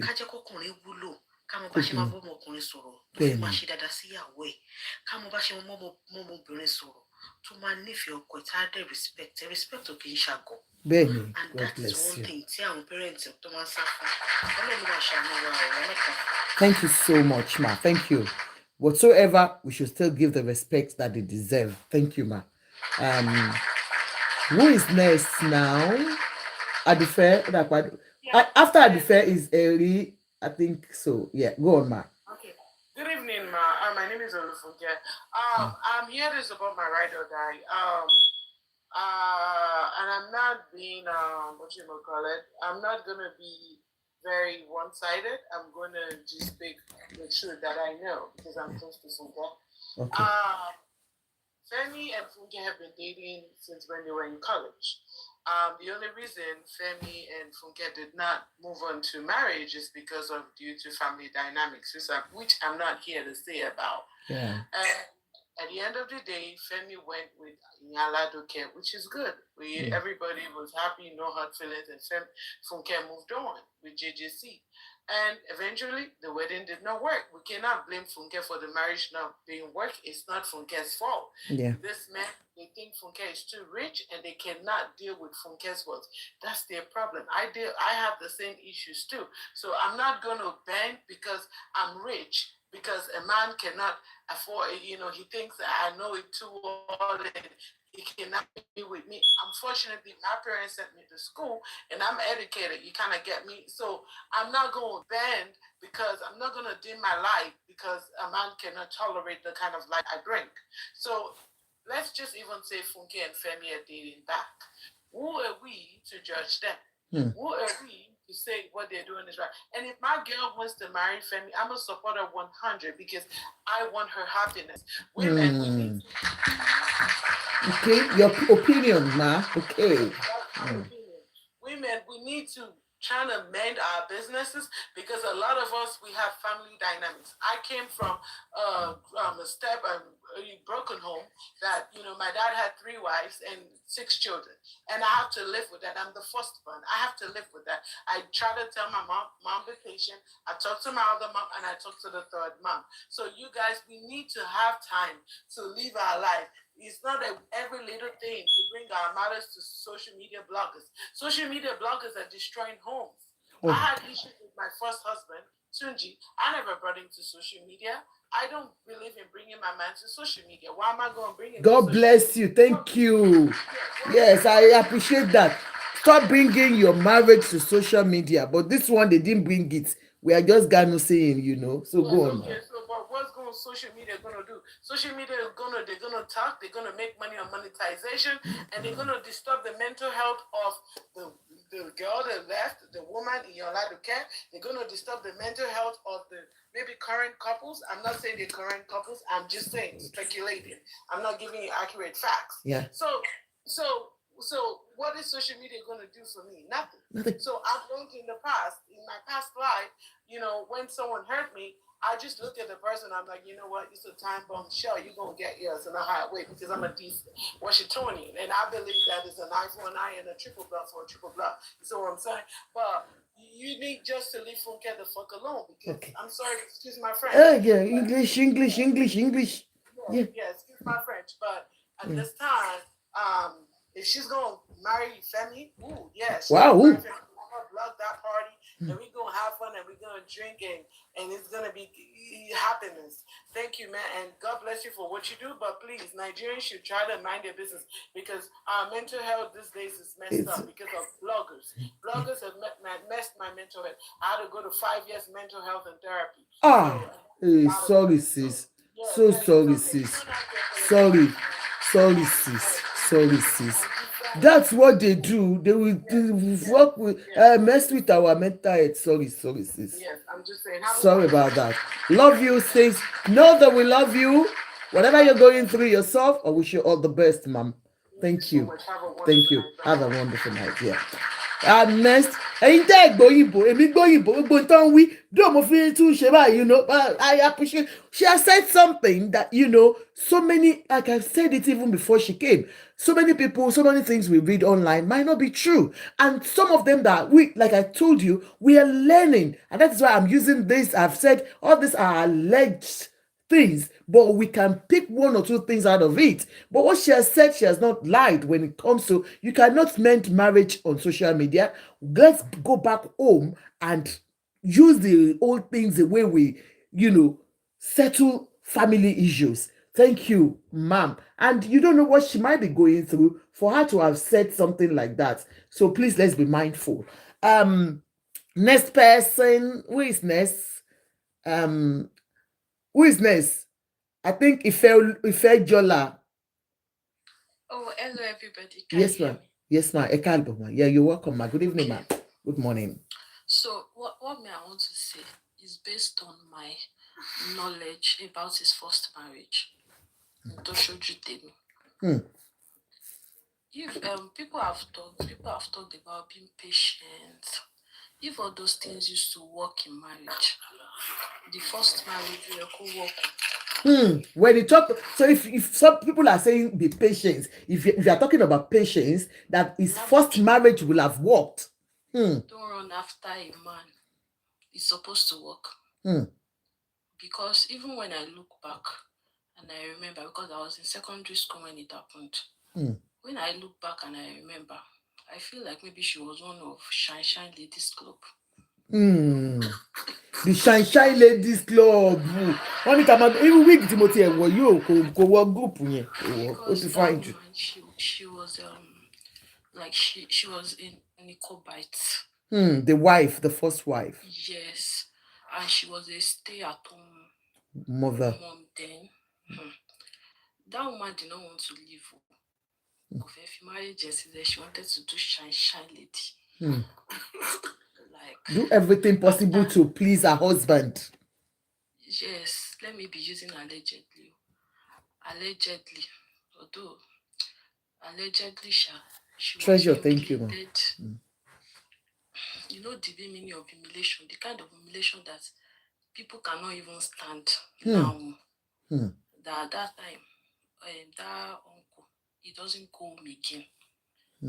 Tí woman yẹn bí a kò wálé fún bí 2 months, tí woman yẹn bá ti gbọ́ pọ́n wà ní Dirovans pẹ̀lú Madam FK by the woman will cook Cries. Allegedly pẹ̀lú àǹtí Funke. Allegedly. Mo yẹn máa ṣe rice, mo máa ṣe oríṣiríṣi àgbè lọ fọ́kọ ẹ̀ ní Dirovans. Disgrace ló ń bá bọ̀ láti Dirovans yẹn o.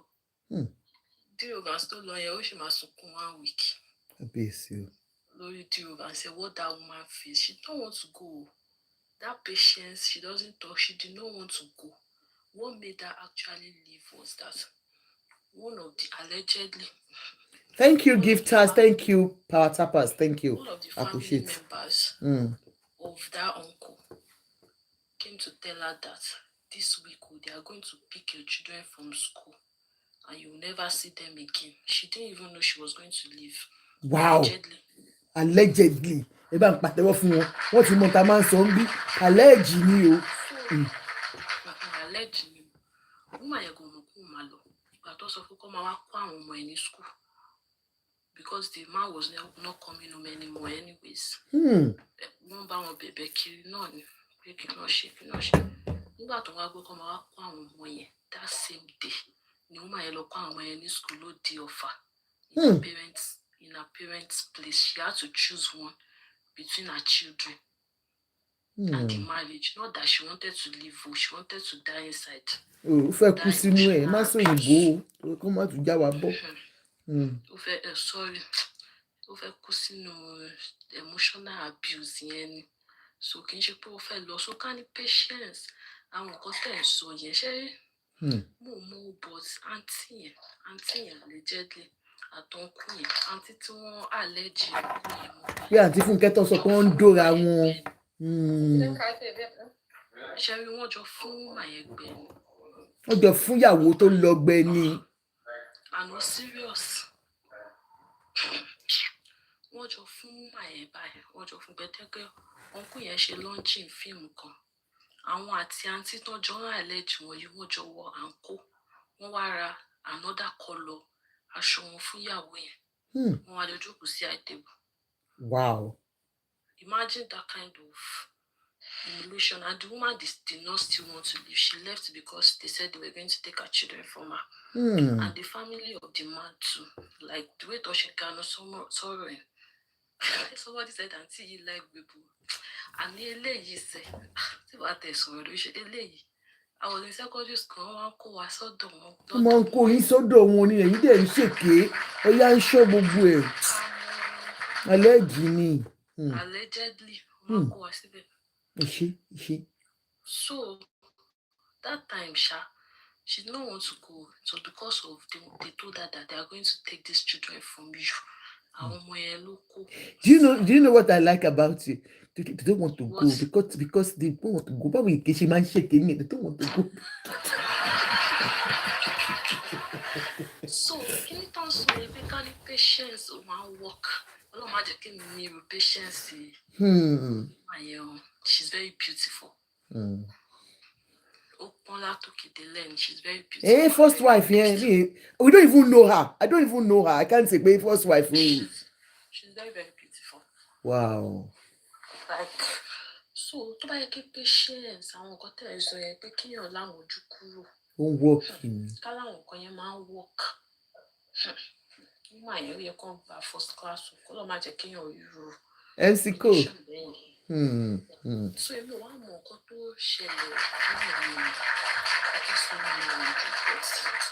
fact that I had the experience of that first marriage, I just feel like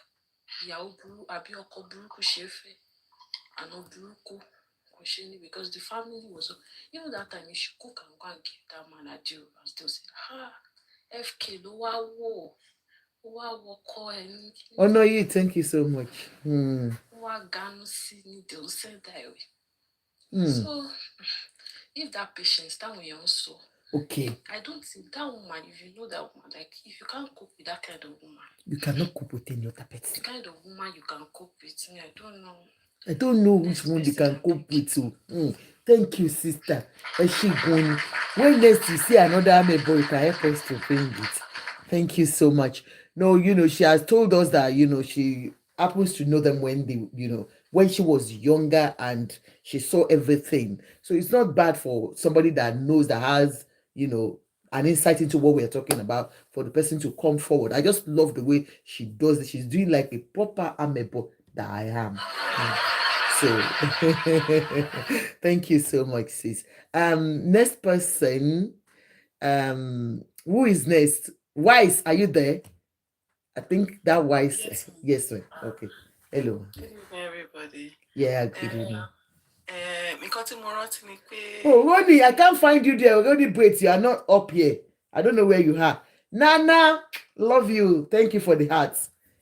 Yeah, go on. Mo rántí pé ìgbà tí wọ́n interview brother yìí nígbà tó fẹ́ second wife yìí. Wọ́n ní kí ló rí lára wọn, ìgbà kan àwọn kan pé marriage eléyìí dẹ̀ ń work out, he seems to be happy. Wọ́n ní ó understand àwọn dáadáa ni. Ṣé àwọn ni. Àǹtí ẹgbẹ́ kìí sáré dá yín lóhùn yẹn tó bá gbé bẹ́ẹ̀ ni. Have you forgotten the recent video we saw after Mercy Aigbe's husband? I will always talk about Auntie Mercy when he said when they were doing the housewarming. And he was saying, ẹ bá mi dúpẹ́ lọ́wọ́ ìyàwó mi, tí ò bá ṣe ìyàwó mi, mi ò ní níláárí, mi ò ní. At the end of the day, kí ló ṣe? So that one na story. Go on, ma. So wọ́n ṣáà ń dánnu, wọ́n ṣáà ń kan mú. So nísìnyí tẹ́lẹ̀ wá ṣe wọ́n dà pé ṣe bó understand nature ṣẹ́yìn. Nature pé ẹni lọ́wọ́. So kí ló wá tún ṣẹlẹ̀ ṣe mọ̀?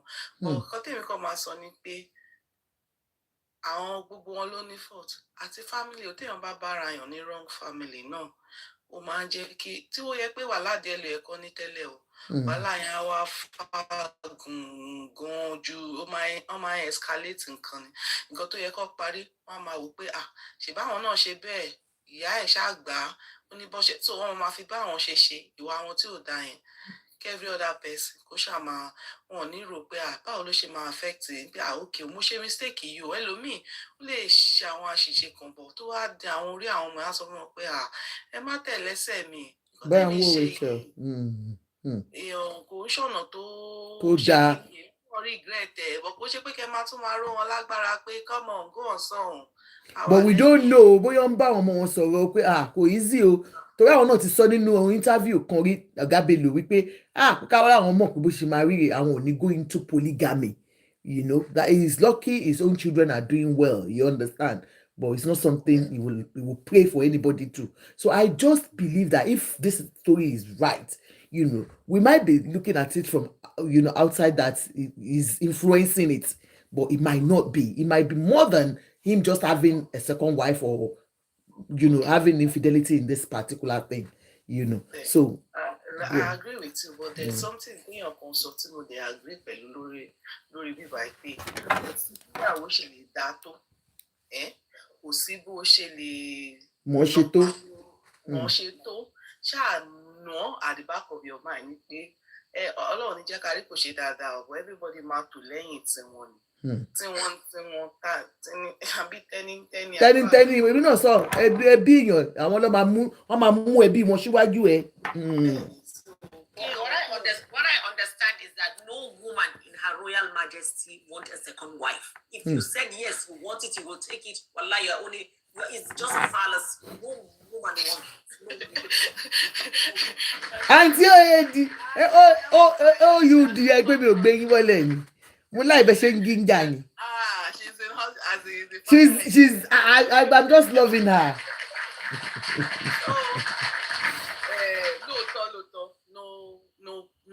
Nobody. Some people say they don't mind though, but open color in their own deep conscience. But because mo tún rí pẹ̀lú àti don't be angry àti cold perfume. But mo tún rí pé ẹni náà ó lára gbígbóná. Tani? Who is the person? Obìnrin tó fẹ́ kejì yìí. Okay, Aládùkẹ́. Àti sharp. You come for my husband, I jump at the front. And to the former girlfriend, allegedly ọkọ ẹni, ó yẹ kán ti fẹ́ do àwọn pàtẹ́lẹ̀. Tó yẹ pé kò ṣe little náà ṣàbọ̀ ìsọ̀tánì ìṣẹ̀lẹ̀ pẹ̀lú òun àti kọ́lígò ti fọkọ sẹ́yìn wọ́n ti pọ́ sí máa dín pé ìwọ ni wàá jíjà ṣe mọ̀. Go on ma. Gbogbo yẹn náà ó ti jẹ́ kó hàn pé àwọn èèyàn ó dẹ̀ tún dé point kan àwọn èèyàn wá ti pè é pé ìjà yóò yẹ kó tó ìbò òun tó fata sí pé tó bá ṣẹlẹ̀ tó bá jọkọ̀ tí yín náà ni ẹ fi lẹ́ẹ̀ jẹ́ kí ẹ má gbèjẹ ṣe mọ̀. Gbogbo yẹn náà ó ṣò pé ọmọ. Òun náà kò gba gbẹ̀gẹ́ tẹ́lẹ̀. Kò ṣe pé ara ò ní kọ́ ìyà but. Yediti said she even has attitude issue. Ó ga o. Wọ́n ló tún ní attitude issue. I came back here because of wood. Make it a monkey. Wood perfume. How about? Okay. It's both of you were at it from the beginning. So you got any reason here pé only kò ní sùúrù tó but kò wá ṣe pé ẹ wá lọ sọ́fíìsì ẹ wá máa lọ jà. Ẹ lọ dalé ẹ máa da ọ́fíìsì ọkọ yín rú dá gbogbo ẹ̀rù is not good. Ẹ tẹ̀gẹ́ wọlé náà tẹ bá dẹ̀ fẹ́ ṣe ra yín léṣe ẹ tí ẹ ṣe mọ bẹ́ ṣe máa ṣe but pé kó wá lọ síbi iṣẹ́ ẹ̀ gangan pé o kọ anything yẹn o ready láti buy everything jẹ́ o kọ that's. Tó bá jẹ́ bẹ́ẹ̀ ni if it is true you know. Thank you. Thank you. Thank you.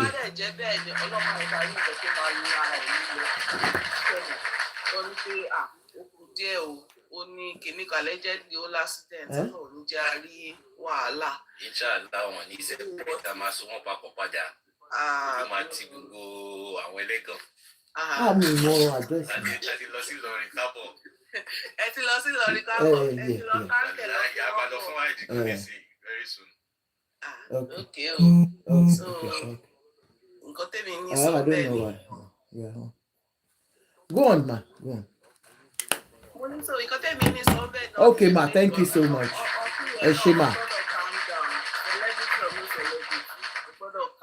All right, ma. Sherry Wood. Ọ̀dọ̀ àwọn Wood lọ́ba lè ti ń fẹ́ mẹ́rin tó pọ̀ jù. Ìlú wo ni wọ́n? Ṣé Mọ́là ni wọ́n ni? Wàláì she's Àríwá ni wọ́n. Mọ́là ni yín ẹ gbọ́. All right, let's listen to. Thank you so much, Wise. Who is next? I think Roni. Roni has been calling since that she's down. That we should pick her. So, Roni, do you have anything to say first? Quick word. Roni, I think she's not ready. Who is next? Omolola. Okay, Roni is back. Okay. I'm here. Ronnie's here. All right, Roni. Yes, ma. Ekalema, ekaroma, ekudajima. First and foremost, the wife is my namesake, Aladuke. Aladuke kọba alára gbígbóná. Aladuke Aladuke alára gbígbóná. Ṣé ilé ń jẹ́ bẹ́ẹ̀?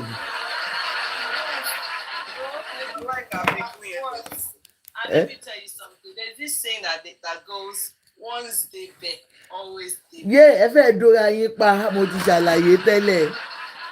There's no smarter person in this life than a wife that loves her husband. To sense anything coming. So let me tell you something. For a very long time, these people have been actors and actresses, and they've been on the same set several times. And this is like the most recent one that this lady is coming out to say that she's still sleeping with her husband. It is very, very possible. It's not about class. It's not about Funke's highlights, that she's big and all of that. Now, it could even be possible that there's something happening. She would not sense it if nothing is happening. Sensing it a long time ago. Why now? So what she Lori setting here, wanting she and when you are gabagebe control the Henry. It could be the change in her husband's behavior, his performance as a husband, how he comes home late, the things he says on the phone calls he's making and receiving. Aladuke is not just hot-tempered for any reason. And I'm not saying this because she's my namesake. No. I'm only talking about this based on women's perspective. Thank you. Let me just give you a clap. The way only what now. Oh, Kolimato, mo rí ètò text obìnrin tí mo ń ka ẹ. Ẹ kì í ṣàlàyé fún wa àǹtí Ronnie, mo mọ nǹkan tí ẹ̀ ń try láti sọ. Ẹ jọ̀ọ́ ẹ má bínú. Mi ò kàn lè máa wé, mi ò yá wèrè náà. Ó ń text ẹ̀, mo ń rí gbogbo nǹkan tí ẹjọ́ ń ṣe. O ò lè bí àná máa ṣó yé yín. Ó yẹ go on ma, ẹ go on ma. You see that we went back to my first discussion, my first story. Are we going back? Hold, you're right. You're right. We're not going back. MC! Mommy Cole. Mr. Femi Ah! I told him I get carried my sheba. Oh, fine. Fine boy. Ah! My namesake me, the God boy, me need your boy. Ẹni tó bá ní káwa máa fẹ́ fine boy yìí, àkóyọyọ ni ó kọ lẹ́sẹ̀. Agbégedú ni ó yí lọ́rùn. I think what I want to talk is say, this because we're sitting for music. But you see this Aladuke lady, and she knows that she has a standing husband, a handsome like that. So there is no way she will not fight for her home. Even So let's just be very honest with ourselves. Come out to a lot band Funke might be doing something with this man. Right. What I feel. So right today's date now, one Ronnie said this thing that that's all I gotta say to everybody. If you have your husband hold on tight, nothing there for outside. So Aladuke is doing the same thing. She yeah. Thank you so much. But I will also, Auntie, they said you have not addressed the jazz one. If it is true, she has jazzed him up before. That she gives it to. You know that do you realize that it's possible she didn't even use this jazz? It could even be that she's doing for the progress of her husband and for her business. But people don't assume anything. The only time I'll believe that she really used jazz, because what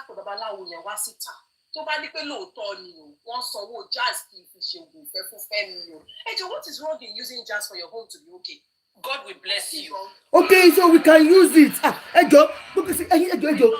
Can you please? Excuse me? This is my platform. Can you help my condition? I need gas. Don't let me. I just is okay. Tell me about me. Why be mo le lock you? I need to.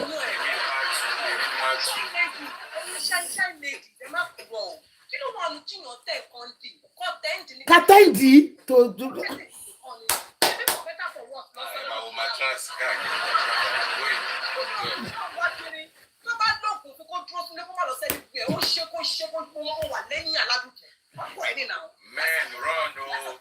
God will bless you. That's a man. It's nobody's man. You don't want. You don't go. I want insurance.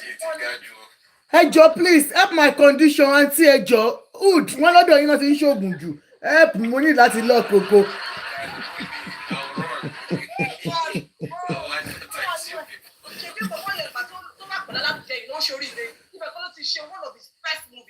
Of course.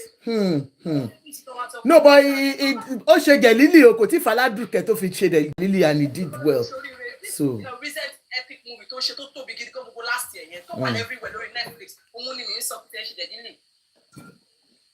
No, I'm saying before kó tó fẹ́ Aladuke ó ti ń ṣoríire, we thank God, but kí o bá níyàwó gan tó ń ṣoríire náà, we should appreciate them and know that God, like I told you about Alhaji Kollington and his wife. Mr. Hamid, please, can you mute? Let me just finish, please.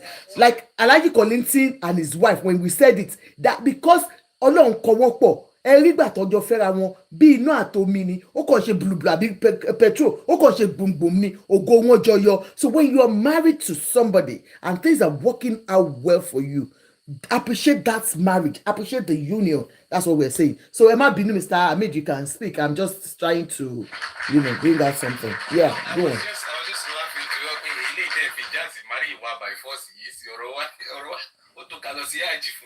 Ó jẹ́ kẹ́ lọ.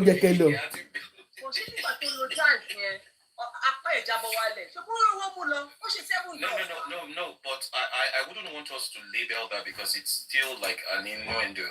Nobody knows. See, all these fabricated musical stories should not be upheld. Do you get it? Because it's like we are defaming the character of even the lady because nothing has actually come forward. No, everything we have said here, Mr. Hamid, everything we have said here, we have said allegedly.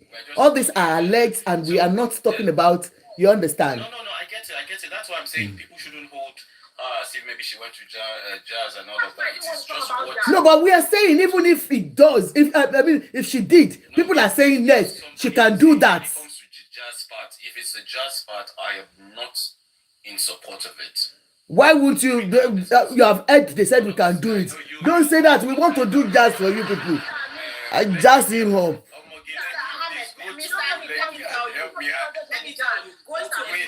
You have half nod. Sister me. Shewama. For prayers is jazz. Going to Babalawo for prayers is jazz. Anything that you will do that will make your marriage to stay. In short, I'm in for it. I will apply for that jazz. Now she got uku.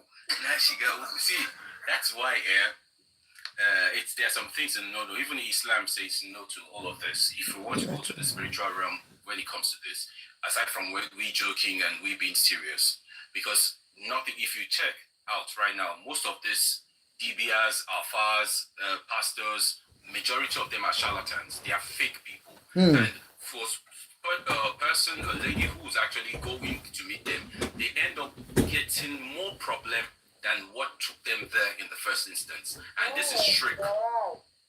So there's no way. That's why I say. If you meet the right people, you will see more. There's nothing like meeting the right people. Do you get what I'm trying to say? You should just be spiritual. If you're spiritual from the onset, do you get it? So there's no point you struggling over something that is not. Do you get it? Which is one of the reasons. It takes back to the basics. For you to go into a relationship with a man or a woman, you need to go out through the 90 days. You need to understand, check out the red flags. Don't be moved by only your sentiment or your emotions. Allow logic to take precedence. Do you get it? Because most of all of us, like if you rightly say, and it happens to a lot of women oftentimes, whenever they see these red flags, the good ones, they'll say, I change it. See, as an adult, you can't change an adult. Natural products. What is it? Who is cursing? You can only manage that person. Because so now, if you now know, okay, I'm going into this. This is what I signed up for. Then I can now say, okay, bye. This is how I have to live by it. That was why I made reference to Odunlade Adekola's wife. Do you think Odunlade Adekola is not getting passes? Do you need it? But she knows the institution of marriage. But a lot of women who marry now, they don't understand. Asele, you have not requested. What marriage is all about. Many don't.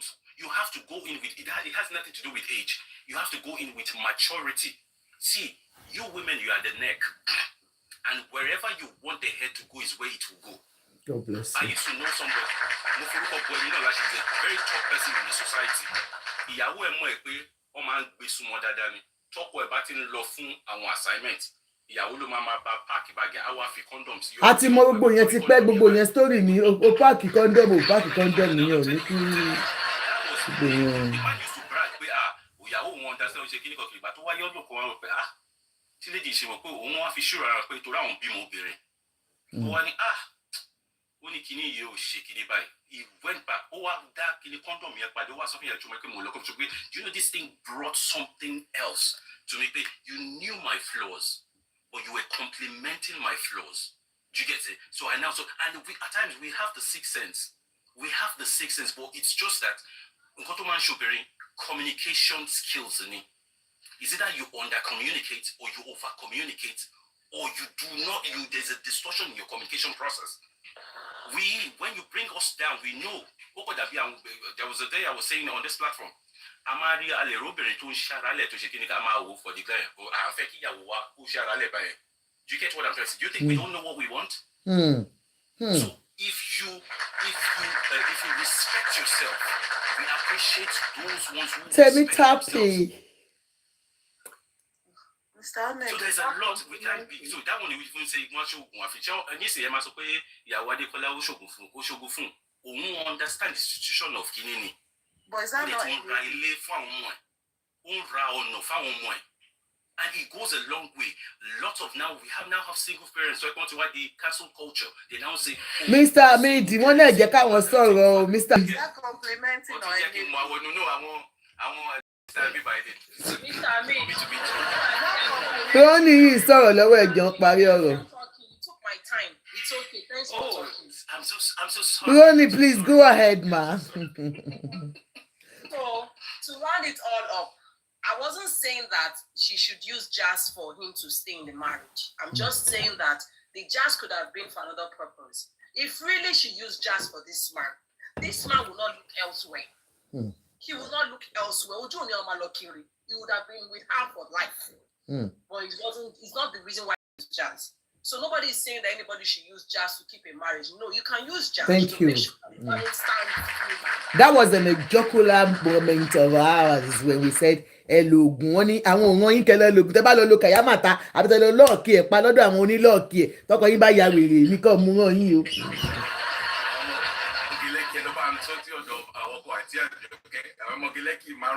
ẹ jọ ẹ má ràn ọmọdé lẹ́kì wá síbẹ̀ o ẹ ṣàánú mi o ẹ help condition mi èmi fọmọdé lẹ́kì o.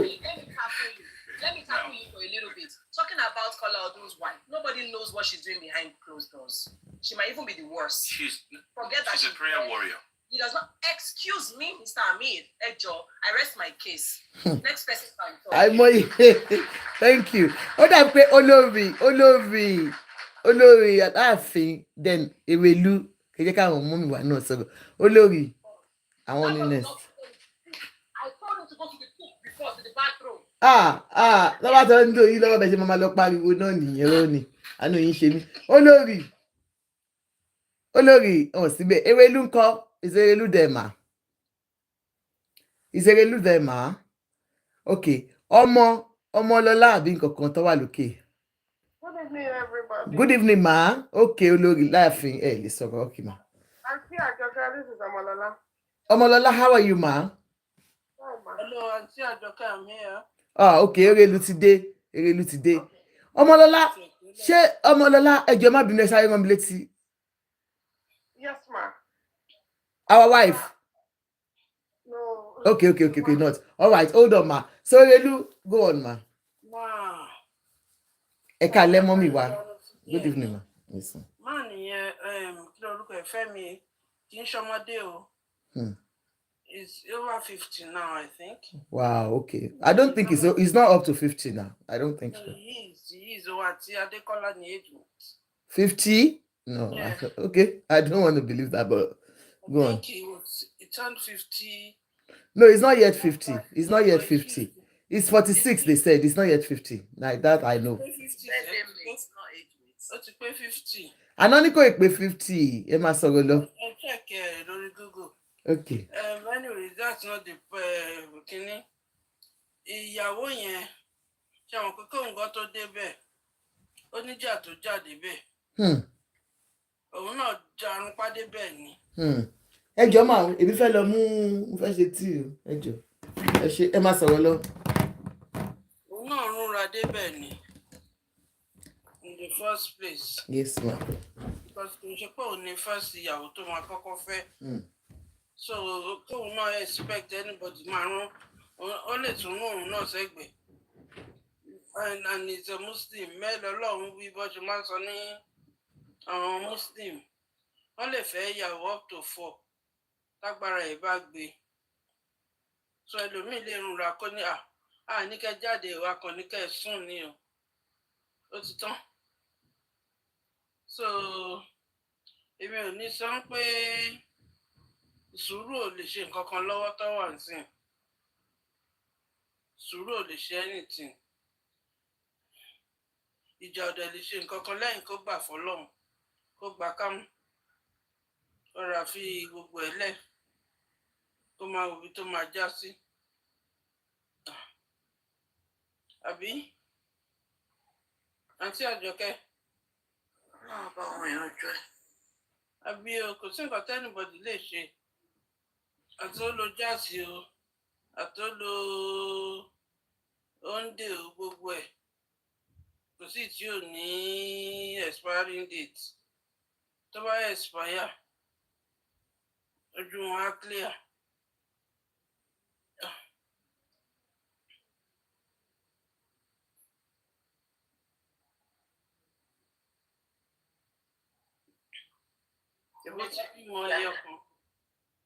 Yeah?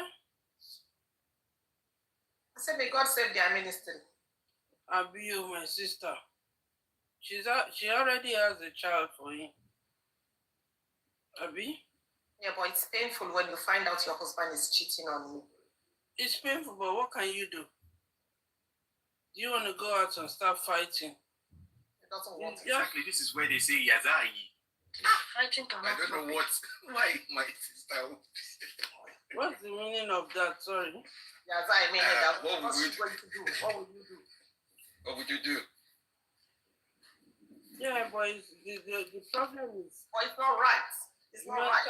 Yeah. See, it's not right. People need to, if we are to be candid, people need to understand that you don't toy with people's emotions, especially whenever you're going into a union. Do you get it? Yeah. If you are somebody who's not sincere, make it known to your spouse. If she can abide by it, fine. If she can't, make it known to her. So you can't be causing harm to other people. And because this is one of the reasons why of the case. If she's the one doing this, the whole in short, CNN will carry it. And the thing is this. I think a lot of education needs to go into counseling when it comes to religious stuff. People, most of the afars, especially let me come to even the afars.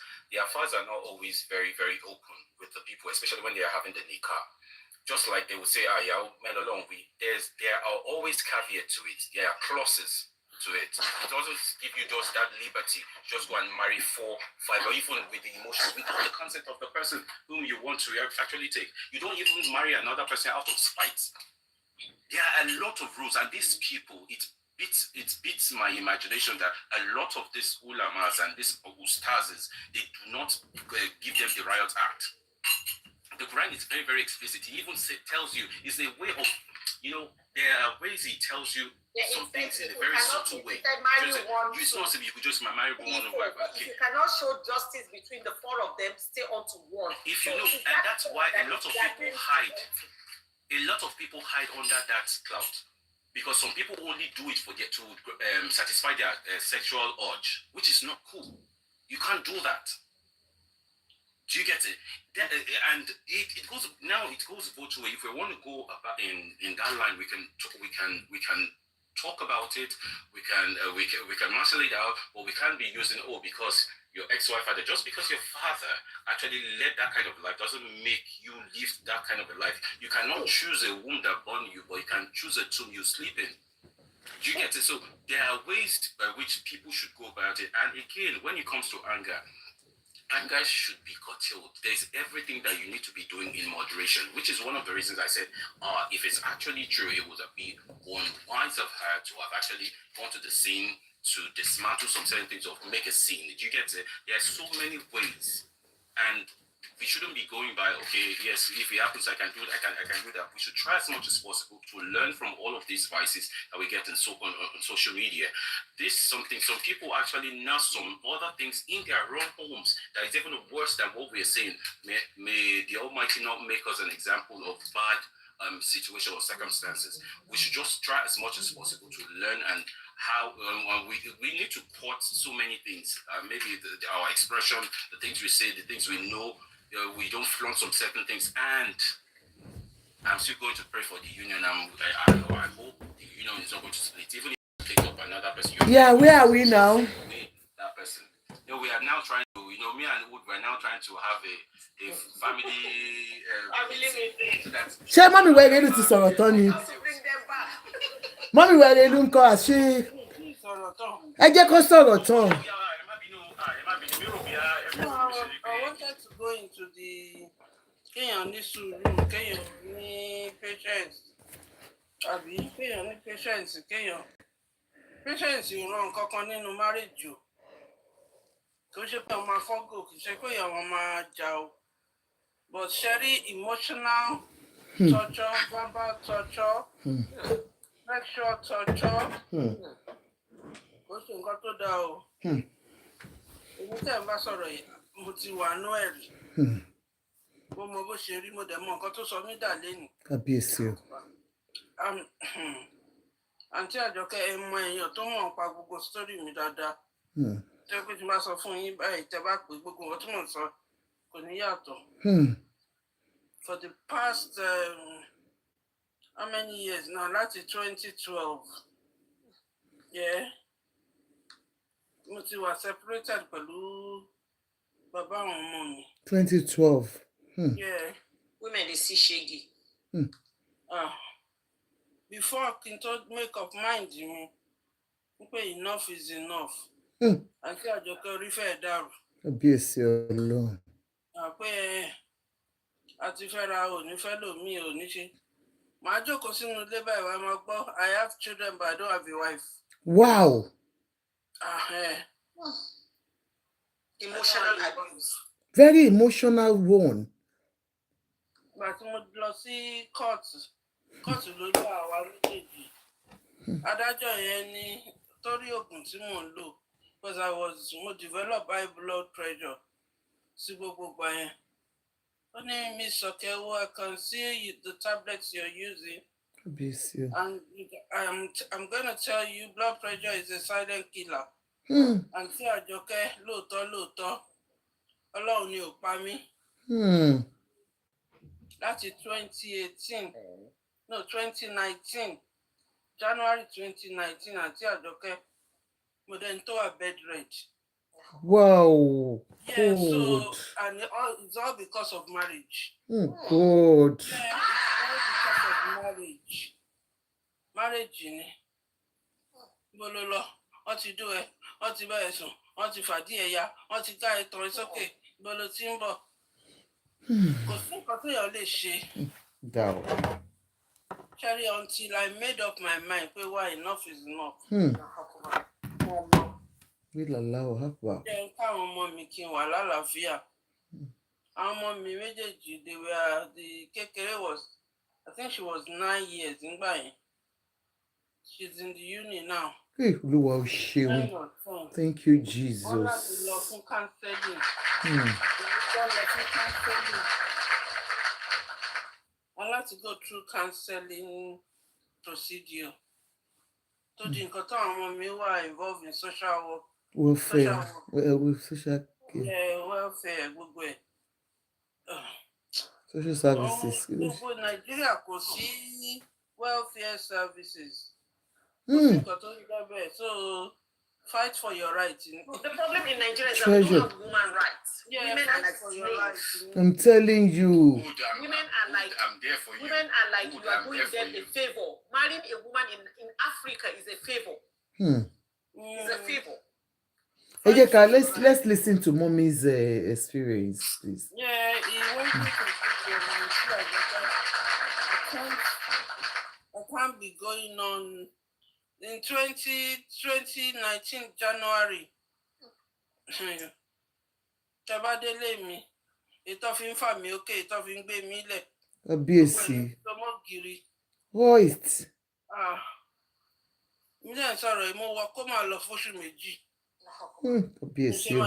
So marriage is not an easy thing when it comes to misunderstanding. Violation kini has violated our speech and hateful behavior policy. Repeated violation. Ejo, please let's watch what we say. They said there is hate speech that has been identified. So please let's be mindful of what we say. Àwọn gbé yẹn wá ní mi mọ hate speech tá ṣe. So bóyá ká máa sọ more of Yorùbá. Bóyá tó bá sọ pé ọkùnrin kìíní kan ni wọ́n. So please. Marriage. My brother tó wà ńbẹ̀ uncle àbí Alhaji ni. Mr. Hamid. So natural product, you're right. Mo wáyàwó sí. Ọlọ́run á ṣe ìyàwó sí. Ẹ ṣe sùúrù o. Èmi ti máa rí mo ti ó ní cherry mọ̀ nǹkan tó ṣẹlẹ̀. Kò sẹ́ni tó máa bi léèrè tí ò ní ní tiẹ̀ wí. Which is one of the reasons I have to like come up here. And we are not what we look like or what we have gone through. Do you get it? It's just I don't want to if you say some certain things, but they will be like, why is it? As we say even in theater and even in my place of work, the show must go on. Do you get it? So we don't because if you allow yourself to fall for what you've gone through, you might lose everything, and the snowball effect would be transferred to your children, and we wouldn't want that. Mm-hmm. Do you get it? I'm happy you are now back on your feet. You are yourself. You are back. If I should give I just won't want to. If I should give my own story, you'll be so shocked. I had to bury myself in my job. Kábíyèsí o.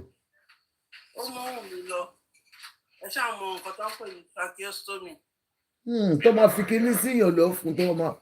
Wow. Jehovah. Wọ́n ti kí rọ́bà bọ̀ mí lọ́fun gbogbo ẹnu gbogbo eyín mi gan ti wọ́ báyìí. Eyín ni mo kọ́kọ́ lọ. Nítorí ọkùnrin. Bí tó ti ń kó wáyà sí mi lẹ́nu kó gbogbo ẹ̀ sí mi lẹ́nu gbogbo eyín ti sún. Mo ti ní eyín mi báyìí mo ń lọ tún ṣe. Àtọ́jú àti gbogbo afẹ́ra gíláàsì o. Okay ma. No. Yeah, our frame. Nice. Our frames are designers. They are lovely. Tí bá ti rí shape ojú yín mọ́ mi máa fún yín ní too nice. Ẹ má worry ma, you got me ma. Don't worry, I'll give you something nice.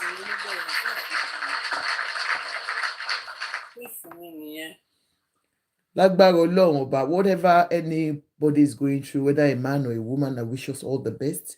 No home is perfect one way or the other, but so much obìnrin nǹkan tóbìnrin go through is not easy. You understand that? That is why I always say, there's so much going on in marriages that, please let me speak. Who is talking? There's so much going on in marriages that you start wondering, So thank you so much for sharing your story, ma. I pray that the Lord Almighty will give you peace of mind. Will give you the love of your life. If you have not met, like we were talking about Salawa Abeni the other time, if she can get somebody at over 60, don't know, Ọlọ́run ṣe fún wọn lọ́kọ aláyọ̀ tí bàbá yẹn tó tún wá ṣojú bí ojú popsi mi tán náà wọ́n ní àwọn ìyàwó àwọn. So for now, you understand, God Almighty will give you your own peace of mind. Lágbára Ọlọ́run ẹ wá jèrè àwọn ọmọ náà tẹ́ ṣe fún láṣẹ Èdùmàrè. Thank you so much, ma. So who is next to share with us? Go and check our picture. picture. She's looking sweet, oh. Hey, Mr. Amid, sáré lọ check photo sí ẹ máa gbà mí. Wọ́n sáré lọ ganu sí photo yín, Erelu.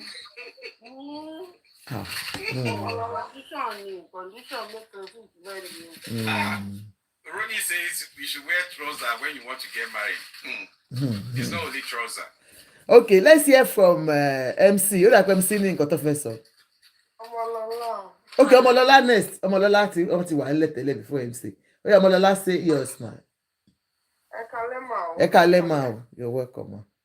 It's my first time contributing on this platform, but what me first son, you pay Sherry, I will be, I might get carried away when we want to marry. Adejoke, thank you, ma. Kí n farabalẹ̀ pé ibo ni mò ń wọ̀ lọ. Ẹ wo orú fámìlì àwọn Adébáyọ̀, ẹ wo chain bàbá. Ẹ ti mọ orú gbogbo fámìlì yìí kì í ṣe pé wọ́n fi àìdè pamọ́ fún ẹ. In Nàìjíríà kéré, ó yẹ kí àwọn èèyàn máa ṣe investigation kan tó máa marry. Abẹ́ marry yẹn ló máa wà lójú wa, tá bá wá marry yẹn tán kò tí ì ní pẹ́ gan àti máa la fẹ́ jáde nínú ẹ̀. Ní nǹkan tó ti rí gbogbo red flag lára ndì. Èèyàn bímọ, ẹ wo orú ọ̀rọ̀ tí sísá yẹn sọ pé ìyàwó yẹn wọ́n silent ẹ̀ pátápátá nígbà tó silent ẹ̀. Nobody knows that woman. Mi ti ẹ̀ gbórúkọ ẹ̀, mi ti ẹ̀ rírí. Ìyẹn àkọ́kọ́ àti Àjọkẹ́. Ṣé rí gbogbo generation eléyìí ti ṣì dá? Ṣé rí in the next 10 years? Anike, you have not requested. Àwọn ọmọ yìí, àwọn young generation yìí, Ọlọ́run ló máa jẹ́ kó wà ní marriage fún oṣù kan. The next generation of boy, because they don't want to even to listen. They are preparing for wedding. All they want to do is that wedding. After the wedding, they are ready to fly. They are ready to fly away. Really little thing. I can't deal. I can't deal. You're right. Paro, I can't deal.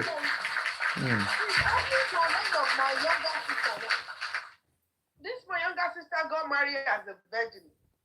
But on my friend, Akindele was a politician. He was a known politician. She married that man. But on Femi Adebayo, also she was just 20 something, early 20s. The married man, my family, nísìnyí báyìí nǹkan tí ẹnìyẹn ṣe fún ìyàwó àkọ́kọ́ òun ṣe fún nísìn. Àbúrò mi yẹn wá ń complain pé òun ò lè gbà á.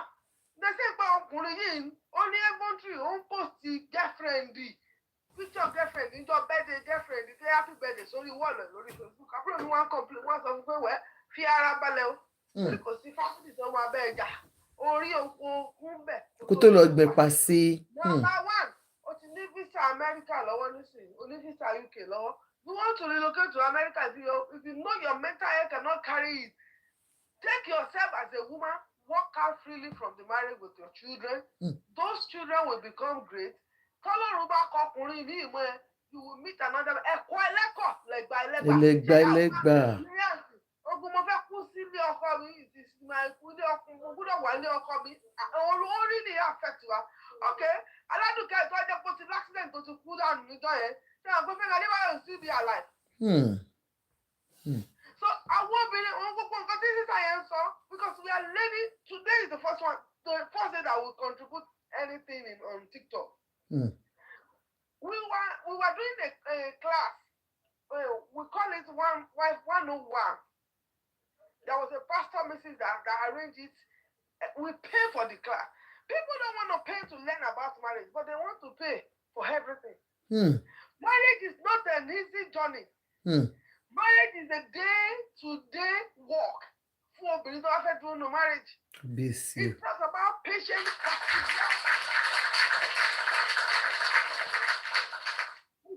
This pastor has to go and bring some professional doctors on abuse. This last class. Because she can't even comprehend the question people asking in the class. So they have to be bringing people that knows about abuse, people that knows about mental health. A lot of women has been damaged before they even go to the husband's house. So why would I be fighting and running, following somebody and go and be fighting at the place of his work? I can't do that.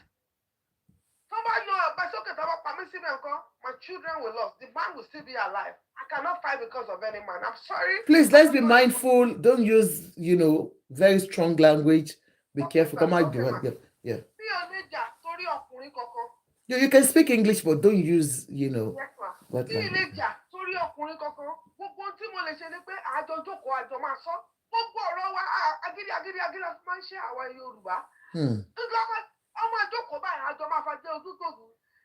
Aládùkẹ́ ní pẹ́rẹ́ǹtì Femi Adebayo ló bí okay ẹ jẹ́ ká dálẹ̀ ká jọ túnṣà tó bá jẹ́ pé ó fẹ́ fẹ́yàwó kejì tágbára mi bá fẹ́yàwó kejì. Go ahead.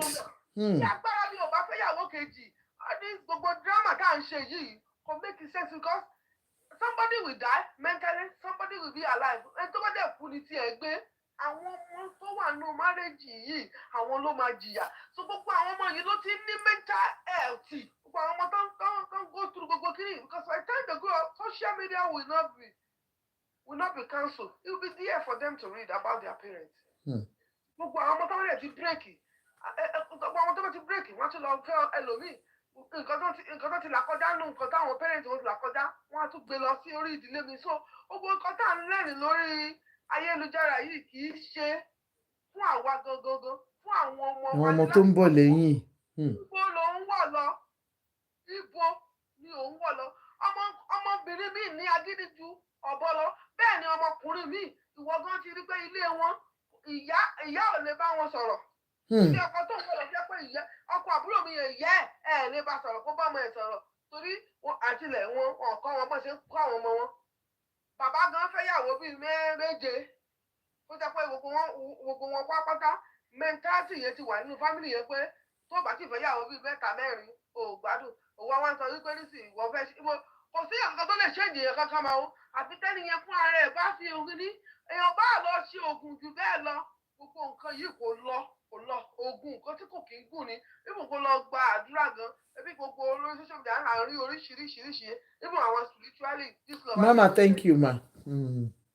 Ọlọ́run á ràn wá lọ́wọ́ àwọn ọmọ wa ọkùnrin àwọn ọmọ obìnrin wọn ò ní ṣìgbé ká kọ́ wọn dáadáa wọ́n ṣe ń bá obìnrin gbé wọ́n ṣe ń bá ọkùnrin gbé nílé tí tèmi màmá mi á sọ pé òun ò lè máa treat ìyàwó oníyàwó òun ò lè máa treat ọmọ ọlọ́mọ jàre torí ọmọ òun fẹ́ ìyàwó wa kó òun á máa treat ẹ̀.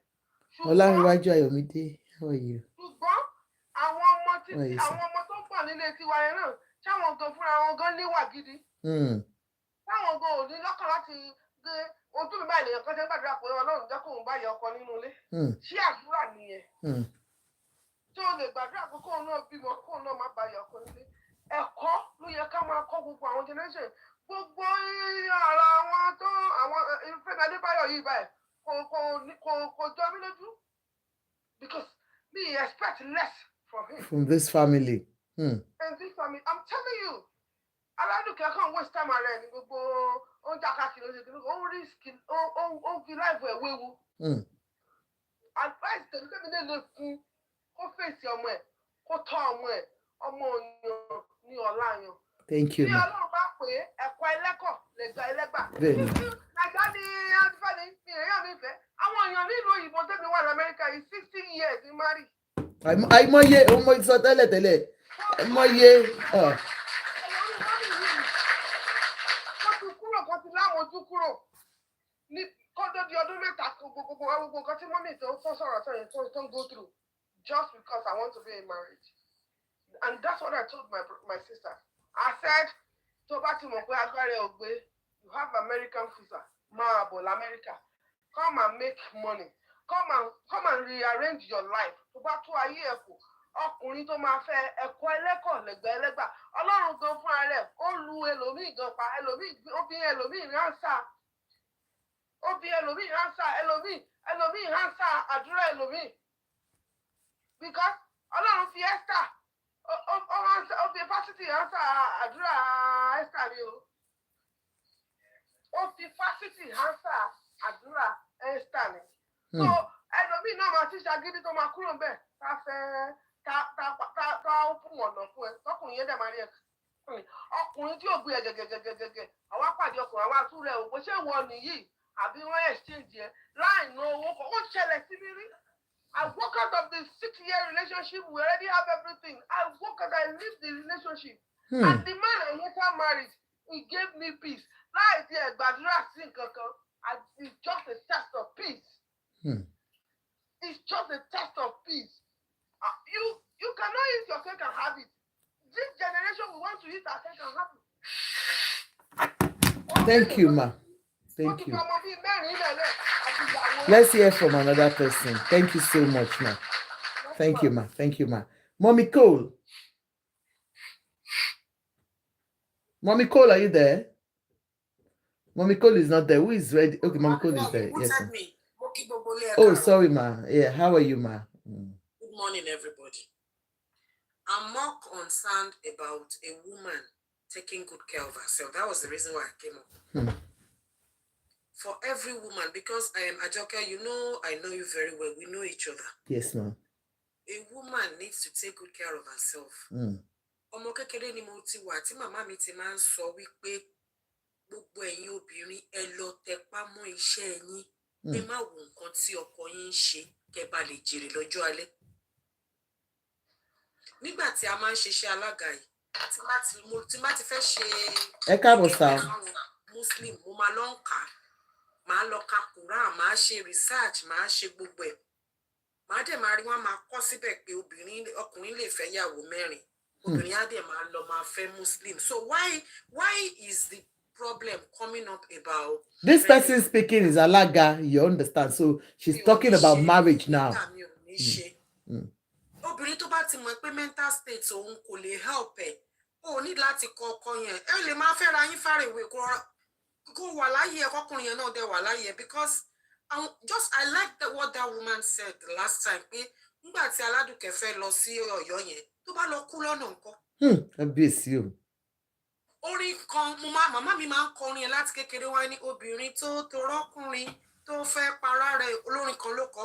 Ó ní tó bá kú láyé á jẹ mí lọ́rùn. Ẹgbẹ̀rún obìnrin á kọjá rẹ̀ o, àbí ọkùnrin tó toróbìnrin tó fẹ́ para rẹ̀ o. Tó bá kú láyé á jẹ mí lọ́rùn. Ẹgbẹ̀rún obìnrin á kọjá rẹ̀ o. Àwọn akọjá ní orí grave ẹ̀. Ìmọ̀ràn mi fún gbogbo obìnrin tó bá ń gbọ́ mi ní àárọ̀ yìí. Èmi o, mo máa ń sọ kinní kan ni pé, let me tell you something today. I say it everywhere. Mo dẹ̀ máa ń sọ, I'm married to a pastor. You know my husband very well. Yeah, okay? He's a good man. I like your husband. He's a that man will never go on social media.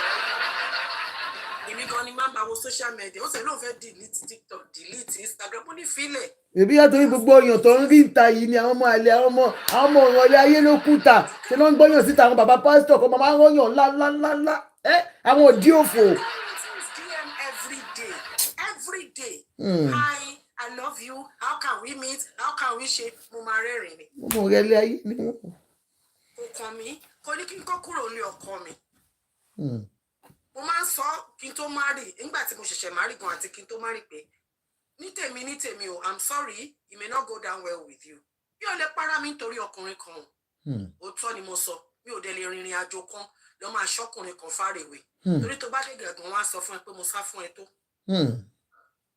So ẹ jọ̀ọ́ nítorí Ọlọ́run, obìnrin tó bá ti mọ̀ pé marriage kò tẹ́hun lọ́rùn, kò bá òun lára mu, mental health ẹ ò dẹ̀ lè gbé, tètè gbèrú ẹ kó lọ tọ́jú ara ẹ dáadáa. Kó lè jèrè àwọn ọmọ ẹ, torí téèyàn bá kú tán wọ́n á fi substitute tí ò dá. A bad substitute will be used for your children as a mother, and there's nothing you can do about it. There's nothing you can, because Olúwa àti kú tán. Ọlọ́run má jẹ́ káyé pàtàn burúkú fáwọn mi. Wọ́n ní ikú ara gbóná ló pa. Ikú ara gbóná ló pa. Màmá ọ̀rẹ́ best friend mọ́mì mi máa ń sọ story kan fún mi. Wọ́n nígbà táwọn marry, pípẹ́ ọkọ àwọn nínú flat táwọn gbé, flat iwájú, flat ẹ̀yìn, neighbor àwọn kan, báyẹn máa lọ bí iṣẹ́ tó bá close in 5:20, 5:30, ó ti délé. Every time àwọn máa bá ọkọ àwọn jà pé kí dídé tí wọn ò lè dàbí bàbá lágbájá. Ó lọ́kàn dẹ̀ máa sọ fún wọn pé nítorí pé àwọn ò kì í ṣèyàn kan náà ò dẹ̀ lè sọ òun di bàbá lágbájá. Ó lé ọkọ tòun kẹ̀dẹ̀rẹ́, ó ló máa ṣe fàájì, ó máa múra, ó máa jáde, ó máa lọ, ó máa fine. Ó ní kò pẹ́ kò jìnnà, bàbá lágbájá tó ń ṣe nice man, innocent man nílé, ikú tó pa ó lọ ń kọ́ girlfriend in driving ni. Driving ni girlfriend wá wa mọ́tò sínú ditch ló wá kú. Jesus Christ. Wọ́n dẹ̀ gbé information wálé. Aláàjì lòun wá sọ fún ìyàwó òun pé èmi rèé o, èmi tí mo fẹ́ dàbí bàbá tó fẹ́ kí n dàbí bàbá mo máa ṣe bí n tí kú.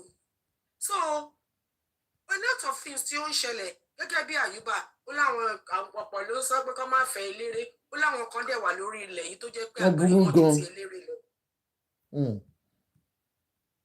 Ó ní so ẹ̀kọ́ jẹ́ kóun fẹ́ ìyàwó òun. Ìmọ̀ràn tèmi máa fún Aládùkẹ́ ni pé lọ tẹjúmọ́ṣẹ́ ẹ tọ́jú ara ẹ. Ọkọ màmá mi máa ń sọ̀rọ̀ kan á ní ọkọ gbogbo ayé ni. Ọkọ gbogbo ayé lọkùnrin. And my mother is Alagatu. She put me into this business. And before she died, she was the chief judge of the Federation for the Alaga. That's kékeré mi náà máa ń kó ẹjọ́ àwọn oníyàwó wá sí ilé wa. Tó máa dá ẹjọ́ yẹn tó máa sọ fún ìyàwó. Ọ̀rọ̀ kan sóyún màmá mi máa ń tẹnu mọ́. Ìwọ obìnrin ni mo ní bá wí lọ tẹpá mọ́ṣẹ́ ẹ. Tẹpá mọ́ṣẹ́ ẹ kó tọ́jú ilé ẹ. Even the Bible says it that a good woman maintains her home. For a Muslim, a man can marry up to 3, 4, 5, 3, 4. Poverty will treat them fairly. That's the reason why you see them marrying women into many places. Even the Bible says a time will come when several women will be running after one man. But me bati tí o bá tiẹ̀ fẹ́ mi ṣá kàn jẹ́ kí n jẹ́ orúkọ ẹ̀. Ṣé mi tí mo ti gbọ́ gbogbo wọn yẹn mo gbọ́ nu Bíbélì mo gbọ́ nu Kùránì màá wá ní mo fẹ́ para mi torí ọkùnrin. Thank you so much. Thank you sis for sharing with us. Nítorí Ọlọ́run ẹ jẹ́ ká yára wá ń bèrè ká mọ̀ pé iṣẹ́ òun ló ṣe kókó àti ìtọ́jú ilé àti ìtọ́jú àwọn ọmọ wa. Bóyá shine woman ni ẹ bóyá àwọn kan tún pera wọn ní another name. Ó yẹ kí mi tẹ̀ sọ èmi fẹ́ join shine kí n má máa lo wíìgì mọ́ kí n máa ìtọ́jú ọkọ wa ló jọ wá lógún shine ladies.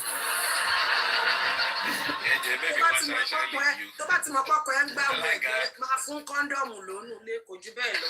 Tó bá ti mọ̀ pé wọ́n ti fi ṣe látọ̀run.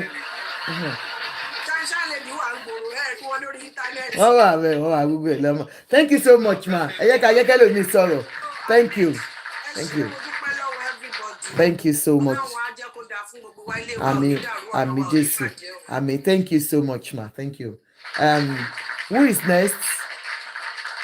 Who is next? Amo something. Okay, please before we go. Yes. And another thing, èmi mo ti mọ̀ ti pẹ́ over bóyá bí kí n tó dà pé kí n tó kúrò Nàìjíríà ni wípé Funke àti Femi like ara wọn. I knew it a long even gbà tí Funke wedding ẹ̀ dàrú recently mo ní Ọlọ́run kó ṣọ́ ilé Femi o.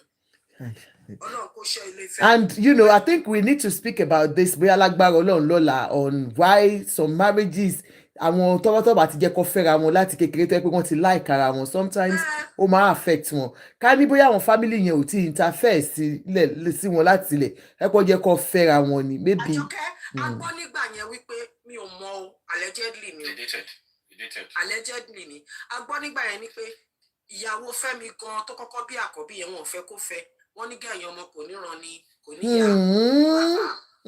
Ó ga ọ. Àmọ́.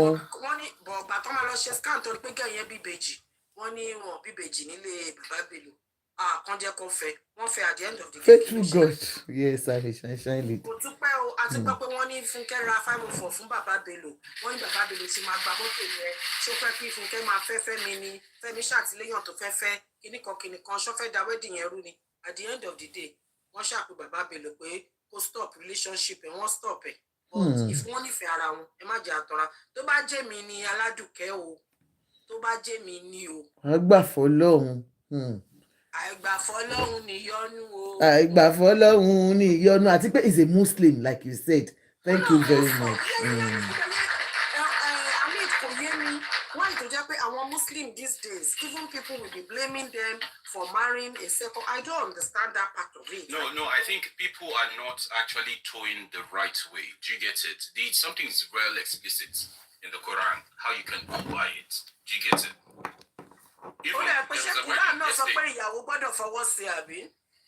Definitely. Follow bó ṣe yẹ kó jẹ́. Àṣẹ ìgbọ̀n wọ́n ní Fẹ́mi àti Funke ṣe introduction èmi ò mọ̀. No, yeah, nígbà it was at the tail end ní kíní yẹn ló lọ south tó ń fẹ́ jẹ́ kí. Èmi náà gbọ́ rí o pé wọ́n ṣe marriage o. Ìyàwó ilé yẹn the first one yẹn. That was why. Wọ́n fẹ́ra wọn dáadáa sí mi mọ̀. Dáadáa. Ẹ̀yọ́ tó ti ẹ̀mọ̀ wọn dáadáa ló sọ fún mi. But the thing is this. Ní kíní Islam ni ló sọ ó yànnà náà ẹ̀ dáadáa. But people only satisfy their own urge. Don't marry 1, 2, 3, 4. Jig. No, wọ́n date ni o. Ẹni tó sọ pé òun ò believe pé wọ́n date ni dáadáa. Èmi gan mọ̀ yẹn. Wọ́n náà date. Wọ́n fẹ́ fẹ́ra wọn sílé tó ń bẹ̀bẹ̀ ní tí bá tó jù. I think they went to law school together also. Yes. Who is your queen? Do I look like your queen? Which one? Ẹ máa wáyàwó níyàwó kiri nìyẹn. Ẹ tún ṣojú bí ojú mi. Ẹ káalẹ́ Àmọ̀kẹ́, ẹ káàbọ̀ ma. Yes ma. Yes. Yeah, lórí ọ̀rẹ́ mo kọ́kọ́ fẹ́ clear nǹkan kan tí ọkùnrin kan sọ kí n tó go further. Wọ́n ní pé Fẹ́mi ti pé 50, no, Fẹ́mi ò pé 50.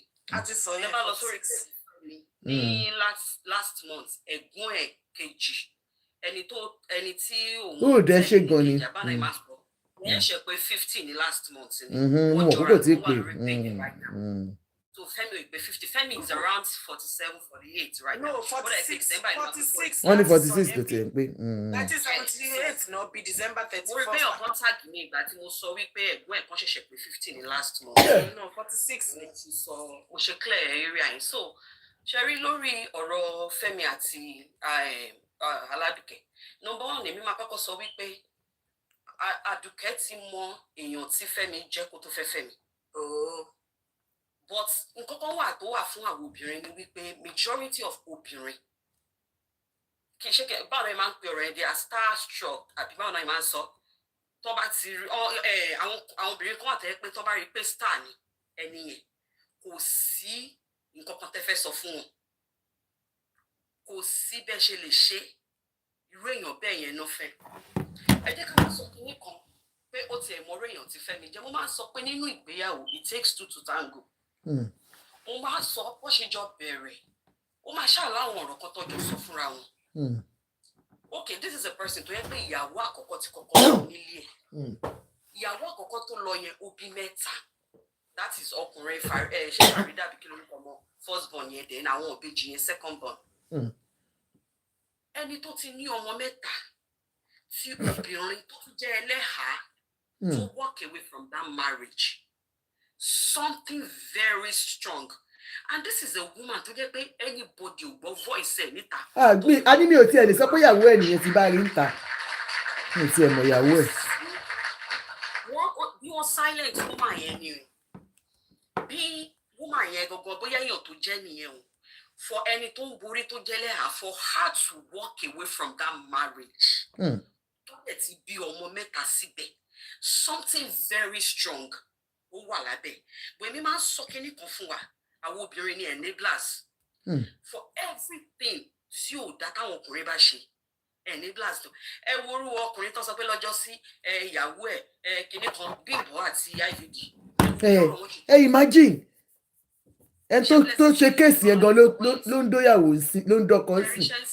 Nísìnyí and that is how life is. Kíní kan tí wàá wà àti Jọkẹ́ mo máa ń sọ kíní kan máa ń sọ àwọn obìnrin ayàtọ̀tọ̀ síra wa èèyàn kí sọ pé àwọn èèyàn. Please help us to power tap we are just here help condition me. Àwọn èèyàn ayàtọ̀tọ̀ síra wa tí ẹ bá sọ fún Àdùkẹ́ wípé ó máa wo Fẹ́mi gbogbo nǹkan tó bá ń ṣe mọ̀ pé gbogbo akọ́là la rí bẹ́ẹ̀. A kàn ń sọ ni o à ń sọ lórí ẹni it is easier said than done. Èmi ti wà nínú journey yìí for 22 years right now. I know how it is. Ṣebí Àdùkẹ́ ṣẹ̀ṣẹ̀ bọ́ sínú ìrìn àjò yẹn ni. Ọmọ owó ẹ̀ bóyá máa pé 4 or 5 years now. Ọmọ owó Àdùkẹ́ máa pé bí 4 or 5 years. Ṣé understand? Ẹ lè fi wé ẹni tó ti rin ìrìn àjò yẹn bí 10 years. Ó yí sí fún ẹni tó ti rin ìrìn àjò yẹn fún bí 10 years láti gbójú sàn wípé kó máa wù. Àdùkẹ́ ṣẹ̀ṣẹ̀ ń bá Fẹ́mi rìnrìn àjò yìí ni o. Tá bá rántí ẹni tó bá Fẹ́mi rìnrìn àjò yìí tó gùn ó padà náà ní nínú ìrìn àjò yìí ó walk away. So ó ṣe gbogbo èèyàn ló lè wò pé mo fẹ́ wo partner mi kí n wò ó kó kú ẹlòmíì ọlọ́run dá bẹ́ẹ̀ pé wo ṣẹ́rí tó bá ti dé point tó yẹ pé ó ti sọ pé mo fẹ́ wò ó mo fẹ́ òkè kò gbọ́dọ̀ sọ resentment máa wọlé ẹ ti understand? Yes ma. ó máa wọlé kí ló fi máa wọlé ni wípé gbogbo àwọn nǹkan tẹ̀yìn sọ fún pé kó panudé kó má sọ̀rọ̀ nípa yẹn kíní yẹn òun ló máa ń lọ dúró lọ́jọ́ iwájú ó máa ń fa oríṣiríṣi because ṣé gbogbo nǹkan tá à ń sọ yìí náà wípé kíní ọkùnrin between the age tó wà tó bá wà ní kékeré to like age of kí n sọ pé late 50s gbogbo kíní yẹn á wálẹ̀ as at that time tí gbogbo kíní yẹn wálẹ̀ obìnrin tẹ́ni kó dákẹ́ nígbà yẹn lọ ìgbà yẹn lòun máa gbéṣe tiẹ̀ dé o wọ́n máa ń sọ pé ó fìyà jọkùnrin yẹn just because number one kò walk away number two ẹni kò gbójú sọ̀rọ̀ kó kọjú mọ́ṣẹ́ kọjú mọ́ àwọn ọmọ ẹ̀ ṣọ́rọ̀ mi ti ń yé yín. Yes ma. gbogbo nǹkan bẹ́ẹ̀ wọ́n á sọ gbogbo wa kọ́ ni a lè gbójú sọ̀rọ̀ àwọn kan wà a lè wò pé ok tó bá ṣe wù ẹ́ kó ṣayé ẹ̀ and tó bá ti dé point tó yẹ pé obìnrin tí tó bá ṣe wù ẹ́ kó ṣayé ẹ̀ ó ti tẹ́ nǹkan ti bàjẹ́ nínú kìíní yẹn ti tẹ́ ẹ jẹ́ ká tún wá wo another point kẹ́rí ní ìjà tó lọ jà ní lọ́sàn àwọn èèyàn kan sọ lórí kìíní ní orí Instagram wọ́n yẹn sọ pé Àdùkẹ́ sì kí Fúnkẹ́ ní December last year pé thank you kìíní kan orí táwọn èèyàn comment sábẹ́ kìíní yẹn pé akínú wá lè ṣẹlẹ̀ all of a sudden kò ó ṣe pé ìjọ kan ní kìíní yẹn ṣẹlẹ̀ ó ti rí traces àwọn kọ̀ọ̀kan òun àti Fẹ́mi ti jọ fà àwọn kọ̀ọ̀kan nínú ilé àwọn àṣírí kọ̀ọ̀kan náà lè ti tú sí lọ́wọ́ bẹ́ẹ̀ni only God knows àmọ́ ọkùnrin bó ṣe pé bó ṣe gbọ́ kìíní yẹn ó kàn bẹ̀rẹ̀ sí ní ṣe kìíní kan àwọn kìíní yẹn ìgbà tó tún wá gbọ́ pé bí ọjọ́ wà níbì kan ló ṣe gbé mọ́tò lóòótọ́ tó bá bó ṣe lọ yẹn tó bá ní accident wọ́n sọ pé mọ́tò yẹn wà right off tó bá kú kọ́ wọ́n padà yẹn ó kú ni ọkọ máa rò pé ó fẹ́ sọ mí lẹ́nu ó fẹ́ sọ mí lórúkọ. ti understand but ẹ jẹ́ ká wò ó ní wà tọmọdé lẹ́nu ṣé ìgbà tó ń lọ pẹ̀lú l'accident ni. wọ́n ní ó ló ní accident pẹ̀lú mọ́tò yẹn bọ́lá àmọ́ we don't know. bóyá àgbà tó lọ síbẹ̀ o bóyá ọ̀tọ̀ ni o ṣàmọ̀ gbogbo wọn kàn máa join gbogbo story yẹn papọ̀. bẹ́ẹ̀ni.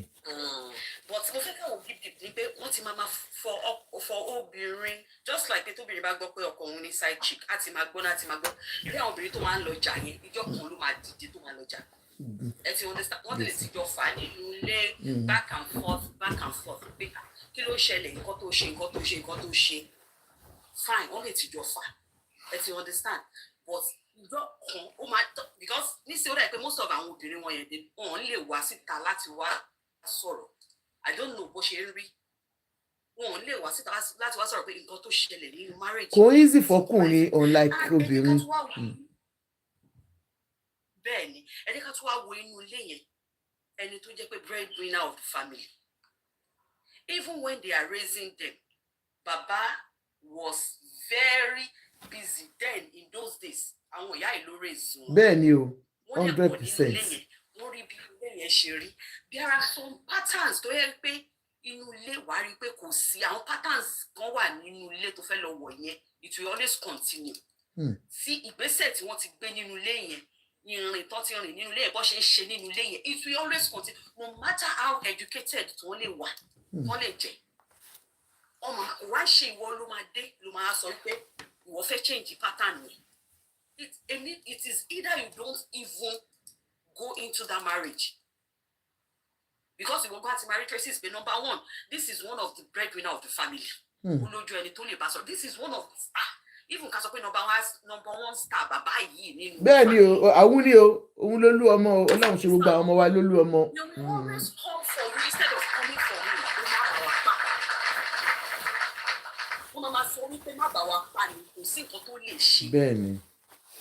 kò ṣe nǹkan tó rọ̀ǹgì lójú wọn kò lè ṣe nǹkan tó rọ̀ǹgì lójú wọn so mo ṣe kọ́kọ́ sọ wípé nígbà mi àwọn obìnrin mi star pé a fẹ́ lọ fẹ́ star yẹn ó ti borí obìnrin mi ó ti jẹ ọpọlọ obìnrin mi òun mo tún ṣe wá sọ wípé ìgbà tó fẹ́ fẹ́ra wọn wípé à ń sọ wípé kó lùkèwé ó ní nǹkan kan tó ti jọ bára wọn sọ̀nà at least ẹni tó fẹ́ wọnú ilé yẹn á ti gbọ́ nípa ìyálé nǹkan tó ṣẹlẹ̀ tí ìyálé fi lọ bóyá ọkọ wa sugar coat fún ni o pé bóyá ìyálé tó lọ tó ló ṣe báyìí a lè sọ but àwọn nǹkan kan wà Àdùkẹ́ ṣì young in that marriage lè ní kádùkẹ́ gbójú Àdùkẹ́ ò lè gbójú mi rò pé kò tí ì lọ up to 6 years ṣe rí kóbìnrin tó lè máa gbójú nínú marriage pé ọkùnrin ṣe kínní mò ń rí gbogbo òun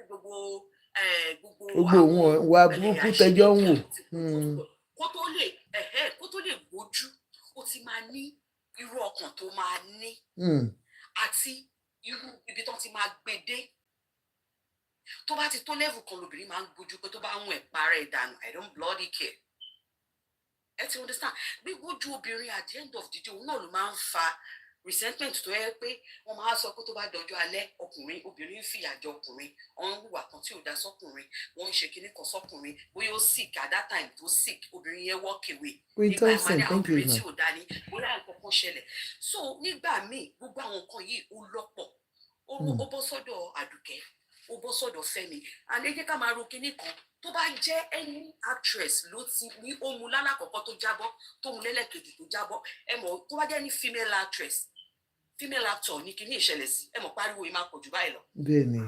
wọ́n ń torí pé society wa lórí àwọn nǹkan báyìí tó bá ti jọ ọkùnrin wọ́n máa ń gbójú kúrò. mo sure pé tó bá jẹ́ pé any of the actress. káláwọn obìnrin wa ní ayé àti gbé wọn ti pẹ́.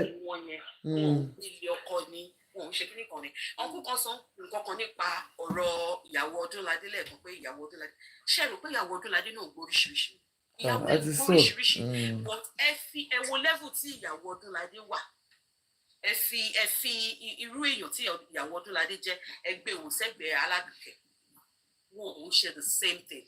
Queen Thompson, thank you ma. òun mo ṣe sọ wípé bí gbogbo wa ṣe máa ń react sí any action tó bá wá bá wà ó yàtọ̀tọ̀. ẹjọ èmi wá kó mi wájà lórí èmi náà. wọ́n ṣe pé ọ̀rọ̀ mi sọ pé bó ṣe jàdá o nǹkan tẹ̀mí sọ ni wípé reaction gbogbo wa sí nǹkan ó yàtọ̀tọ̀ ṣáyé bá ṣe ń sọ látẹ̀yìn ká sọ di ọ̀la obìnrin tó gbé ìfẹ́ ọkọ ẹ̀ sórí bí wèrè tó sì máa jà ó máa jà. bẹ́ẹ̀ni. and a rí àwọn obìnrin tó níṣẹ́ lọ́wọ́ tí wọ́n ní owó tó níṣẹ́ lọ́wọ́ tí wọ́n ní owó lọ́wọ́ tó jẹ́ pé ẹ lè sọ fún wọn pé gbójú kò lára ọkọ yìí mímú àwọn èèyàn bẹ́ẹ̀ a máa sọ fún yín pé òun ò lè gbójú kò lára ẹ̀ òun ò lè fi ilé òun ò lè jẹ́ kí ilé òun dàrú òun ò lè jẹ́ kó ṣe kinní kan mọ́ òbí ẹ̀ mọ̀ pé àwọn èèyàn kan wà ju ọ̀dà ẹ̀ ní ọ̀rọ̀ títí wọn ṣá òun mo sọ pé Ọlọ́run ò dá wa dọ́gba ẹlòmíì dẹ̀ wà á take courage yẹn wípé jẹ́ kí n gbójú kúrò tó mọ̀kùnrin bá kàkà kó pa mí kó para ẹ̀. mo ti try gbogbo agbára mi ìwọ dẹ̀ ló wá ní èkó Mr. Amide má ti interject àwọn èèyàn pọ̀ mú ní ìdẹ̀ ní pẹ́ẹ́sọ ìjọ ẹ jẹ́ kí so that others will be able to speak ẹ jọ ẹ round up ẹ. ó kó oríṣiríṣi èmi ò kì í fẹ́ kó máa sọ fóbìnrin wípé gbé ojú sùn obìnrin máa learn fúnra rẹ̀ láti gbójú sùn tó bá yá kẹrin àwọn nǹkan kan wà tó jẹ́ wípé ọmọ dára thank you. ẹrù tó yẹ kéèyàn méjì gbé tí èèyàn kan bá ti ń gbé ó máa dàbí ìnilára ni á máa dàbí wàhálà ni bẹ́ẹ̀ lẹrù ìgbéyàwó ṣe rí ká bá ti jọ promise ara pé àjọ fẹ́ rìnrìn àjò yìí àwọn kan máa ń sọ náà wọ́n máa ní pé táwọn bá jáde àwọn máa ń gbé entertainer yẹn sórí bó táwọn bá ti di ẹnu ọ̀nà lé àwọn máa drop ẹ entertainer yẹn sẹ́gbẹ̀ẹ́ àwọn máa ṣe ìṣe bàbá àti ìṣe ọkọ. Thank you ma. But majority of àwọn èèyàn both ọkùnrin and obìnrin fíìl lẹ máa rí tó yẹ pé nítorí pé wọ́n ti jẹ́ gbajúmọ̀ yẹn àbí wọ́n ti jẹ́. wọ́n get into their head sábà rẹ̀ sí misbehave okay. Yes. Thank you ma. Get into their head.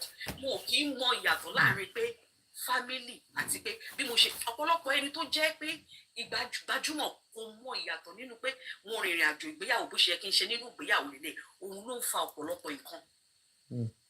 wípé òkè tí n bá débi iṣẹ́ mi kí n ṣe bí kinní tí n bá délé òun mo ṣe sọ pé àwọn ọ̀rọ̀ yẹn wọ́n ti máa fà ó ti máa dáwọn nǹkan tí ìyàwó ti rí tó ti rí kó tó di wípé ó tèké because èmi náà rò gbà táwọn èèyàn sọ wípé Àdùkẹ́ sì kí Fúnkẹ́ ní December pé thank you for everything thank you for kìnnìkan pé kí ló lè ṣẹlẹ̀ kí ló lè fà á ọ̀rọ̀ yìí ó wà lára nǹkan tó fa gbogbo kinní yìí definitely òun àti Fẹ́mi ti fa ọ̀rọ̀ yẹn nínú ilé àbí wọ́n ti fa ọ̀rọ̀ yẹn for some times back and forth. Thank you. obìnrin mi àgàgà ẹni tó ṣì young in marriage ó ní bí wọ́n ṣe máa ń react. ara wa ń gbóná ni àwa young àwa ọmọ kéékèèké àwa ọmọ kéékèèké àwa máa ń jẹ. wọ́n fẹ́ gba ọkùnrin yẹn ló ṣe máa ṣe ní kódà tó bá obìnrin ní ibi tó ṣe kíní dé tẹ́ṣinṣin bá kọjá tó bá rí i pé eṣinṣin ó jọ obìnrin ó máa gbọ́n dànù lára ọkùnrin. bẹ́ẹ̀ni thank you ma ẹ ṣé gan ma thank you ma ẹ ṣé gan ma. Who is next? ẹ jọ ó dà pé prince sir is prince there àgbàlagbà ni wọ́n tó bá lè fà ṣàyẹ bá a sọ̀rọ̀ kan ò tó lè mà ẹ káalẹ́ sà. Yes sir ẹ káalẹ́ sà. Yes sir. Ọláyé mi sí take care. Orí tó fẹ́ kọ yìí ó wà fọkùnrin àtọkùnrin náà ni. Yes sir ájò sí sà. Ibi àfẹ́ wọ́n ní ẹyin tó torí ẹ̀lẹ́kù nítorí àárọ̀ ọ̀run ẹgbẹ̀rún ẹ̀lẹ́ akọjá lógún sáré ẹ̀. Àwọn àdẹ̀ tó ṣe pálákọ̀rí lọ́wọ́ tó yín bẹ́ẹ̀ náà. Pálákọ̀rí ṣe agency ò bá ti work kéèyàn kúrò ń bẹ̀ pa. Láàrin sí to thank you sir. Because tí wàá kúrò ń bẹ̀ tí ẹ bá kú tán kò sí rẹ́mẹ́dì fún un. Evidence tí ẹ bá ti ń ṣe irú ọmọ ẹ̀lẹ̀ tó ń wá tó ń lé Fẹ́mi Adébáyọ̀ káàkiri yẹn ó ń para ìsáyé ni. Thank you láàrin sí to. Because every second ẹ máa fi ronú ìgbésí ayé ẹ̀ ronú ọkọ ẹ̀ lọ́ máa rò. Táyé dé fún mi àbàjẹ́ mọ́ rẹ̀ lọ́wọ́. Kábíyèsí o. Tó bá wọ́ tiẹ̀ ó pátá kò wọ́ kìwé. Ntí wọn bá rí wọn ní ìgbẹ́jẹ̀lẹ̀ tí àwọn gbẹ̀gìrì tá a bá nu tójú kúrò sálẹ̀ ń tọkàn kúrò ní. Possible. So tó ń ṣe sọmọ èlé tó bá ṣọ́ra olómìnira ọ̀tẹ̀ ẹ̀dínwó ló bá blood pressure. So ẹni tó bá súnmọ́ kó sọ kó máa bá tiẹ̀ lọ because a lè fi ajá àti ẹlẹ́dẹ̀ àti àgùntàn ká kó àpọ̀ sínú àpò kan náà. Bẹ́ẹ̀ ni irú Fẹ́mi Adébáyọ̀ yẹn wọ́n máa náwó káàkiri ni. Wọ́n máa náwó kiri ní. So olùwàgbàdúrà mi sọ́jú ẹ̀ lọ ẹ̀ máa bẹ́ẹ̀ tó lọ. Thank you so much ma sir ẹ ṣé gan àgbáyé adalẹ sir ẹ ṣé sir. Okay, who is next please so that we'll do pa and then we can all next. Any other person speaking before we round up? Bukola, are you there? Okay. Okay, something. Okay, are you there? Okay. Mr. Hamid or Ade, who else? Can somebody say something, then I round up and Sorry, then... I just wanted to let you know that was Gaddafi who spoke just before I came, and he's wrap it up. We should just see that marriage is not a walk in the park. Marriage is a journey, and we should protect our mental health. And may God bless everyone, bless our marriages, and thank you, amen. Make sure we find the right partner and all of that. Thank you so much. God bless you. Before we go, The device, I'm talking about the blood test, the blood pressure device. I can. Okay. Before we go, I just want to chip in this.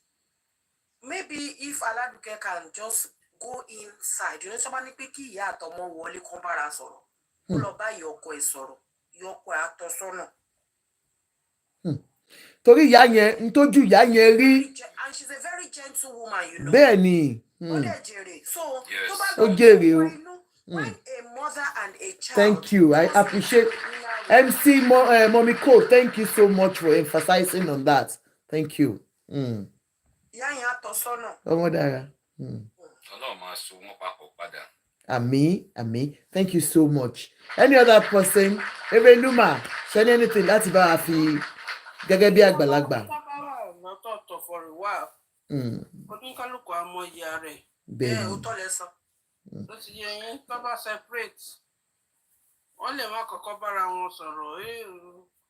Ọmọ fẹ́ jẹun tọ́jú ọmọ. Tó ní ọmọ tóṣù 3 sí 4. Oníkálùkù wọ́n come back together. Tó lẹ́sàn. On a different level. Then as you said, kọ́ lọ bá ìyá ọkọ ẹ̀ sọ̀rọ̀. I remember then, tí n bá ti ní any problem London mo gbé Nàìjíríà ní senior sister ọkọ mi wà ń gbà yẹn a ní Tóyìn ṣó wà ní màá níbẹ̀ ni èmi àti wọn kóòdù la máa fi ń sọ̀rọ̀ lórí fóònù aago mélòó ló máa jáde lọ bíṣẹ́ màá ní 10 àwọn sọ̀rọ̀ èmi gbọ́bọ̀ èmi ò ní dá wọn lóhùn ó yé mi sọ náà dá wọn lóhùn màá ní 10 ok pè mí padà 1 aago mélòó ló lè pè mí padà wá níbi 2 mà á ní òkè ọmọ máa kẹ́kọ̀ọ́ ní kọ́lọ̀ fọ́run kẹwọn she checked from me she was so supportive just mo gbọ́ kán kú báyìí àǹtí Àjọkẹ́ ó dàbí pé yọ slate kan lẹ́yìn mi ní. because àwọn tẹ́ ẹ máa ń fẹjọ́ sùn tẹ̀gẹ́ máa ń sọ̀rọ̀ nìyẹn. padà fún yín tó bá ti dé London báyìí. Thank you all gifters, thank you so much. ẹgbọ́n Tóyìn báwo ni ṣó behave máa ní àzàtàárọ̀ yóò yìí behave àzàtúndé ó sì behave á ní fílẹ̀ mo ti dé máa tàn lọ́la ó máa wá gbé mi màá ní kó wá gbé mi jáde màá rí ibi nú ọ̀rọ̀ sí torí òun ni last born lé wọn màá rí ibi nú ọ̀rọ̀ sí lórí tóun náà bá máa délé lóòótọ́ wọ́n ti sọ̀rọ̀ gba orí ẹ̀ but kò change yẹ but nísìnyí ṣe mo we separated 2010 nísìnyí ó sì bá mi sọ̀rọ̀ lẹ́nu àwọn ọmọ tí ò fẹ́ rí ní gbogbo ìgbà yẹn kò fẹ́ kọ́ máa dírẹ́sì ibi tó ń gbé àwọn ọmọ mi ò máa dírẹ́sì ibi tó ń gbé fún bí ọdún 6 ọmọ náà ló wá fún kọ́kọ́rọ́ lé nísìn. àwọn ọmọ tó bí nínú. yes ọmọ yẹn di ó ní obìnrin tó ní èmi ni mo bí. ó ti ní 2 boys tẹ́lẹ̀ èmi dẹ̀ tún bí 2 ọjọ́ 4 di ó ní obìnrin tó ní lọ́wọ́ mi òun ló wá fún ní kọ́kọ́rọ́ lé nísìn. mo ṣe ń gbọ́ tó ń sọ fún lẹ́ni pé you should be taking that key everywhere in case I lock myself out. ó ní okay. Yeah, right.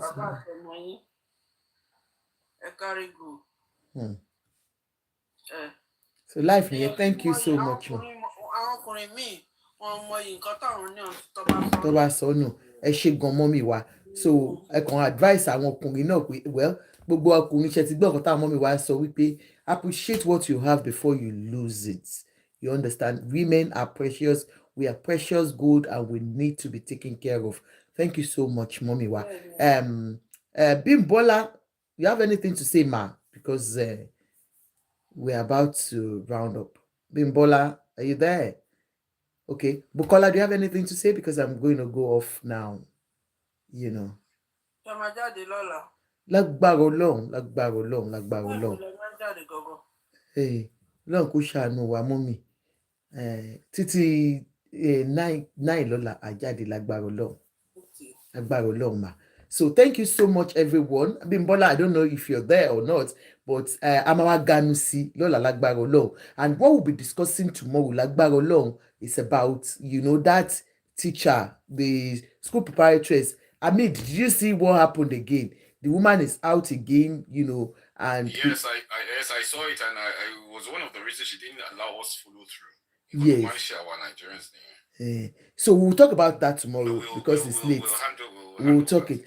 So tomorrow we'll talk about that, and we will talk about more on this. And what we are going to be talking about, Femi's marriage. Like I said, it is not about Femi himself. It's about what we can get out of this particular case.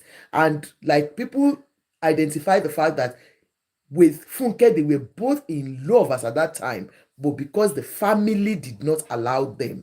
You understand? Thank you so much, Fun Forever. So, because the family did not allow them to be together, so some things will always happen. Tẹ́ bá ti jẹ́ kí olólùfẹ́ méjì kan fẹ́ra wọn nígbà tó bá máa fẹ́. Wọ́n máa dóra wọn, wọ́n máa jíra wọn dó ni wọ́n fẹ́ dóra wọn pa. Tó bá lọ ṣó ti yé yín. So that is just it. So tó bá yẹ pé lóòótọ́ wọ́n yìí dóra wọn, wọ́n máa fẹ́ dóra wọn pa. Ẹ lè ṣe nǹkan kan sí. So ẹ má bínú. So ẹ̀yin èèyàn náà ẹ máa wò tó bá yẹ pé ó ń dó Fúnkẹ́ ẹ jẹ́ kó dó Fúnkẹ́ ó yìí máa dó dáadáa ṣẹ́yìn. Anyways, that's all. ṣe máa pẹ́ Fẹ́mi fúnra ẹ̀ sọ ní láti àpé òun regret pé òun fi first wife òun yẹn lẹ̀. Irọ́ ni mi gbọ́ yẹn. Wow. We will look for the news or the whatever. Can play Lola. Lágbára Ọlọ́run àgbọ̀. So you can imagine if somebody saying pé òun regret á jẹ́ wípé the marriage itself is not ó kàn patch it up ni, if that is true. Do you understand? So sometimes anyway, dido is very good in our industry. òun náà kò mọ̀ pé òun lè débi tóun dé ìfẹ́ mi ò mọ̀ pé òun lè débi tó bá yẹ kó mọ̀ pé òun máa débi tó máa dé yìí bóyá ó máa mọ bó ṣe máa ṣe. bó ṣe máa ṣe kò tiẹ̀ easy. ó ti gara chicken ti máa wọ̀. ó tiẹ̀ ti fine jù abẹ́ẹ̀rí ni sister mi fine boy ni. àwọn obìnrin mi Fẹ́mi ẹ̀gọ́gọ́ ló fẹ́ dò. ó máa dóbò problem tó wà ní ó máa dóbò kí ló fẹ́ ṣe sí i. àwọn dádì wọn gan tó ti di yẹlẹyẹlẹ tó yìí dóbò ó yìí dúró dáadáa ó dúró kátó under 50 ó yìí fine boy ni ó lówó lọ́wọ́ ó máa dóbò.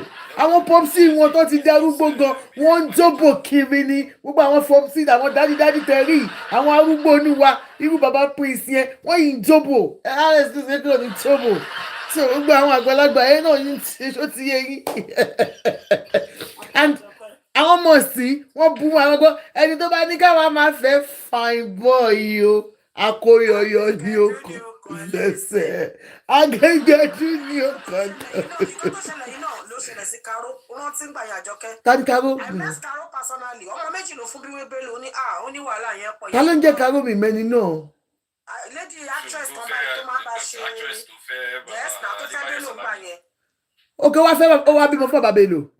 ó bí méjì fún Bello ìyàwó karùn-ún. Can you imagine ebi ọmọ yẹn. I met her personally. Imagine. àtìgbà tó dẹ̀ ti kọ bẹ́ẹ̀ kò sí ẹni tó pè sí fíìmù. ọmọ dára dùbùdùbù tó bá jẹ́ iṣẹ́ kò ṣe ìyàwó Alhaji Yínká Bello. no bí ìmọ̀rúkú Karo ní ṣá Karo ló máa ń pè. torí tó bá jẹ́ Yínká Bello thank you gifters thank you so much I love you that's it. kò àti mọ̀ wọ́n pé sẹ́nìtì mọ́. tó bá jẹ́ Yínká Bello lẹ́ ń sọ ìyàwó Alhaji Yínká Bello tó ṣe ìyàwó Alhaji tó wọn àti Wàsíù fẹ́ra wọn nínú fíìmù yẹn tó bímọ fún Wàsíù tó wá pé yẹn kọ́ ìyẹn is another story for another day. If she's the one, that one too in fact when it comes to acting kò ní gbọ́ ohun acting mọ́ tó máa fi I don't know where she is. Comfort ohun Comfort lẹ́ sọ yẹn her name is Comfort ohun ni ṣẹ́rí ti Comfort yẹn gbàgbé ẹ̀ is a big story that industry gbogbo wa la mọ̀ tó ṣẹlẹ̀ nípa Comfort. I know the children are grown now and they won't want to hear anything and gbogbo ala ní past so ti yé yín ẹgbàgbé ti Comfort ìyàwó Alhaji Yínká Bello ọ̀rọ̀ wọn e get as e be but that's you understand it's not something we want to go into not at all you understand industry more àwọn ọmọ wọn gan where you can't hear her voice okay anyway that's it so like so all we have said here it's about we have talked about patience, we have talked about how to hold our marriages. Sometimes only ọwọ́ obìnrin ló wà more than sometimes ọwọ́ ọkùnrin náà ló wà, you understand. But one thing we should all realize is I will always preach against abuse in any form, whether financial, whether emotional, whether physical. Abuse is abuse. Once your mental health cannot carry it, please leave. But once it is not about any abuse, I am not saying you cannot. You can manage. Go for therapies when you are having issues in your marriage. That's if the marriage requires that. But if it is not, if it has to do with ọlọ́mọ ẹ̀kọ́ gbé ẹ jáde bó ṣe gbé kí àwa IVD fi jáde, ọlọ́mọ ẹ̀kọ́ gbé ẹ jáde bí ìṣe náà fi ṣókú àbí kí nìyẹn ló fi. So I will not. So all that will still, hammer more on it. But please, ladies, we know we need men. Do not be deceived about, ilé ọkọ, if you're kidding, I go away. No, you don't go away. Work on it. Try to put in your best. We know men, if they want to do, they will do. Bá fi oyin sí abẹ́, wọn á lọ ṣe níta, but know how to do it. Whatever makes you happy, do it. While you are in any marriage, build yourself as a woman. Always build yourself. Don't rely too much on any man. Don't say my husband is a pastor like Mommy MC Mommy said. No, know that anything can happen. You understand? Anything can happen. Whatsoever happens, you know you have taken yourself as a woman. You are standing tall at every point in time. And don't forget your children matters too. Take care of your children. And for anyone that is out of marriage, don't ever think you cannot get a man. Yes, no matter what your age is, wọ́n yìí máa dò yín.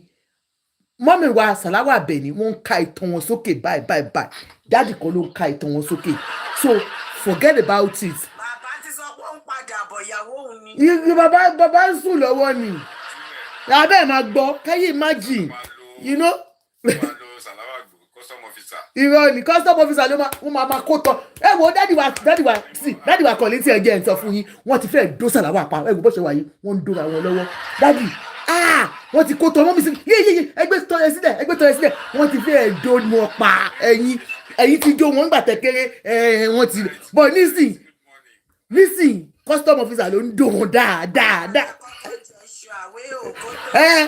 Bá àkọ́kọ́ jẹ ṣu àwé òkó tó rí yín fí ó dùn yín kò gbóyìnbó you are sorry o. Thank you so much, everybody. I really appreciate you. Thank you for coming. I love you all. For all our commenters, thank you so much. God bless you. For everybody, please go and subscribe to our YouTube. We have been there for a long time. It's just because Ajoke has not been consistent, but I am trying to be a very good girl now because I don't want àwọn ọmọlẹ́kì tó gbọ́ call me. Àwọn ni mo ṣe ní kí máa gbẹ́nu sí nínú ilé ṣó ti yé yín. So thank you so much, everybody. I hope one or two things we have learned. Femi Adebayo, his wife, and Funke Akindele. On this platform, we have not defamed. We have not talked about anything. We have alleged what is written. We have read it out and we don't believe in it, but we are learning from the story. So please, please, sir, I know you are both lawyers. That is the people that they are saying they are doing around. You are both lawyers. Please, Ajoke doesn't have anybody in Nigeria. My mommy had died. No, Emma sue me. Mommy me had died. Emma draw. Ẹ̀yin náà lè máa dáwọ́ lórí platform yìí máa pè yín ní ẹ ṣàánú mi. Health condition mi ò mọ yan. Erelu ṣé mo tún ṣe ni? Erelu kí ni mo tún ṣe?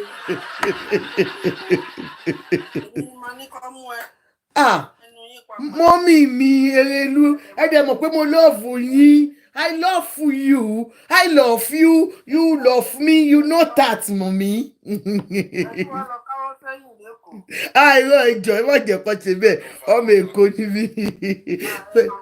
Thank you so much, everyone. I appreciate you. For everyone that has liked, that has loved, please subscribe to our YouTube and follow us on all our platforms. I love you all. Have a wonderful night. Good night, everybody. Good night, everybody. Again, Pambi. Oh yeah, good night. Oh, Mr. Hamid, everybody, I'll see you tomorrow. Ẹ jọ̀ọ́, kẹ́ pàdé mi o. Mommy wa MC.